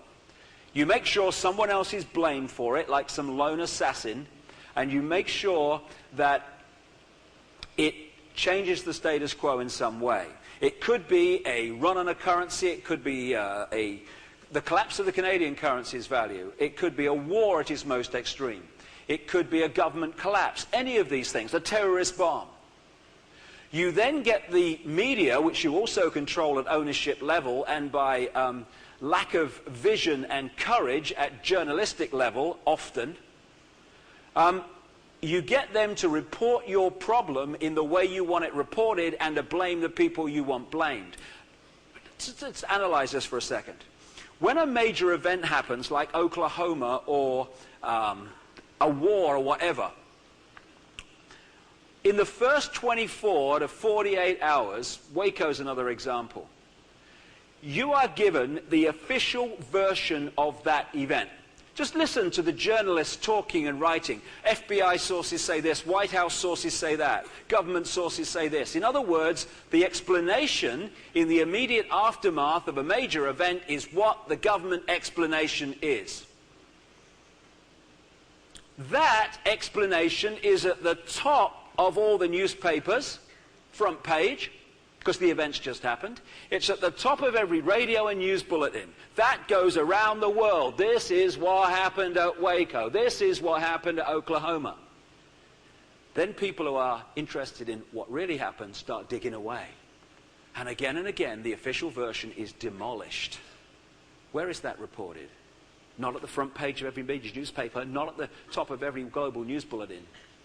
In small circulation books, in small circulation newsletters and papers and magazines. And so, decades after the official version of these events has been demolished by research, stop anyone in Sydney, Australia, in London, in Vancouver, and say, Waco, Oklahoma, and they will regurgitate the version they heard in the first 24 to 48 hours, which just happens to be the official version. This is how it works. So stage one, you create the problem, you get the public to be informed about that problem in the desired fashion. So getting the public to say, something must be done, this can't go on, what are they going to do about it? Enter the sting. Those who created the problem and glean that reaction then openly offer the solutions to the problems they have themselves created. In this way, people are demanding that an agenda is introduced or allowing it to be introduced when if it was offered openly they would oppose it vehemently. Problem, reaction, solution. And when you look at Oklahoma, just as an example, whether Timothy McVeigh was involved or not is open to debate. What is not open to debate on the evidence, I would suggest, is that not only he was involved.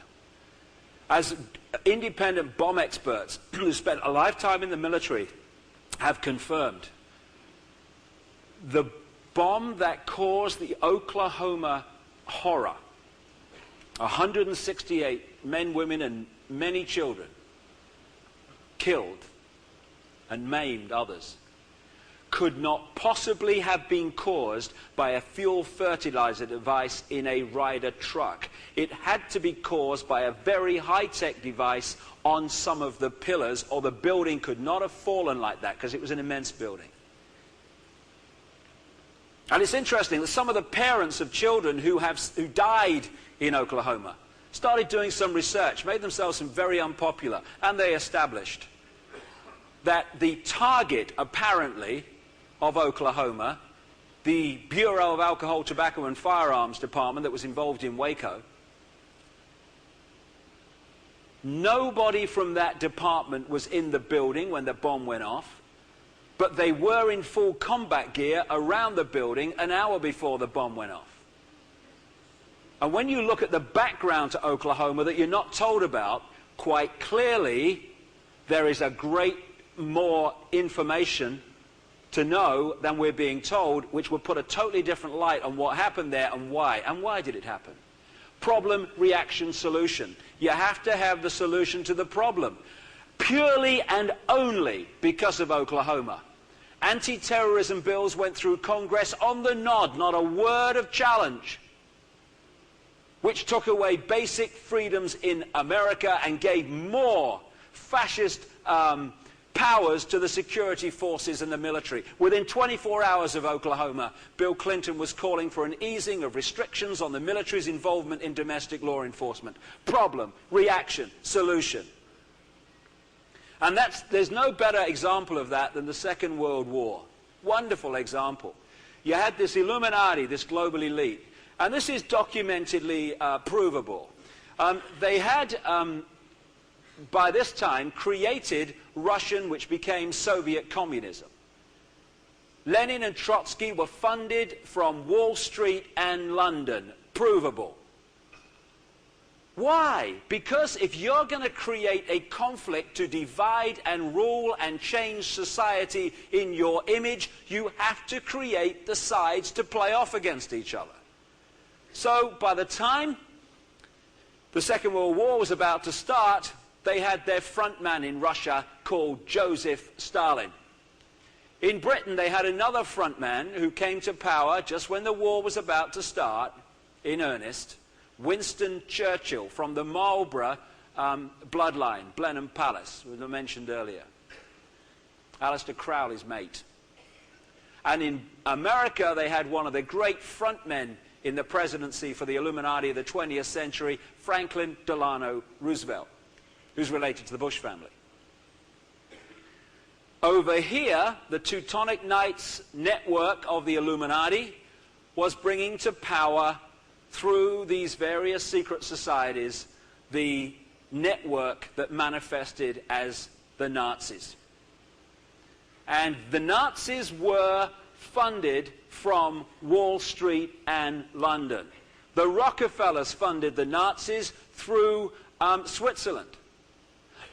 The American and British German subsidiaries in Germany funded the Nazis. One of the funders of the Nazis was the Harriman Empire in America, who funneled money through an organization called the Union Banking Corporation, director Prescott Bush, father of George Bush, and that Union Banking Corporation interfaced with the banking and steel empire of Fritz Thyssen, who was exposed publicly after the war as being one of Hitler's major funders.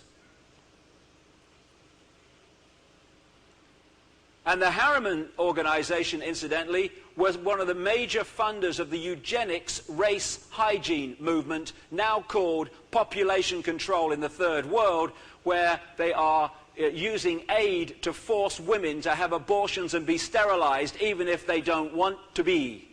And if people want to talk about being pro-choice, then they have to have a choice, women, both to be sterilized and to have abortions and not to have them if they choose.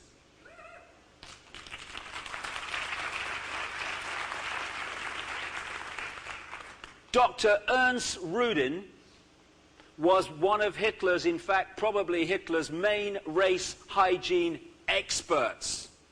He occupied a whole floor of a German university to experiment in his race hygiene insanity. Who paid for that? The Rockefellers from America. The world is not black and white, it's shades of grey. And so you had this situation where the two sides were created and then they were played off against each other. And what happened? You had 55 million casualties as a result of that war, of all different races, colours and cultures. Massive problem. The second global conflict in just a few years. The end of that global conflict, this world, particularly Europe and North America, was mentally, emotionally, physically, spiritually exhausted.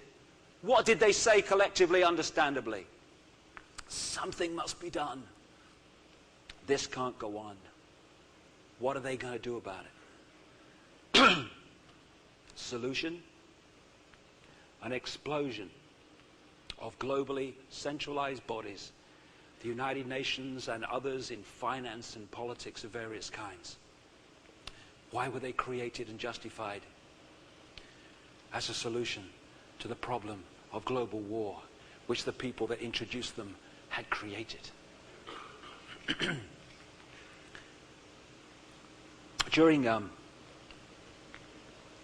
Between the two wars, the First and Second World War, a document came to light out of London, and an American congressman held it up in Congress and said, "What the hell's this?" It was called Propaganda in the Next War. The interesting question when it was exposed was, what friggin' next war? No talk of a Second World War at this time. And the truth shall set you free, I print what it says in detail. What it says in summary is this: we're going to have a problem manipulating American public opinion to go into another war in Europe and allow their sons to go into another war in Europe so soon after the last one.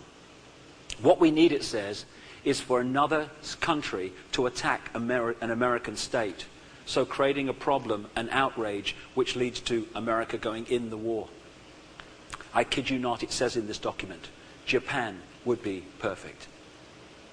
1941, Japan attacks Pearl Harbor. Problem. Reaction, outrage. Solution, America's in the war. This is how we are constantly manipulated. And so that has produced a complete change in global society, exactly as it was designed to be.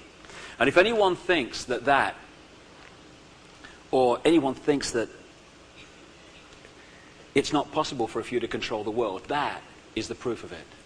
Because the simple question, how many people in America, in Britain, in Canada, in Australia, in South Africa, and all these countries that sent their sons to fight in that Second World War, how many of them wanted to be there? How many in Germany wanted to be there once they saw the horror of what war really was? Hardly any of them. So why were they there? Because this little hierarchy manipulated this country and its soldiers to believe they had to fight this country.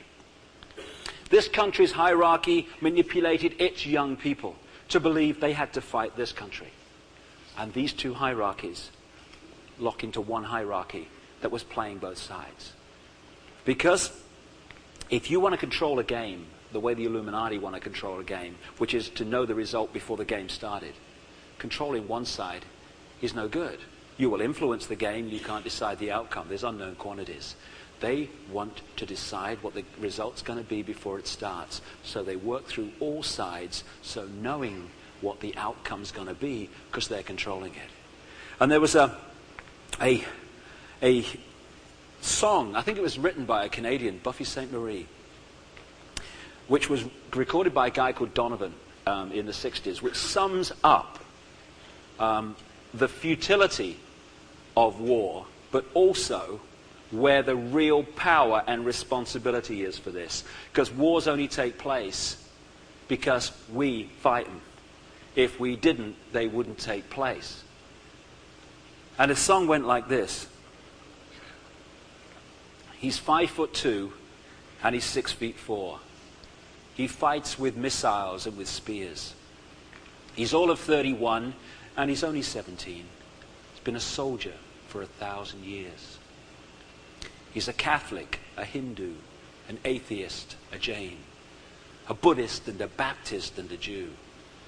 And he knows he shouldn't kill, and he knows he always will. Killing for me, my friend, and me for you. And he's fighting for Canada, he's fighting for France, he's fighting for the USA. And he's fighting for the Russians, and he's fighting for Japan. And he thinks we'll put an end to war this way. And he's fighting for democracy, he's fighting for the Reds. He says it's for the peace of all. He's the one who must decide who's to live and who's to die. And he never sees the writing on the wall. But without him, how could Hitler have condemned him at Laval? Without him, Caesar would have stood alone. He's the one who gives his body as a weapon of the war, and without him, all this killing can't go on.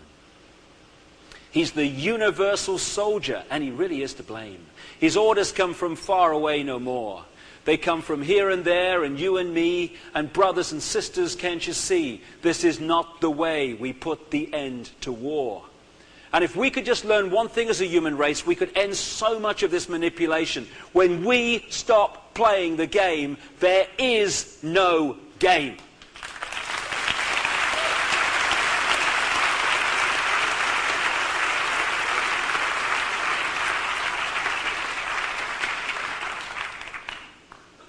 The horrors of what we do to our fellow human beings did not end in Germany. What about Rwanda? What about Burundi? What about East Timor? What about Cambodia? It didn't end in 1945. It just changed its face. And unless we start facing not only the reality of what's going on, but get out of our black and white vision of reality and start looking at who's behind it, then we're going to see more of this in more countries. And we're going to call it a free world. And I just want to mention this, because it's about time the black and white mentality was put to rest before it allows this to run its course. The Rothschilds they claim Jewish. When you mention the Rothschilds, you're anti-Semitic. Well, how about if the Rothschilds have mercilessly manipulated Jewish people for centuries? What about if they're still doing it now? Let me tell you a quick story for those who have a problem with talking about the Rothschilds. When I was in South Africa with Credo Mutwa and met Winnie Mandela and talked to her too, I got this strange call from the daughter of P.W. Botha, the apartheid president of the 1980s. And I was asked through his daughter if I wanted to go and talk to him because he'd seen me on the media talking about the manipulation and was interested in what I knew about South Africa, because I went along to meet this guy not expecting to like him because of the apartheid thing. I left feeling what a pathetic experience, because he seemed to know genuinely so little about the manipulation that goes on. He named the classic names that were manipulating South Africa, but he didn't realize all the other countries are naming the same names. And we talked about the Rockefellers, and we talked about the British royal family and the manipulation from Europe, and then the Rothschilds came up. And he said to me, you know, I had a very strange experience, he said, in the 1980s. He said, I got an invitation to meet what he called the English Rothschilds in Cape Town with his namesake, but not related, it seems, Pik Botha, the foreign minister in South Africa during apartheid, a serious piece of work, this guy, and very much an Illuminati frontman in South Africa, Pik Botha. And he said, when we had this meeting in Cape Town, this is in the 1980s, he said, the Rothschilds told me there was massive wealth in Swiss bank accounts that used to belong to German Jews that was available for investment in South Africa if they could agree an interest rate. This is the very wealth that in the last few years has come to light in Swiss bank accounts. The Rothschilds, who if you name them you're anti-Semitic, have been using it horrifically to make interest profit on since the war. The world is not black and white, it's shades of grey, and if we don't realize that, these guys are going to walk all over us. Along with problem, reaction, solution comes this technique, the stepping stones approach. That is, you know where you're going, but you know if you go in one leap, people are going to look up and say, what's happening? What's happening? What's going on here? So, you do it in little steps. This is how we've moved from a free trade area in Europe to the centralized superstate. Little steps. And every little step is projected to the public as totally unconnected to all the others. So after a few years, you look back and you think, well, how did we get here? I didn't agree to this. Been done in stepping stones. Exactly how it works. James Madison said, I believe there are more instances of the abridgment of the freedom of the people by gradual and silent encroachments of those in power than by violent and sudden usurpations. The stepping stones approach, being used on us all the time. This is how NAFTA is being manipulated into the American Union. Now, the structure of secret societies is that you create a pyramid structure and you have to go through different levels of degree, and until you get into the higher level you don't know what knowledge is held at the level above you. Compartmentalization, keep them in the dark and feed them bullshit. It's a wonderful system. Now the world is controlled by a global version of that. If it works, why change it? Which is this. Every organization today is a pyramid, if you look at it. Virtually every organization anyway. There are very, very few exceptions. Every bank, every business, government, university, a media operation. It's a pyramid. You've got the tiny few at the top who know the agenda of that organization. How it works, how everything fits together. As you come down the pyramid in these organizations, you're meeting more and more people, but they know less and less about the big picture. They just go to work. They're not trying to manipulate the world. They want to earn some money, go home, give their family a good life. But they don't know, someone here in the military, for instance, how what they're doing fits in with what somewhere here in the drug corporations are doing, or somewhere over here in banking. The only people that know how this fits together are the tiny few at the top. Same in every organization. And the structure by which the world is manipulated is pyramids within pyramids. So you'll have a bank pyramid. Someone down here, you hand the check to over in the local bank, won't have a clue what's happening here, and he won't have his clue what's happening here, etc. The bank then goes into the next pyramid in the structure, and eventually you have the global banking system pyramid, and at the top of that, the same families control the financial system. Here you have a transnational corporation, which in itself is a compartmentalized pyramid. It goes into the transnational global network, and at the peak of that, they're owned and controlled by the same people, and they're the same people that own the banks. It's very, very lonely up there. The same names keep coming up. And all the way through this, politics, education, media ownership. And this centralization of power, which has been going on incessantly, is now in our face. Every time you turn the telly on or open a newspaper, some mega global banking or industrial or media empire is fusing with another mega empire. What's remained under the surface is now becoming visible as it manifests into the structure it wants the world to be. And this pyramid structure is so important to understand how it works. So throughout this century, for instance, we can see in all these areas how power has incessantly centralized and gone into fewer and fewer hands. This is not an accident. It's because they all fuse into the same basic core, and down from that core comes the same agenda of global centralization, and it manifests here in our everyday lives. It's the same with the political parties, the one-party states. I've done this for America and Britain, but it's the same everywhere.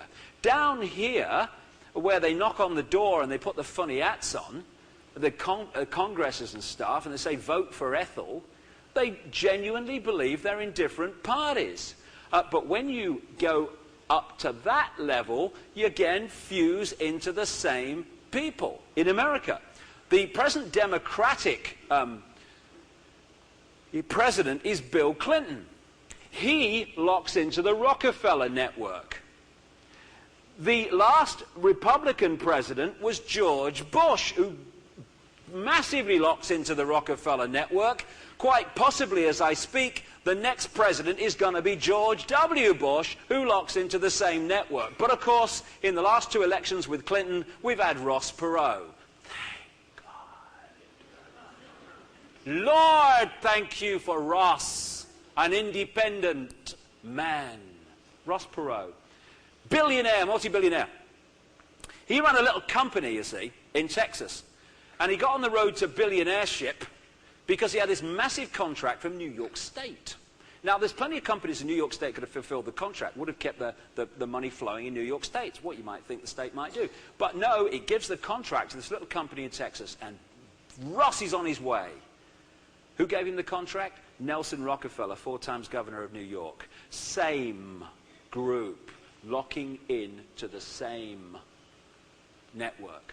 Now, if you're going to run the prison without the bars, controlled by covert manipulation rather than overt dictatorship, you've got to give the people the illusion they're having a choice and a say. So we go through this farce called an election, and you choose which puppet of the same force you'd prefer. And because we think we have choice, we're okay. Well, I live in a free country. I do have a vote. I put a cross on a piece of paper every few years. It's great. And I've no friggin' say between that point. And who attracts the money? It's cuckoo land amount of money to run for president. Who attracts that? The people they want that can spend that kind of money on politics. This is how it works. The one-party state. But we have to think that it's a multi-party state. Here's, you know, kind of, oh my, Tweedledum, and Tweedle-friggin-dum, you know. This is British politics version of that. This is Tony Blair, Illuminati frontman extraordinaire. When I was in Australia a few years ago, I predicted, not because I'm a genius, but you do the research, it's amazing what you can predict. You don't always get it right, but it's much easier. I predicted that not only would Tony Blair be the next Prime Minister of Britain, he was the opposition leader at the time, but that they would bring him in on May the 1st. I just knew he was so important to them in the next few years, they would bring it on in on a major ritual day for them, May the 1st. Well, we get May Day and all this shit. In Britain, the sitting Prime Minister decides when the election's going to be called and when it's going to take place. Guess, months and months and months and months later, when John Major, the sitting Prime Minister, called the election, May the 1st, and in went Tony Blair on May the 1st. It's all ritual and it's all cycle. Now, this guy's an opponent of him. It's called Michael Heseltine.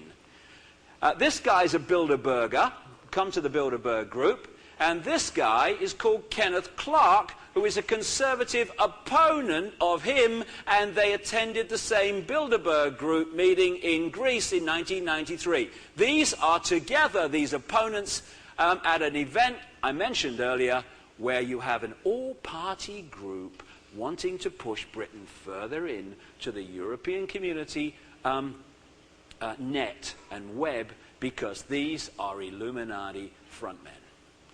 Low level, this guy, but Illuminati frontmen.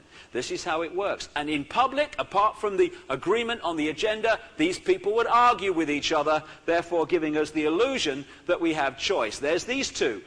Conservative, opponent Labour, at the same meeting agreeing Britain should go further into the web. Positions of power, we're led to believe, as the politicians walk the world stage and the media report them, that politicians are here in the decision-making process, like presidents, prime ministers, head of NATO and stuff like that. In fact, they're here, and I'm probably being optimistic. In these levels where they control the money, the finance and the media, they put into positions of apparent power people who will introduce their agenda. They are not actually powerful people, although of course they have power over people below. They are administrators of an agenda. And I would emphasize this point. You know, when people like me speak, you know, you go on the bloody media or stuff, or they're writing about you, they go, he's a conspiracy theorist, thinks conspiracy. Well, actually, I'm not a conspiracy theorist because, A, most of it's kind of provable, and the rest of it we can debate, but the point is, it's not a conspiracy. Oh, not at its heart, it's not. It is an agenda. It's an agenda for the centralized takeover of planet Earth and the control of its population through a microchipped network in all of us, etc., etc. Where the conspiracy comes in is in three ways. One, manipulating and conspiring to remove those people and organizations that are a threat to that agenda becoming reality, making sure they don't get an opportunity to speak and say what's going on. Two, conspiring to put into positions of power politicians and bankers and stuff that will make that agenda become reality. And three, conspiring to create problems in the world which through problem, reaction, solution will get the public to allow or even demand that your agenda becomes reality. The conspiracies relate to making the agenda happen. The agenda is at the heart of what's going on. The health pyramid. Wonderful. Pyramids are wonderful. What you have is the transnational drug corporations here. They have a wholly owned subsidiary called the World Health Organization, you see. The World Health Organization then makes announcements, for instance, that it's, there's going to be a measles epidemic or something, and coming through the World Health Organization Codex, which is trying to make life very difficult for alternative methods of healing and stuff like that. Not that they're alternative, they've been around for thousands of years, they've been around for 10 minutes. They come down through European and national government legislation to the medical profession, when they're not on flipping trips to the Bahamas paid for by drug companies. Oh, I think you know, I've heard of this new drug, you know, which I understand might be very good for your ailment, you know. They never tell you they heard about it in the friggin' Bahamas, paid for by the people that make the flipping drug, do they? So,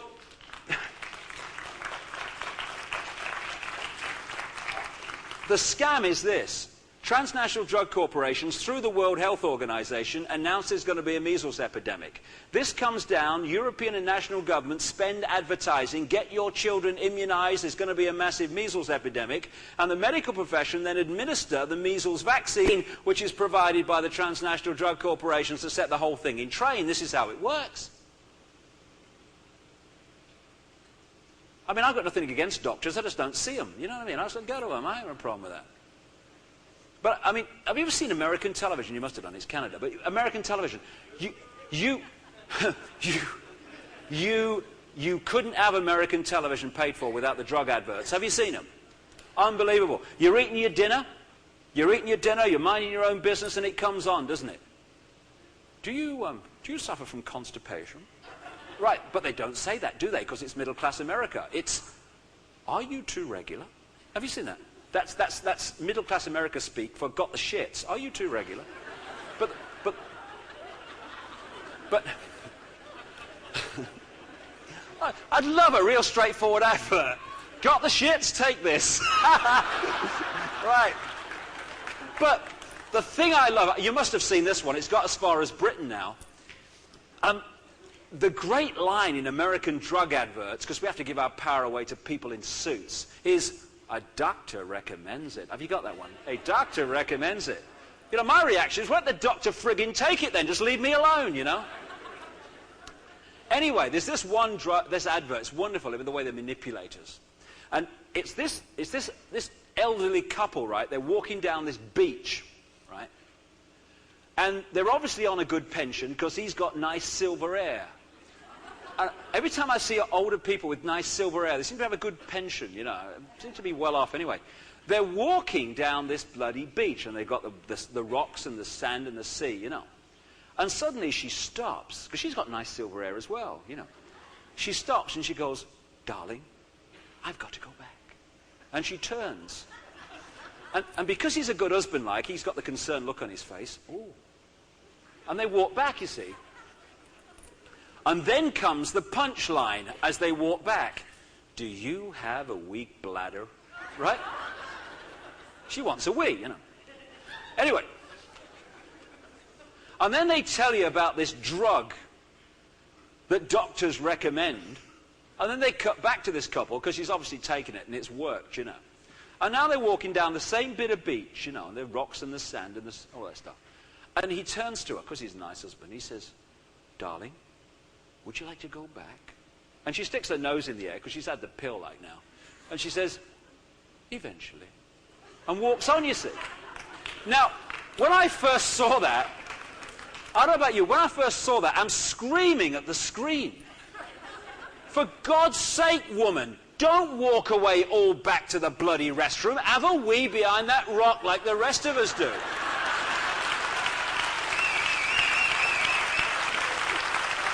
Ridiculous. Can you imagine? You're 3 miles from the restroom and your partner says, I'm going back for a wee. You say, get behind that bloody rock. I ain't walking down there. They must think we're mad. I love it. I love it. This is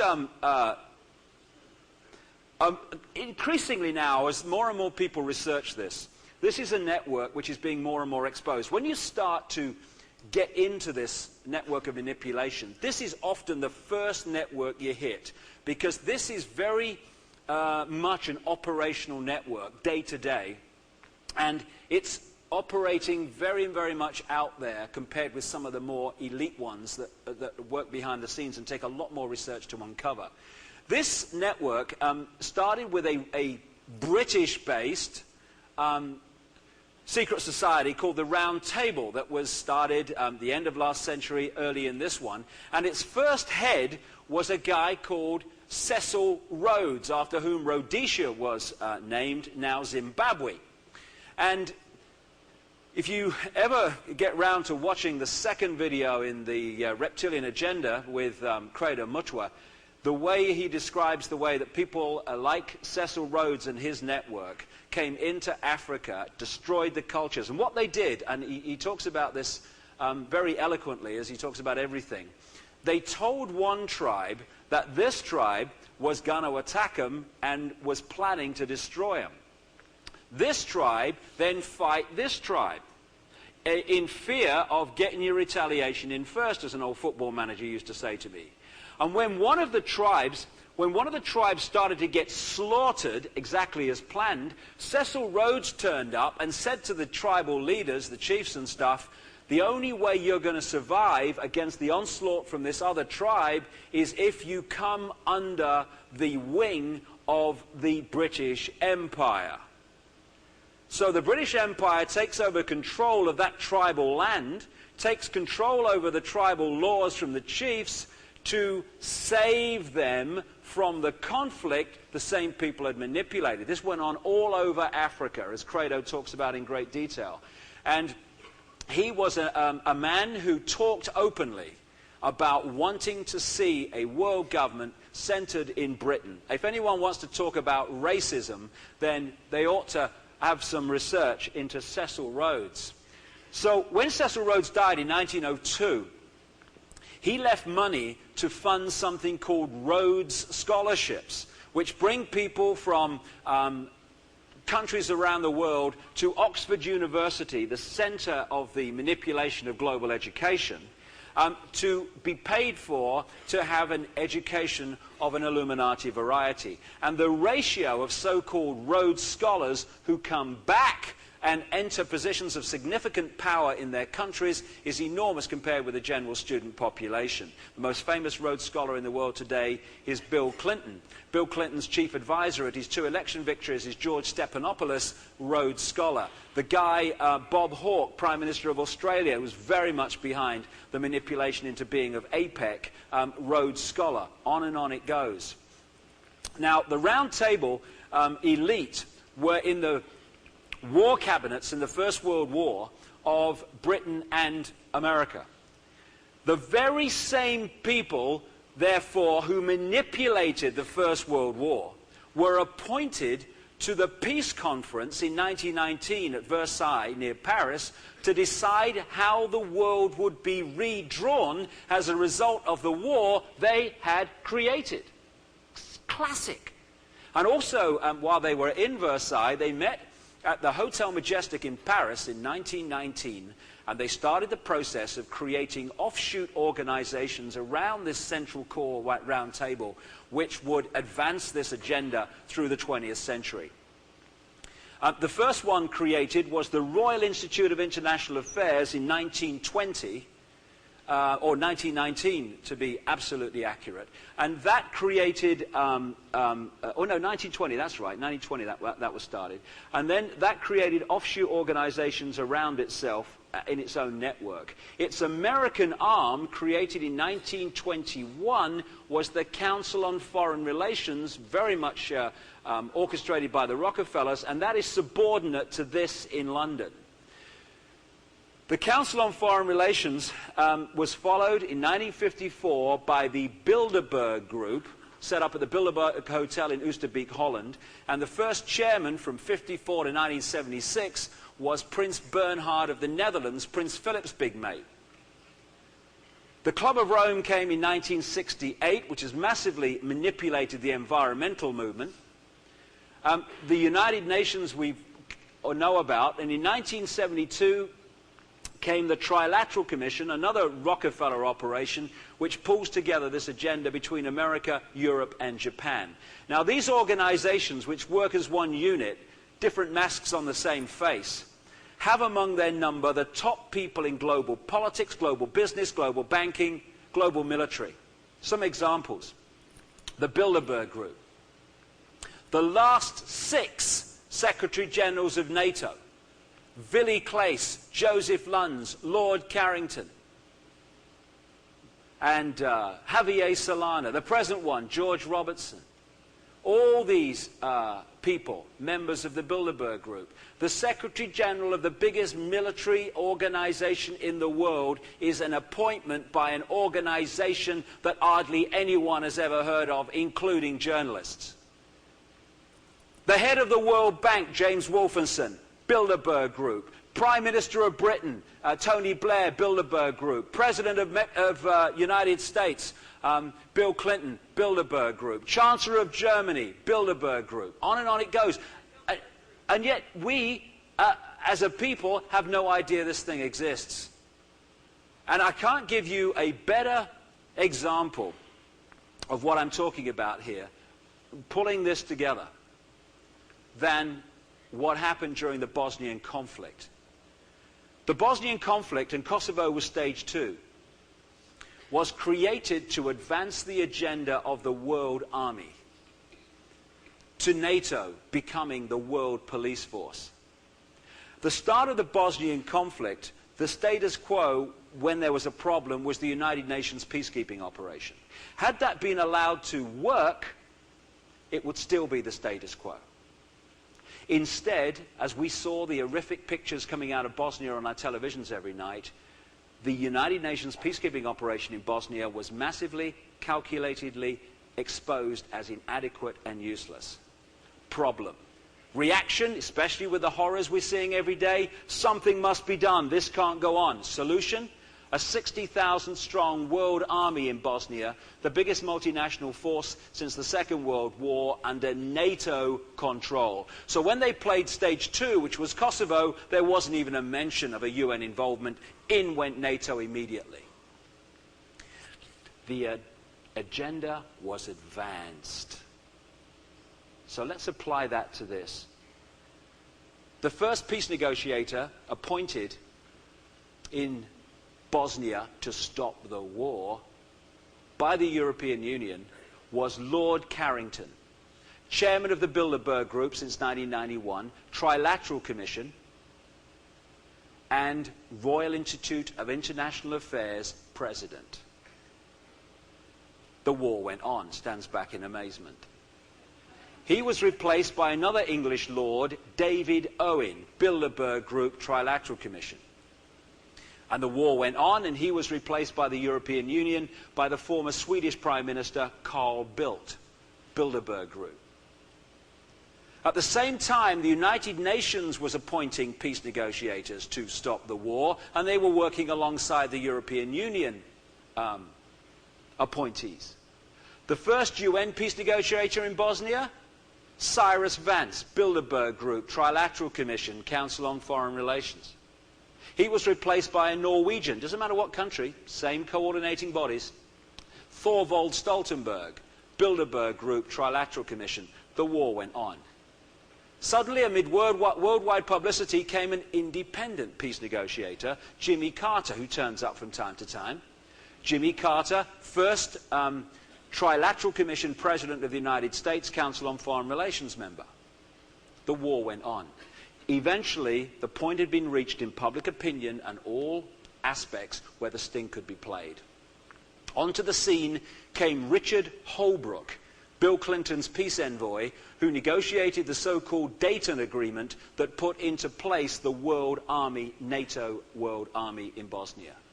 Richard Holbrooke, Bilderberg Group, Trilateral Commission, Council on Foreign Relations. He answered to the then Secretary of State, Warren Christopher, Trilateral Commission, Council on Foreign Relations, and the Defense Secretary, William Perry, Bilderberg Group, and they answered to the President Bill Clinton, Bilderberg Group, Trilateral Commission, Council on Foreign Relations, who answered to the unelected David Rockefeller and Henry Kissinger, major executives of the Bilderberg Group, Trilateral Commission, and Council on Foreign Relations.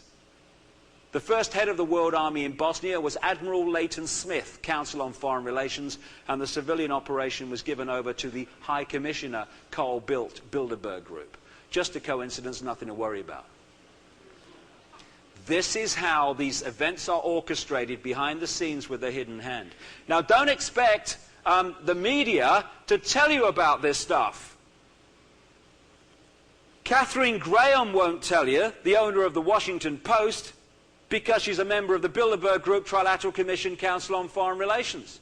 The Los Angeles Times, the Wall Street Journal, the New York Times, the NBC, CBS, ABC, the three networks in America, all owned and controlled by members of these organizations.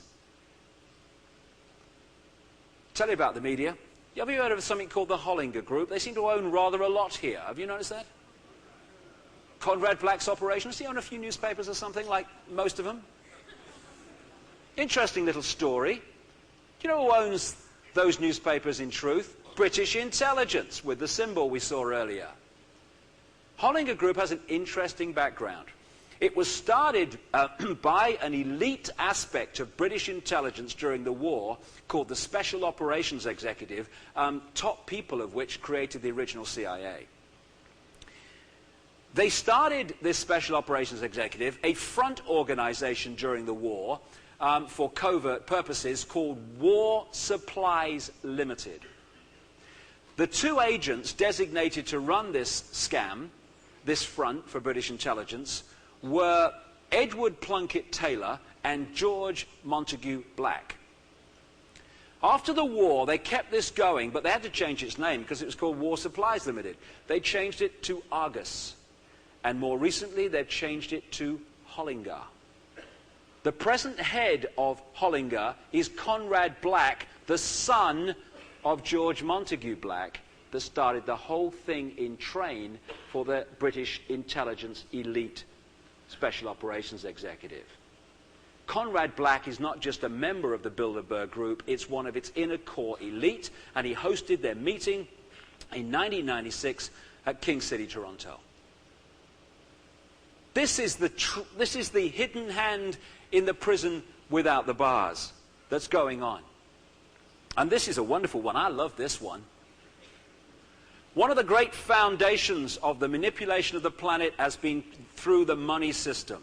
And if you follow these bloodlines from the ancient world to now, they keep playing the same scam, lending people money that doesn't exist and charging interest on it. And it means this: you get people, businesses, and countries up to their neck in debt, therefore control. People think that when they go to a bank, they're lending money, or they're borrowing money rather. No, they're not. You go to a bank and you're asked to borrow $50,000. They don't create $50,000. They don't print it. They don't move precious metal anywhere. They type in your account $50,000. Because of laws passed by politicians controlled by the same people who control the banks, laws have been passed which allow banks to lend at least, and my God, it's at least 10 times what they have on deposit. So every time you put $1 in a bank, you're giving it permission to lend at least 10 it doesn't have, and charge people interest on it. It's what the national debt is. It's ludicrous. And this means this. The only difference, because people think that when you say to them, who creates money, they say, well, the government does. Money is absolutely overwhelmingly created by private banks lending non-existent money called credit. Now, there's one difference, and one difference only, between an economic boom, when we have jobs, when we have abundance, when we have prosperity, materially anyway, and a depression when we have no jobs or massively fewer jobs, when we have poverty, when we have hunger, when we have need. That difference is the amount of money in circulation at the time. It's a funny thing, you know, it's amazing the things you kind of realize. Do you know, when there's an economic depression, it's not because people think, I don't want this nice house anymore, I'm going to live in the street. They don't create it like that. People don't think, you know, I'm putting a bit of weight on. I think I'm going to stop eating for a week. You know what I mean? That is not how it is.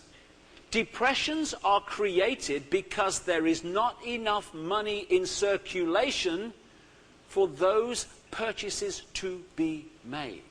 Who controls that? The private banks, controlled by the same few families. And this is how the scam works, and it's been played for years. What I'm going to describe very briefly is what economic correspondents, you know, with smart suits and good wages and stuff, and reporting from the stock market, the casino. Yeah, I'd love that. I'd love to do a television program where you kind of did, you know, casino reports from Wall Street. You know, I'd do them from Las Vegas. They wouldn't see a difference. Hello, John. What's happening on the what's happening in Bellagio Casino today? Oh, well, blackjack seems very popular. A lot of people playing blackjack, and a lot of people playing poker over here. Yeah, so that's just what a report from Wall Street is, in truth. It's a casino. It's a game. It's nothing to do with people. Anyway, the way it works is this: the economic cycle is what I'm going to describe. Stage one: you put lots of money in circulation because you're making more and more loans, and you're making more and more credit available. It ain't costing you any money. In fact, it's making you a fortune. You put credit out there. The more money in circulation, the more money people have to buy things.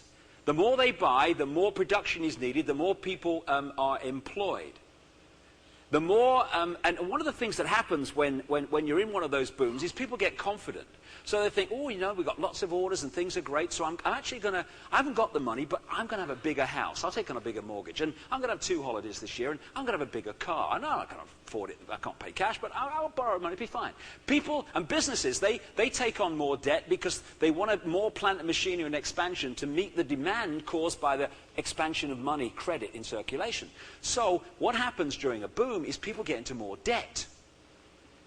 When you get a loan, you sign over as collateral real wealth, your house, your business, etc.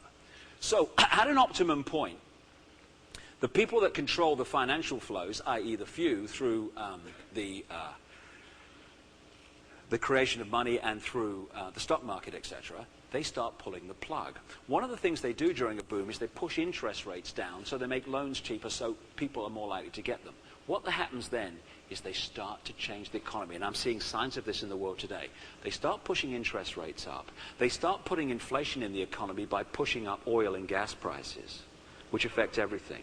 And what they do is they slowly create a depression. The first stage is throwing the fishing rod out.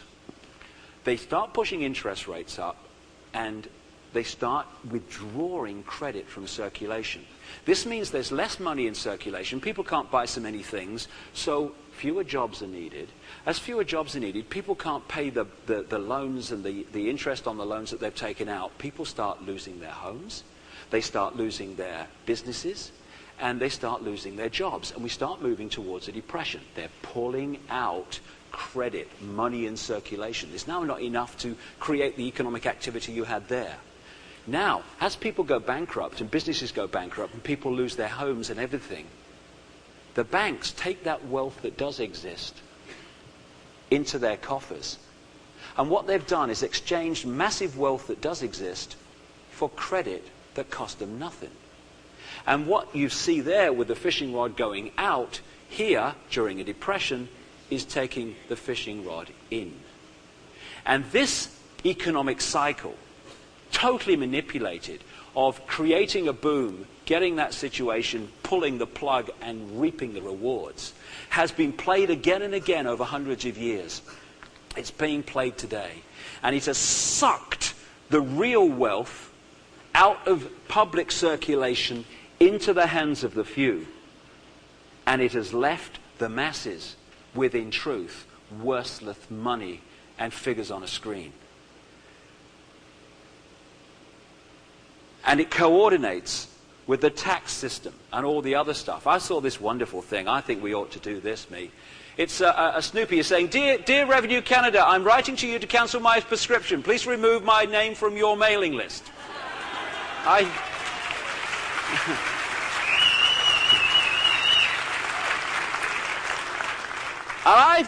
think, no one wants to hear this, but I've got a great solution to the economic problems and national debt of the world.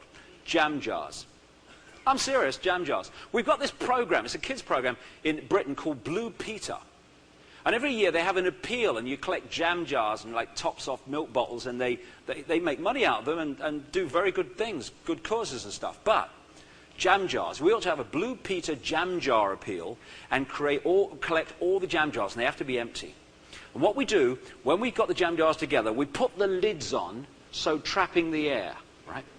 And then what we do is we deliver the jam jars en masse to the banks and say, just paying back what we borrowed, and it's all over. I think we ought to do this. It's only fair.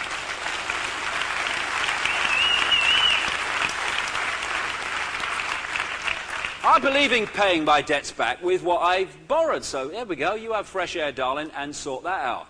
And ludicrous as that sounds, and silly as that sounds, it is actually what we are in debt to.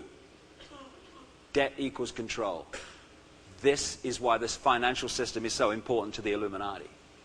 What? Oh, I know. It's terrible, isn't it? Have you had enough of that? No.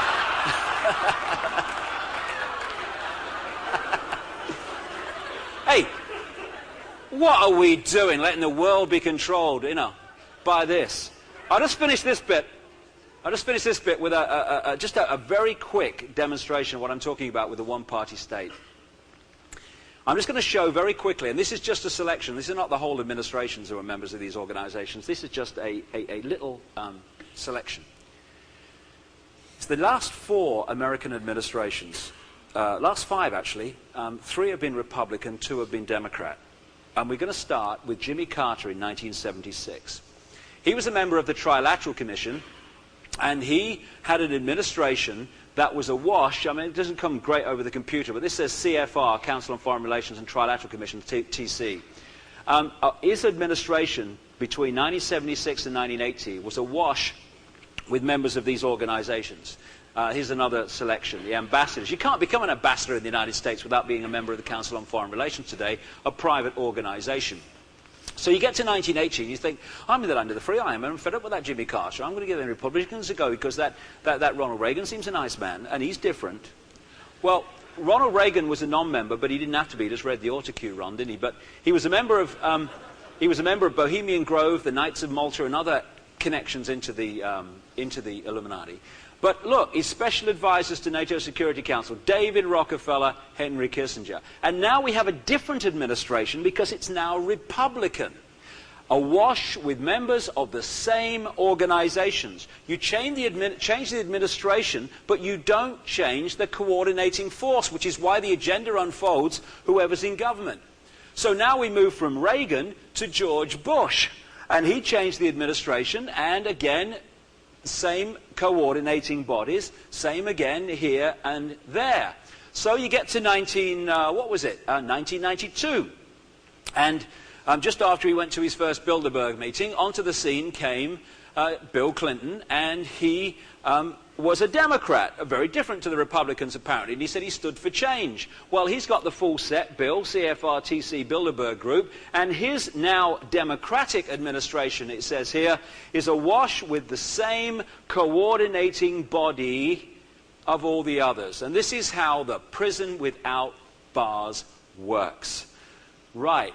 Well, that's got this far, and I'm just going to now turn and start looking at what we can do about this, which is plenty, and just have a bit of a stretch break. I'm just going to play one song. It lasts 3 minutes, and then we'll get into what we can do about this. There you go.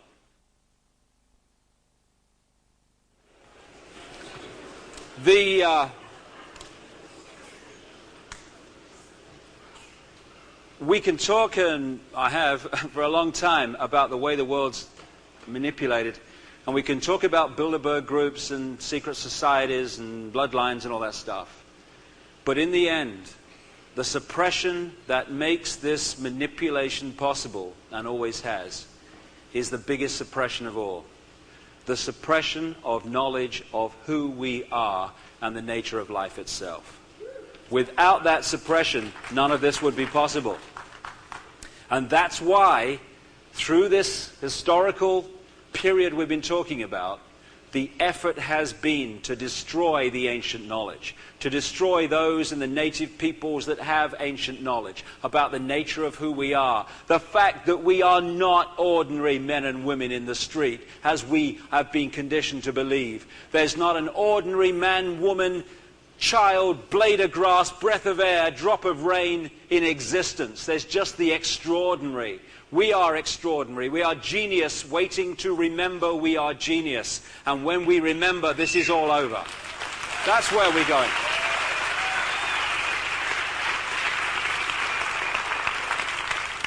And if we want a world of harmony in which we don't see a person's skin as a manifestation of who he is, but the fact that he is eternal spirit, the same eternal spirit that I am. If we want a world of harmony between all races, all people, between us and other expressions of the divine in the animal kingdom and in the world of what we call nature, then we have a simple thing to do. Let's create it.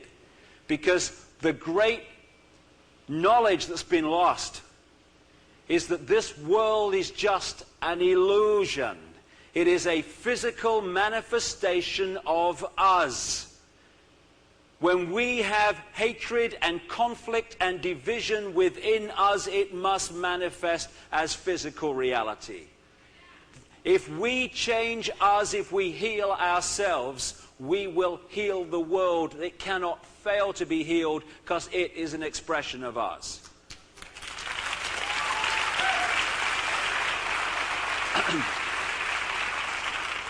And it's interesting when you look at some of the background. We talked about religions. But what about science or what passes for it? Again, we have two opposames here. We have apparently opposites who conflict with each other. Religion or science and all that stuff.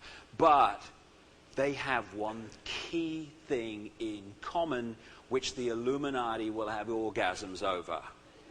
They are both saying, one says, you are subject to some god, which is always a bloke. Have you noticed? It's always a fella, you know. And he decides what happens to you. Science says there is no bloke. Random accidents decide what happened to you because you're just an accident of evolution that comes into consciousness for a few seconds or 100 years and then goes back to oblivion. Life's a bitch and then you die. You get letters after your name for coming up with this bloody nonsense. It must be a nice way to earn a living. But these are not opposites, they are opposames because they both have this key point in common. They are both saying, you are not in control of your life, you are not in control of your destiny, random accidents or some deity we invent is. And when we believe we are not in control of our destiny, we do not use the power we have to manifest the destiny we want. And that's the idea. The idea is to keep us in ignorance, multidimensional infinity manifesting as a herd of sheeple. There is nobody stupid on this planet. There is nobody stupid in the whole of creation. But if we allow ourselves to be so mesmerized and conditioned by the manipulation that comes through the eyes and ears every day, at the same time we cut ourselves off from the full magnificence of infinity that we are, we can actually do wonderful impressions of people being flippin' stupid. This is what we've done. Now, we're told, because I read it somewhere, that we're the physical body. That's what we are. It's the physical body, you see. That's what we are. We're just physical.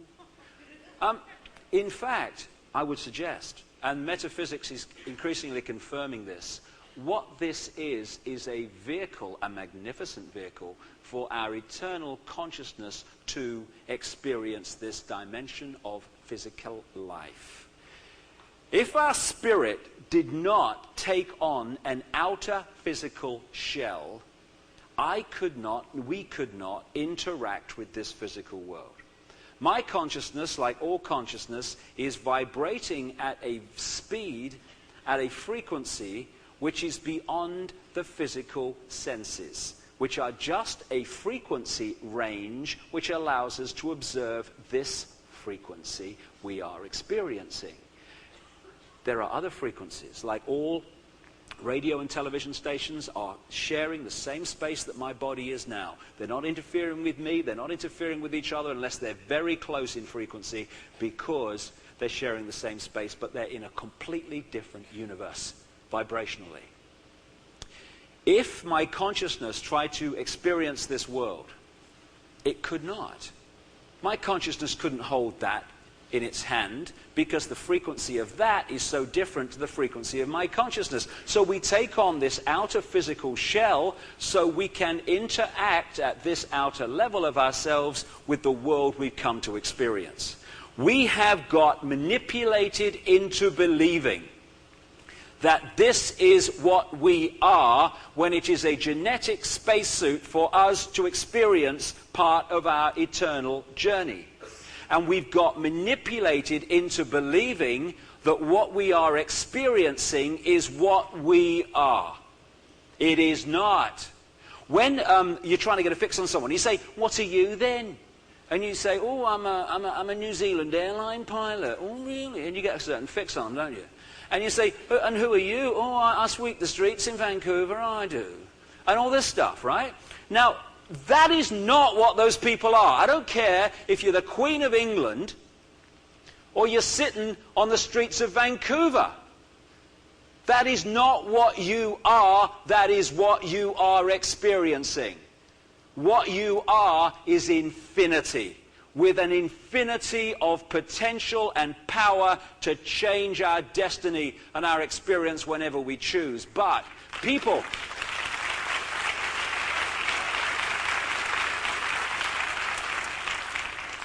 in that mode, and my goodness me, we're starting to gather in number, they are a manipulator's nightmare. So you want to disconnect people from the true understanding of who we are and the nature of life, so that we believe we're all just ordinary men and women in the street. What can I do? I've got no power. Piece of cake. To manipulate. They want us in this symbolic image, within the fear shell, operating on a fraction of our potential. And they've got billions there. And like I said right at the start, that's not a problem. If people want to do that, that's fine.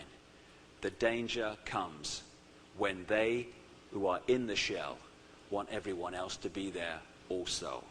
That's when the few can take control of the world, which is what they have.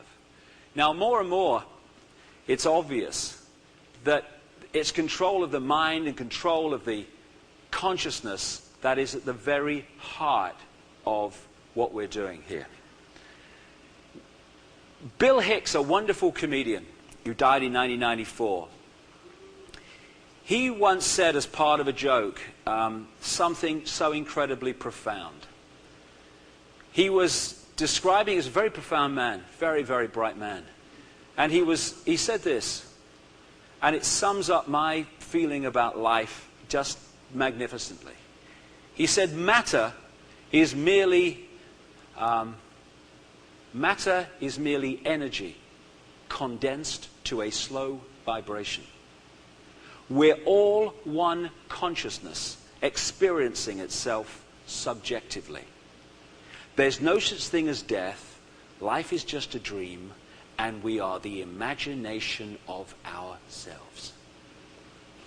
And when you get to the very core of this global manipulation, it is this.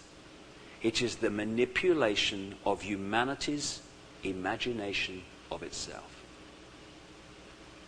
And if we can just imagine ourselves to be what we really are, then this house of cards must fall, because we stop holding it together. And more, technology as we move along is starting to show that we are more than just the body. Photography like this, photographic techniques which show this energy around the human form. And what's interesting is as people change their emotional state, the colors in what's become known as the aura change, which again seems a mystery. It's a mystery. How do they do that? It's so simple. Everything is a vibration. Every color is a vibration. And when we feel emotion and when we feel thoughts, what we're doing is sending out vibrational waves that are vibrating to the frequency manifesting as that thought. Hate has a vibration. Love has a vibration. And so as we change ourselves emotionally, those waves of emotion and thought go out through our energy, and the frequency subtly changes. Every frequency manifests as a color or shade of color, so as we change our emotional state and the frequencies we're sending out through our energy, the colors in the aura change. And you can see again and again as we get more and more open to this stuff that these things are happening. This is just some psychic lady actually drew some paintings of what she's seen in auras around people. I'm absolutely convinced. Are Byron and Bruce around? Because I think this woman's just had a visit from Revenue Canada. I mean, she looks really pissed. I think they ought to get on to Byron and Bruce. You'll feel better then. Again, this is a human finger. And through these techniques, you can see the energy emanating from it. We are magnificent electromagnetic energy sources. This is why we're affected by the movement of the planets and the changing of the Earth's energy field. We're interacting with energy because it's seamless. This is just an illusion of division. Between us is energy, so there's one energy. Just as water, clouds, and ice manifest in very different ways, but are actually the same substance manifesting in different ways, so everything that exists is the same energy in a different state of being. We are the rain, we are the sky, we are the sun, we are everything that exists. We are just our individual expression of it. We are like droplets of water in an ocean of consciousness. We are individual to an extent, but together we are the ocean. You look at an ocean, it's made up of droplets of water. And if those droplets connect with all the other droplets, every droplet is the ocean. We are the ocean. And we think we're ordinary men and women in the street. What a scam we've had played on us all these hundreds of years right up to the present day. Here we have...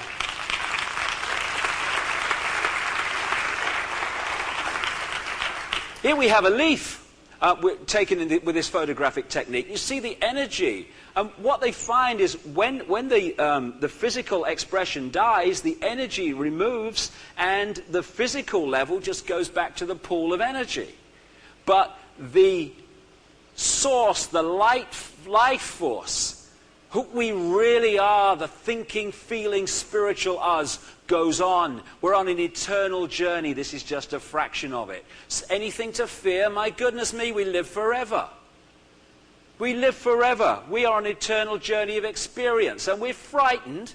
And like I say, this is how astrology affects us and the movement of the planets, because it is affecting energy and we are energy.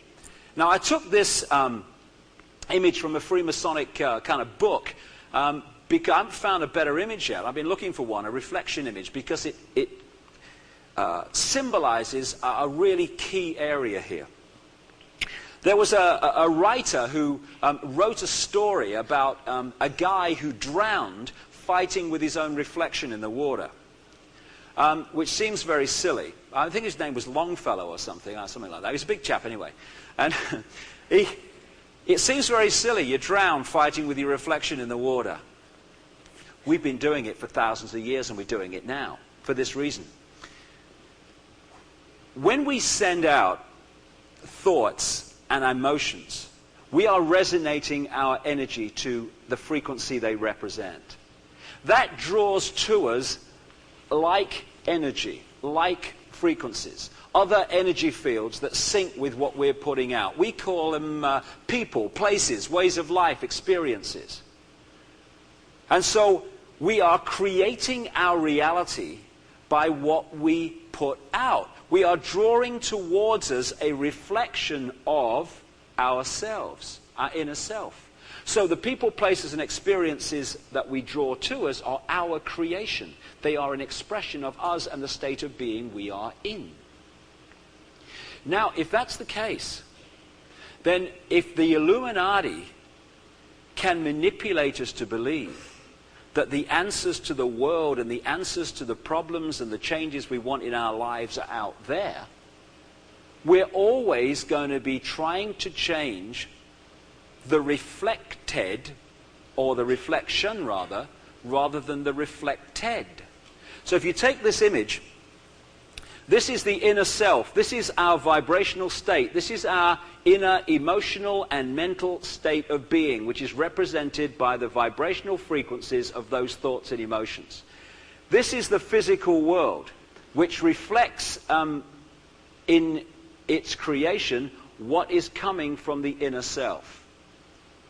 If we are looking here to change this, it's basically like having a projector in a movie theater and trying to change the movie by changing what's on the screen.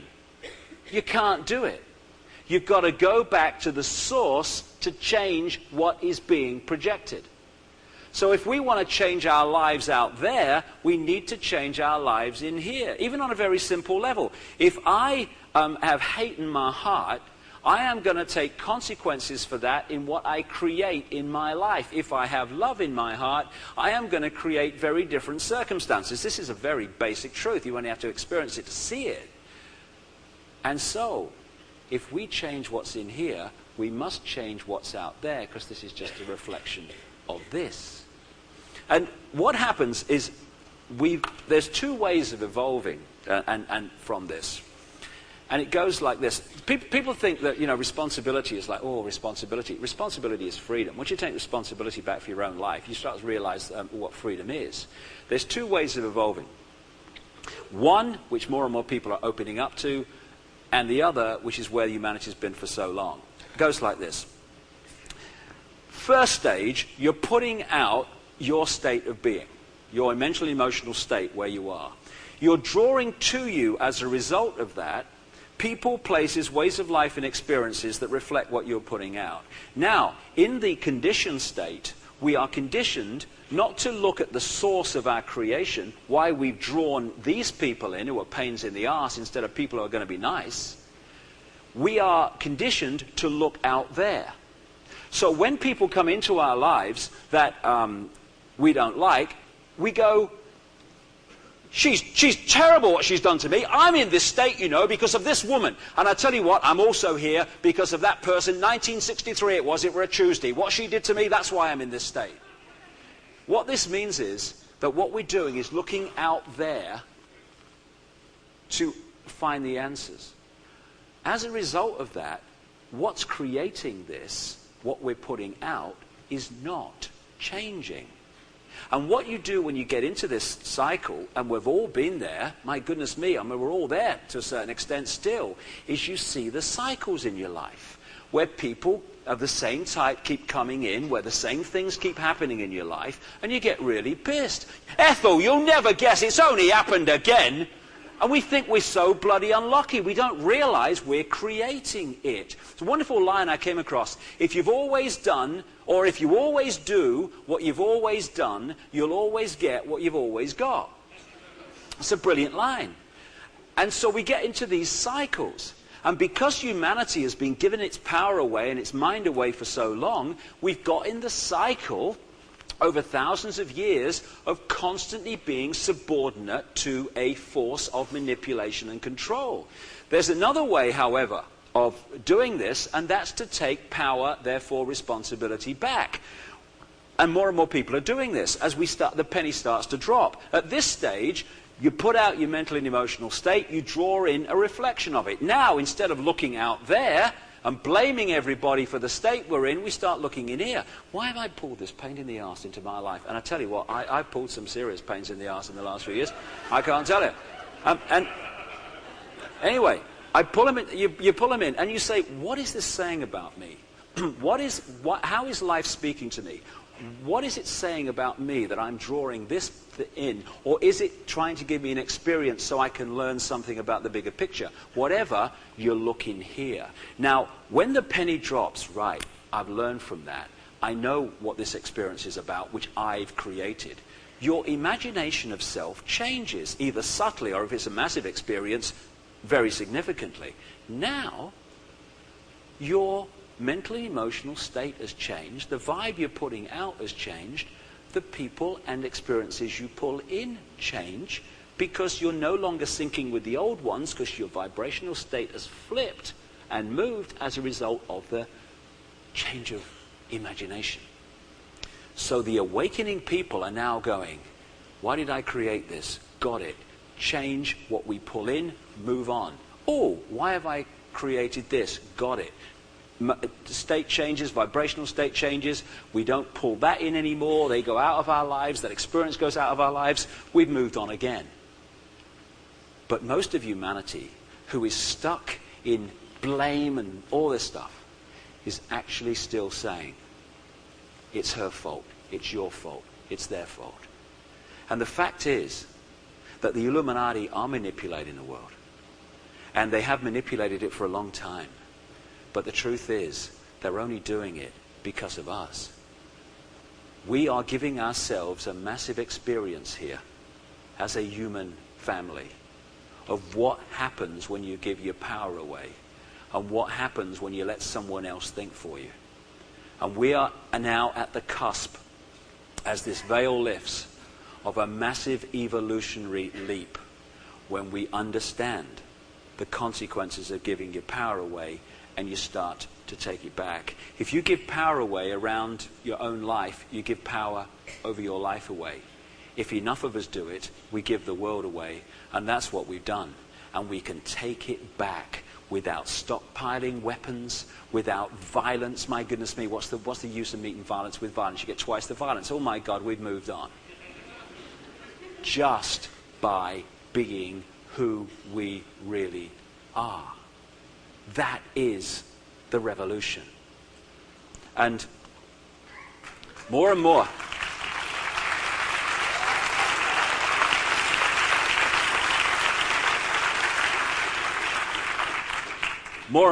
as the research unfolds, you start to see some of the more open-minded scientific research supporting these themes. When you put out fear, you draw towards you the energy of fear. This is why we keep constantly drawing to us what we most fear. When I was a kid, I was terrified of dogs, me. Terrified of dogs. We had this little, in Leicester in England where I was brought up, I lived on this big council estate, see, and there was this green between where I lived and the shops. It was only one stop on the bus. I used to catch the bus because every time I was terrified of dogs. When I walked across this green, I'm surrounded by dogs. They're yapping at me, they're jumping up at me. My mates, they're not frightened of dogs. Dogs go nowhere near them. Nowhere near them. And so what do? You go into victim mode, don't you? You go into victim mode. I'm so unlucky. See, you're not frightened of bloody dogs that don't come near you, and me, I'm so unlucky. Oh, victim, victim, victim. And I went into my mate's house, and he had a real docile dog called Prince. And when I went into his house, this friggin' thing took a piece out of my jacket. Went berserk. And his mother said, oh, he's never done that before. I thought, no, I'm bloody here, ain't I? Now, I would probably, had I not drawn that to me, spent years of my life being frightened of dogs and and creating a situation in which I kept well away from them. As a result of facing that fear, as a result of pulling in what I fear, I was able to overcome the fear of dogs when I was a kid. And that's important, you know. We talk about punishment and all that stuff. It's evolution, it's love. If we don't draw to us what we most fear in this genius we call creation, then that area of our evolution to which our fear relates, it's over. We don't normally say, oh, I'm frightened of that, here I come. We go, oh, change the subject, not going there. So we draw it in, face it, look at it, move through it, let it go. This is what it's about, love, not punishment. It's the same with facing the consequences of our actions. So when we are in fear of something, we draw it to us. This is why fearing, so many people in this area that I work in, who I've met over the years who were fearing the consequences of doing what they're doing, the number of them that got the very consequences is unbelievable.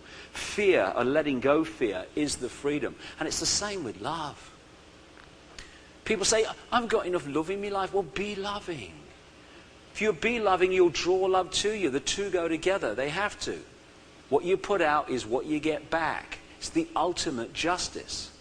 And more research is showing how we are affecting the world. We ordinary people in the street, when you go to the supermarket, your state of being is affecting the environment around you, the energy around you. In the Heart Math Institute in America, they've shown in their research that if you put a piece of DNA, even in this basic level, in a jar of electrons, the electrons move around the DNA, and when you take the DNA out, they hold that structure. In other words, even on that level, you are affecting the world around you by your state of being. They've also shown that fear, the emotion of fear, is a very long, slow wavelength. So that when we are in fear, which of course in various forms most of the humanity is, that feeling of fear, that emotion of fear, is constantly resonating a slow vibration through our consciousness. The Illuminati's greatest weapon is the manipulation of fear, which is why they completely lose the plot when people aren't in fear of them. And love, they found, is a very fast wavelength. So when we are in the emotion of love, our energy is vibrating very quickly because of that emotion that's going out and making that happen in frequency terms. Now this is important to so many things. In an ideal world, when our spirit becomes incarnate in this dense physical reality, we hold on to our connection with our multidimensional self. Then we have absolutely everything we need to manifest the divine in this physical world. We have eyes and ears information giving us a fix on the world immediately around us, but we have our higher dimensions of love, understanding, wisdom, intuition through which to manifest also into this world, in which to observe our behavior and what's going on and what we need to do. That's an ideal world. What happens, however, in this manipulated one is that when consciousness becomes incarnate in physical form, from the moment we become conscious in the body, the programming conditioning starts. Through education, through parents who have been programmed to condition their children, not through malevolence, but through conditioning. Through the pressures you feel if you want to express your divine, and it's outside the hassle-free zone. So we tend to go in these boxes, into these eggshells, which shut out our higher levels, because once we let them in, there's no bloody way anyone's going to tell us what to think or do. So we become disconnected from the higher levels of ourselves. Symbolically, it's like this. You know when you're a spaceman on the moon, and you're in that big spacesuit, symbolic of the physical body, and you've got eyes and ears information giving you a fix on the world around you, the planet you're on. And you've also got mission control speaking in your ear, giving you the big picture, the big guidance. Then you're in an ideal situation. But just imagine what would happen if someone came along and either cut or massively reduced the connection to mission control. Suddenly that spaceman's behavior and perception of reality, what he should do, etc., would be dramatically changed within seconds and minutes, let alone hours. Because now this is the only source of information on which to get a fix on what to do and what's going on, and some vague and fading memory of what he should have been doing now. What happens when we come into physicality is exactly that. We get disconnected from mission control. And if we disconnect from the higher levels of ourselves, that means that the place we look to get a fix on reality, who we are, what's going on in the world, etc., is this direction. And who controls that? Your starter for 10. So if you can, and this is the way it works, control the information that these receive while disconnecting us from our infinity of knowledge, wisdom, inspiration, and intuition that would filter this information, you have got people exactly where you want them, caught in the headlights of an oncoming CNN. And it's amazing. I was in the old city of Jerusalem in 1993, and it really struck me. I was near that big mosque thing, you know, Temple Mount. And these little Muslim kids are playing soccer. Only about, I don't know, 5, 6, 7, 8. They all seem to be called Mohammed from what they were shouting for the ball. It's quite funny. But if you've ever been to the old city of Jerusalem, I found it a very moving place. It's a very small area within the city walls, but even so, it's still broken up into quarters. There's an Armenian quarter, a Jewish quarter, a Christian quarter, and a Muslim quarter. Because bloody hell, we don't want to live together, do we? It might start a trend. And these Muslim kids were playing soccer, and I looked at them and I thought, by that age, 5 or 6, they would already have a fix on who they are, the nature of life, God, and Jewish people. Yet, had that consciousness become incarnate, literally in the old city of Jerusalem's case, 5 minutes down the street in the Jewish quarter or the Christian quarter, that same consciousness would now have a very different fix at the same age of God, of life, and of Arab people. And the only difference is the conditioning that consciousness has experienced in the first 5, 6, 7 years of its life. A friend of mine brilliantly summed it up like this. He said, if you're born to loving parents and they tell you 2 and 2 equals 5, and you go to kindergarten or something and nice teachers tell you 2 and 2 equals 5, you go off to high school and university, and very nice professors, you know, with letters after the name, we're very bright, tell you 2 and 2 equals 5. All the people around you are telling you 2 and 2 equals 5 because they've been through the same system. The media is constantly confirming 2 and 2 equals 5. There's a bloody great chance you're going to go through an entire physical lifetime believing that 2 and 2 equals 5. It still goes on equaling 4, but you're not aware of that because you're not getting that information. As Gandhi said, even if you're in a minority of one, the truth is still the truth. And this is the way the system conditions us.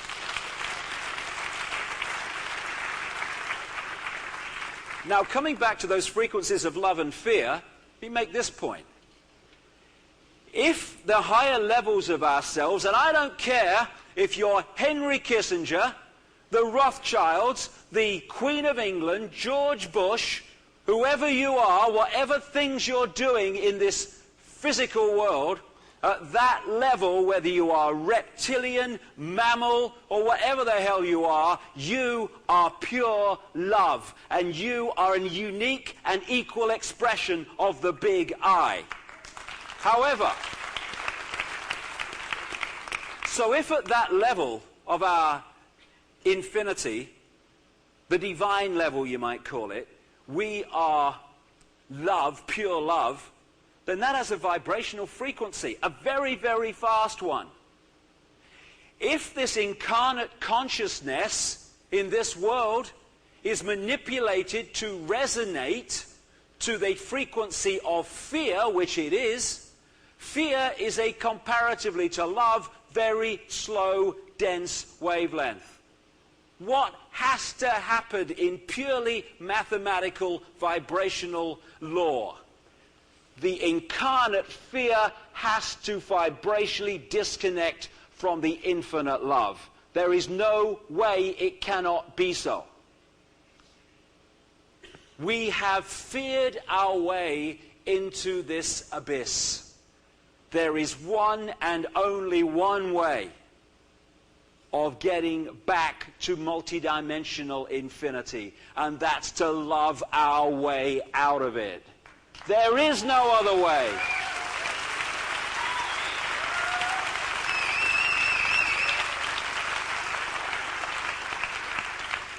When we start manifesting pure love, a love that says, I love you, Henry Kissinger.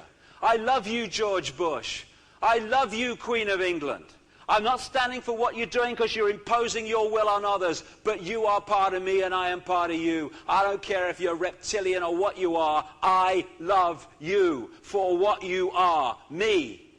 We have got to start realizing, and the reptilian bloodlines have got to start realizing, because they've forgotten this big time, that we are all each other. There is no one that has a right to control this planet. No one who has a right to control and impose their will on another individual. That's not what creation is about.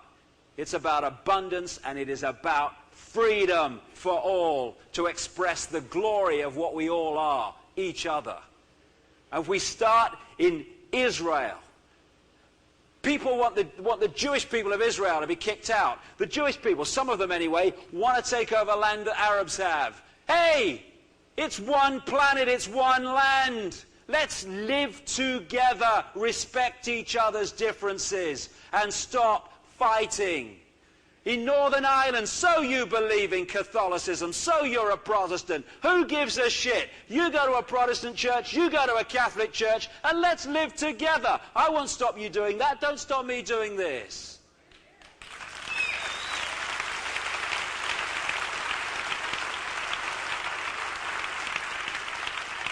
Surely we can create a system in which each of our realities has the ability to manifest. Why do we have to have laws that dominate and impose from one culture or one race? It's ludicrous, it's childish, and we're entering adulthood as this great cycle reaches its fruition. We're waking up, we're remembering who we are. It's a great time to be alive.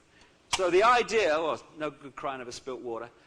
The idea has been to disconnect us symbolically with this circle here from multidimensional self.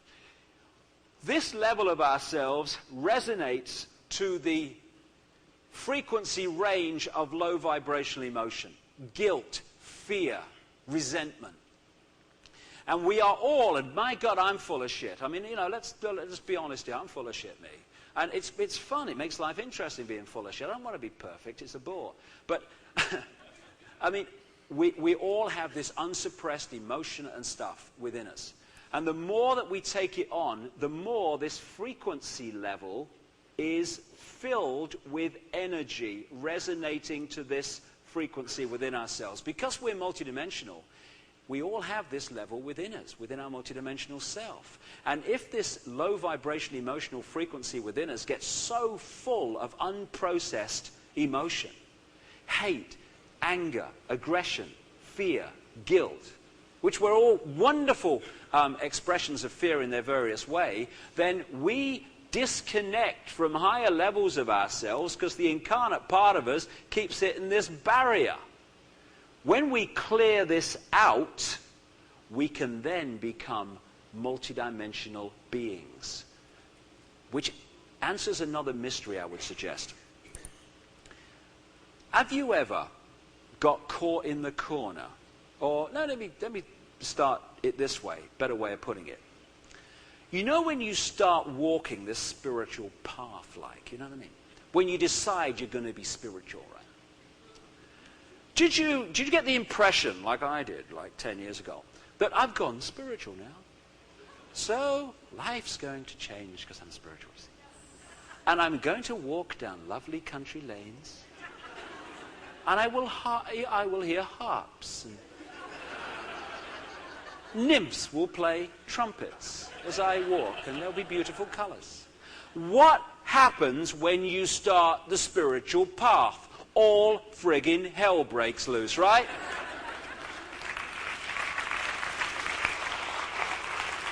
When I started 2 years into my journey, conscious journey, I thought, if this is spirituality, darling, you can stuff it, because this is no fun.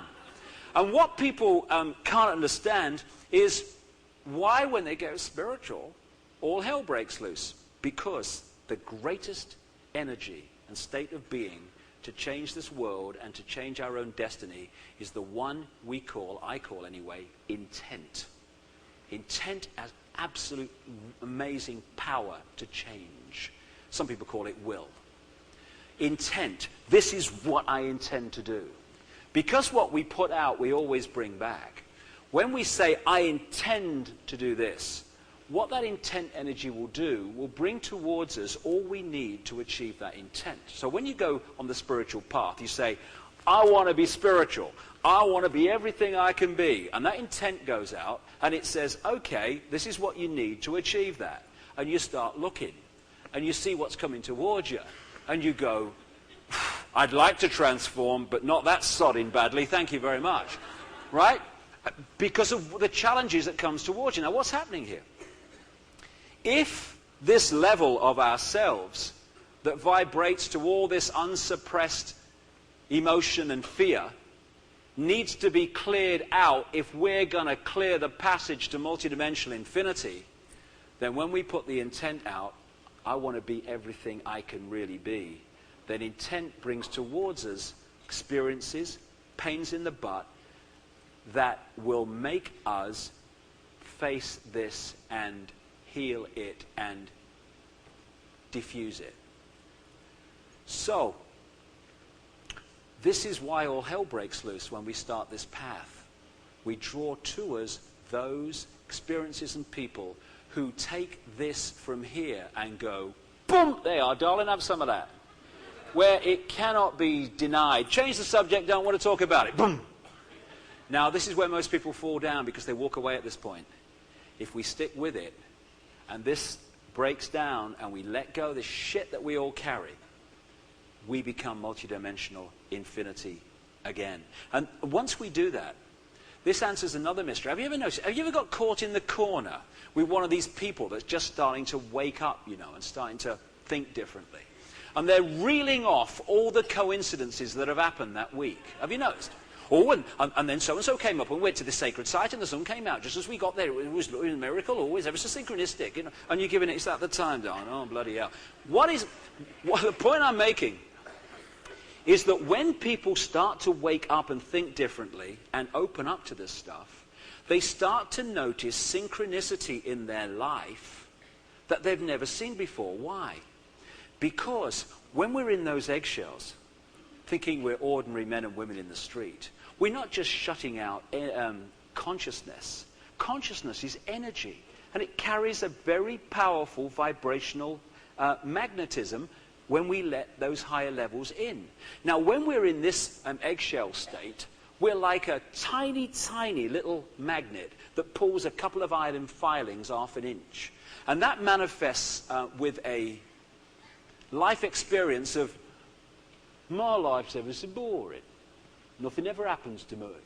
You know, I get up in the morning and go to work, and then I come back, and then I watch the telly, and we have fish on Thursday sometimes. That's quite exciting, but nothing ever happens to me. It's ever so boring.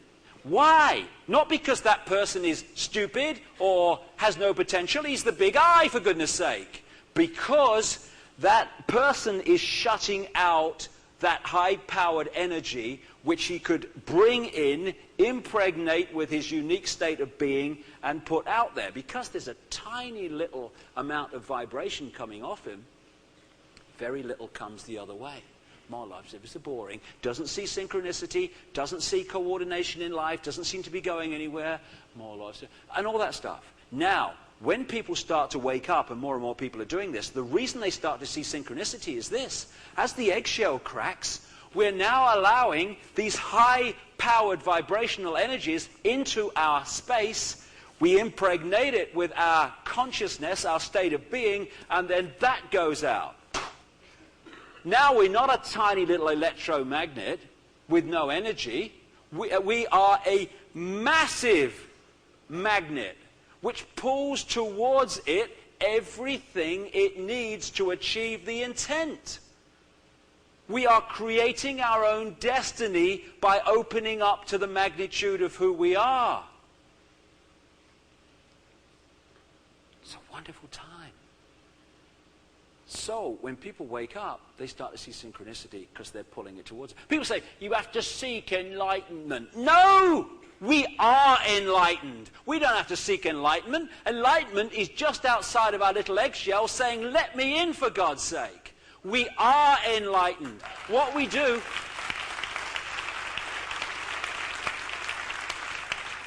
what we do is we put the barriers up between ourselves and enlightenment and disconnect from it. Get them down, let the eggshell go. I am me, I am free. We become enlightened. It's our natural state. We've been manipulated out of it. So, this is the time in the cycle when we are breaking the eggshell. And there is more and more evidence that this vibrational frequency of the planet is changing. There are changes in the sun, and starting way back, it seems, talking to scientist friends of mine, actually in the heart of the spiral of the galaxy, there is a different vibration, a different beat of the drum coming out, which is starting to affect us all. This is why all that's remained hidden is now being lifted. This is the cycle that is coming to fruition around 2012 that is bringing all that's remained hidden to the surface. This is the cycle that's acting like a spiritual alarm clock to wake us up. And this is why the Illuminati are so desperate in this period to get these structures of microchip control and political control and military control in place, because they know they've got an awakening population to deal with very shortly. In fact, it's happening already. And what research has shown at places like the HeartMath Institute is that we connect into the Earth's vibrational field through the heart vortex, not through the head. And it comes into the heart vortex, it goes to the brain, and then out to every cell of the body. And so we start in every cell, when we open this thing and connect with the Earth and connect with the Earth's vibrational change, we start every cell of our body vibrating to the new rhythm, the new vibration of change, enlightenment, understanding, love, and freedom. This is why some people are syncing with this now and changing their lives, and others are still not syncing with it. They're just not on the vibe at the moment, but they can be any time they choose. And so if we shut off our hearts, shut this heart chakra, we're actually shutting ourselves off from this changing rhythm, which is going to transform and is transforming life on earth from a prison to the paradise it is going to become as we manifest our multidimensional divine enlightenment in this physical world. That's the only thing that we need to do to remove the prison and introduce the paradise that's coming. The energy field of the earth is changing. Its vibration is getting quicker, and there's more and more supporting evidence that what people have been saying for years is happening is happening. In 1899, something was discovered called Schumann cavity resonance, the base resonant frequency of the planet. Between 1899 and around 1986, when I started to wake up, consciously wake up, it was pretty much a stable 7 cycles a second. From 1986, which is when a lot of people started to wake up, this Schumann cavity resonance, the base resonant frequency of the planet, has started to get faster and faster and faster. And it's gone through 9, some say it's gone through 10 by 1998, and it's heading, some say, to 13 by 2012, probably much faster than that. At the same time, the magnetics of the planet, and it's a natural cycle, nothing to panic about, is also falling. And someone explained something to me, which I think has a lot of truth in it. About 2,000 years ago, the present cycle of the Earth's magnetic field reached its peak. It was at its most dense and most powerful. And in energy terms, when it's in that state, it's like trying to walk through treacle. And have you noticed, as more and more people are, I certainly have, that what you put out is coming back quicker? Anybody notice that? Right. There's a reason for this, and I think this is close to the truth, if not, there's more to know. There's always more to know. When your thoughts are being projected and your thought forms are going out, the manifestation of who you are, in a very dense magnetic situation, those thoughts take a long time in that dense situation, like treacle, vibrational treacle, to manifest themselves. The more the Earth's magnetic field thins out as it comes to this part of the cycle, the more the treacle thins out, and therefore the quicker the thoughts, because they're operating in a much smoother and less dense energy environment, the thoughts can manifest quicker and quicker from the time they are created to the time they manifest their creation. And I think as this cycle moves on towards 2012, the speed with which what we put out is going to come back is going to stagger us. And of course that's a wonderful way to evolve very quickly, because you realize that we do really manifest the consequences of our actions. So the idea is, because the Illuminati have known this cycle is coming for a long time, the idea is to get all these situations in place because they need to try to suppress as much as possible this awakening, which is going to destroy the very base of their control. which is thousands and millions and billions of infinity expressions, acting like a herd of flipping sheep. And someone showed me this. I don't know whether this will work. They told me something about cycles and how they start slow and tend to end very quickly. And I don't know whether I'll be able to do this. We'll have to see. This sums up what's happening. When a cycle starts, it's slow, and then the end becomes very fast. And we're now at a cycle which the Mayans talked about, and many of the ancient peoples and others talked about, where everything's getting faster. More and more things are being invented. We're changing quicker. We're understanding more quicker. We're waking up quicker. Everything's getting fast, fast, fast. And this is having an effect on our relationship to time. I don't know about you, but things tend to be happening quicker. I mean, did Christmas happen or what? I can't remember. Everything's happening faster. And our relationship to what we call time, which is another illusion, appears to be getting quicker. Everything is changing. And this is there at this time of all times to try to head this off. If we can just break out of these eggshells, everything else comes from that. If I stood on this bloody stage now and said, what we need to do is we need to start this group and then start this bloody pressure group and we need to protest there, what am I? I'm just another expression of the old energy. We set ourselves free. Everything we need to do for our unique journey will come towards us because we'll manifest it. We don't need to be told what to think. We don't need organizations. We just need organization. And we need to set our infinite potential to control our destiny free. And everything will come for that without stockpiling any guns and without pulling any single triggers. We are going to transform a world of conflict with peace. We're going to transform a world of hate and violence with love and peace. We are not going to change violence by more violence. We're not going to change hate by more hate. We're going to change by manifesting a different vibration and a different beat of the drum. And Bill Hicks used to finish his talks like this. He used to say about life, he used to say life's like a ride in an amusement park. And when you go on it, you think it's real because that's how powerful our minds are. The ride goes up and down, round and round. It has thrills and chills. And it's very brightly colored, and it's very loud, and it's fun for a while. Some have been on the ride for a long time, and they begin to question, is this real? Or is this just a ride? Just an illusion we create? And others have remembered, and they come back to us, and they say, hey, don't worry, don't be afraid ever, because this is just a ride. And we kill those people. Shut him up. I've got a lot invested in this ride. Shut him up. Look at my furrows of worry and my family and my big bank account. This has to be real. It's just a ride.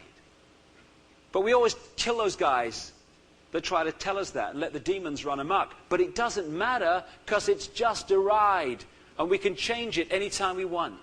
No job, no savings of money, just a choice right now between fear and love.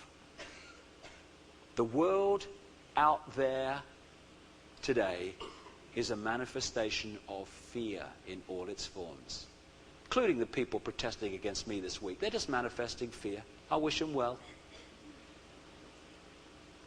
We are going to transform the world with love.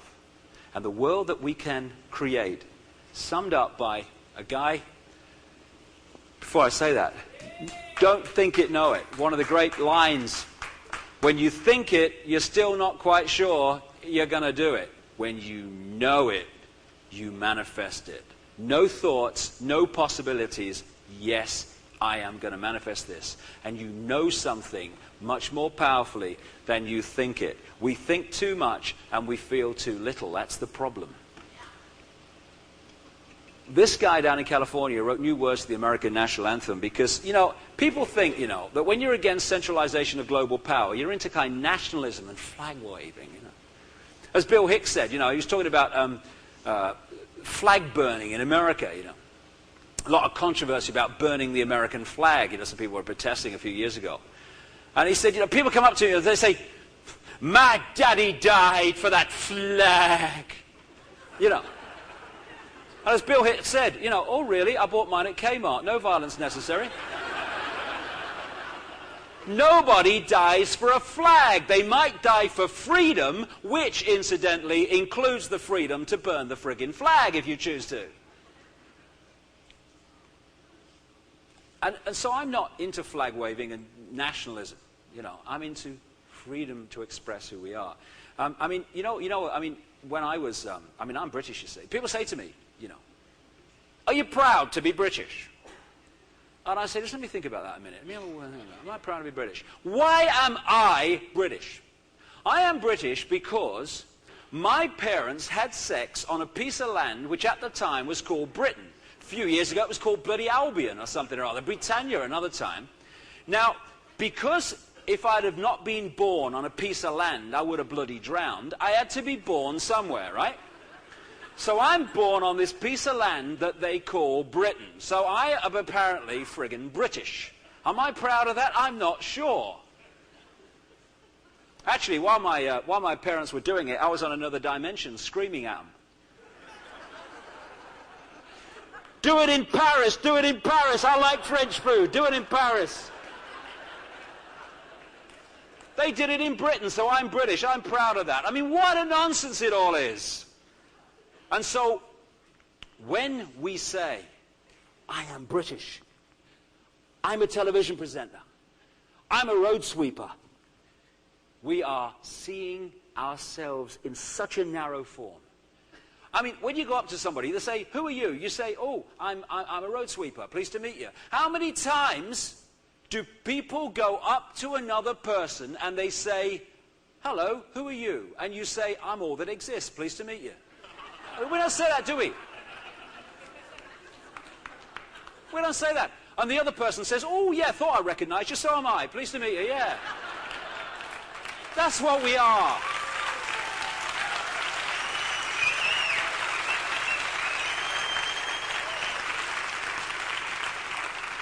So this guy used words the American national anthem to get away from this.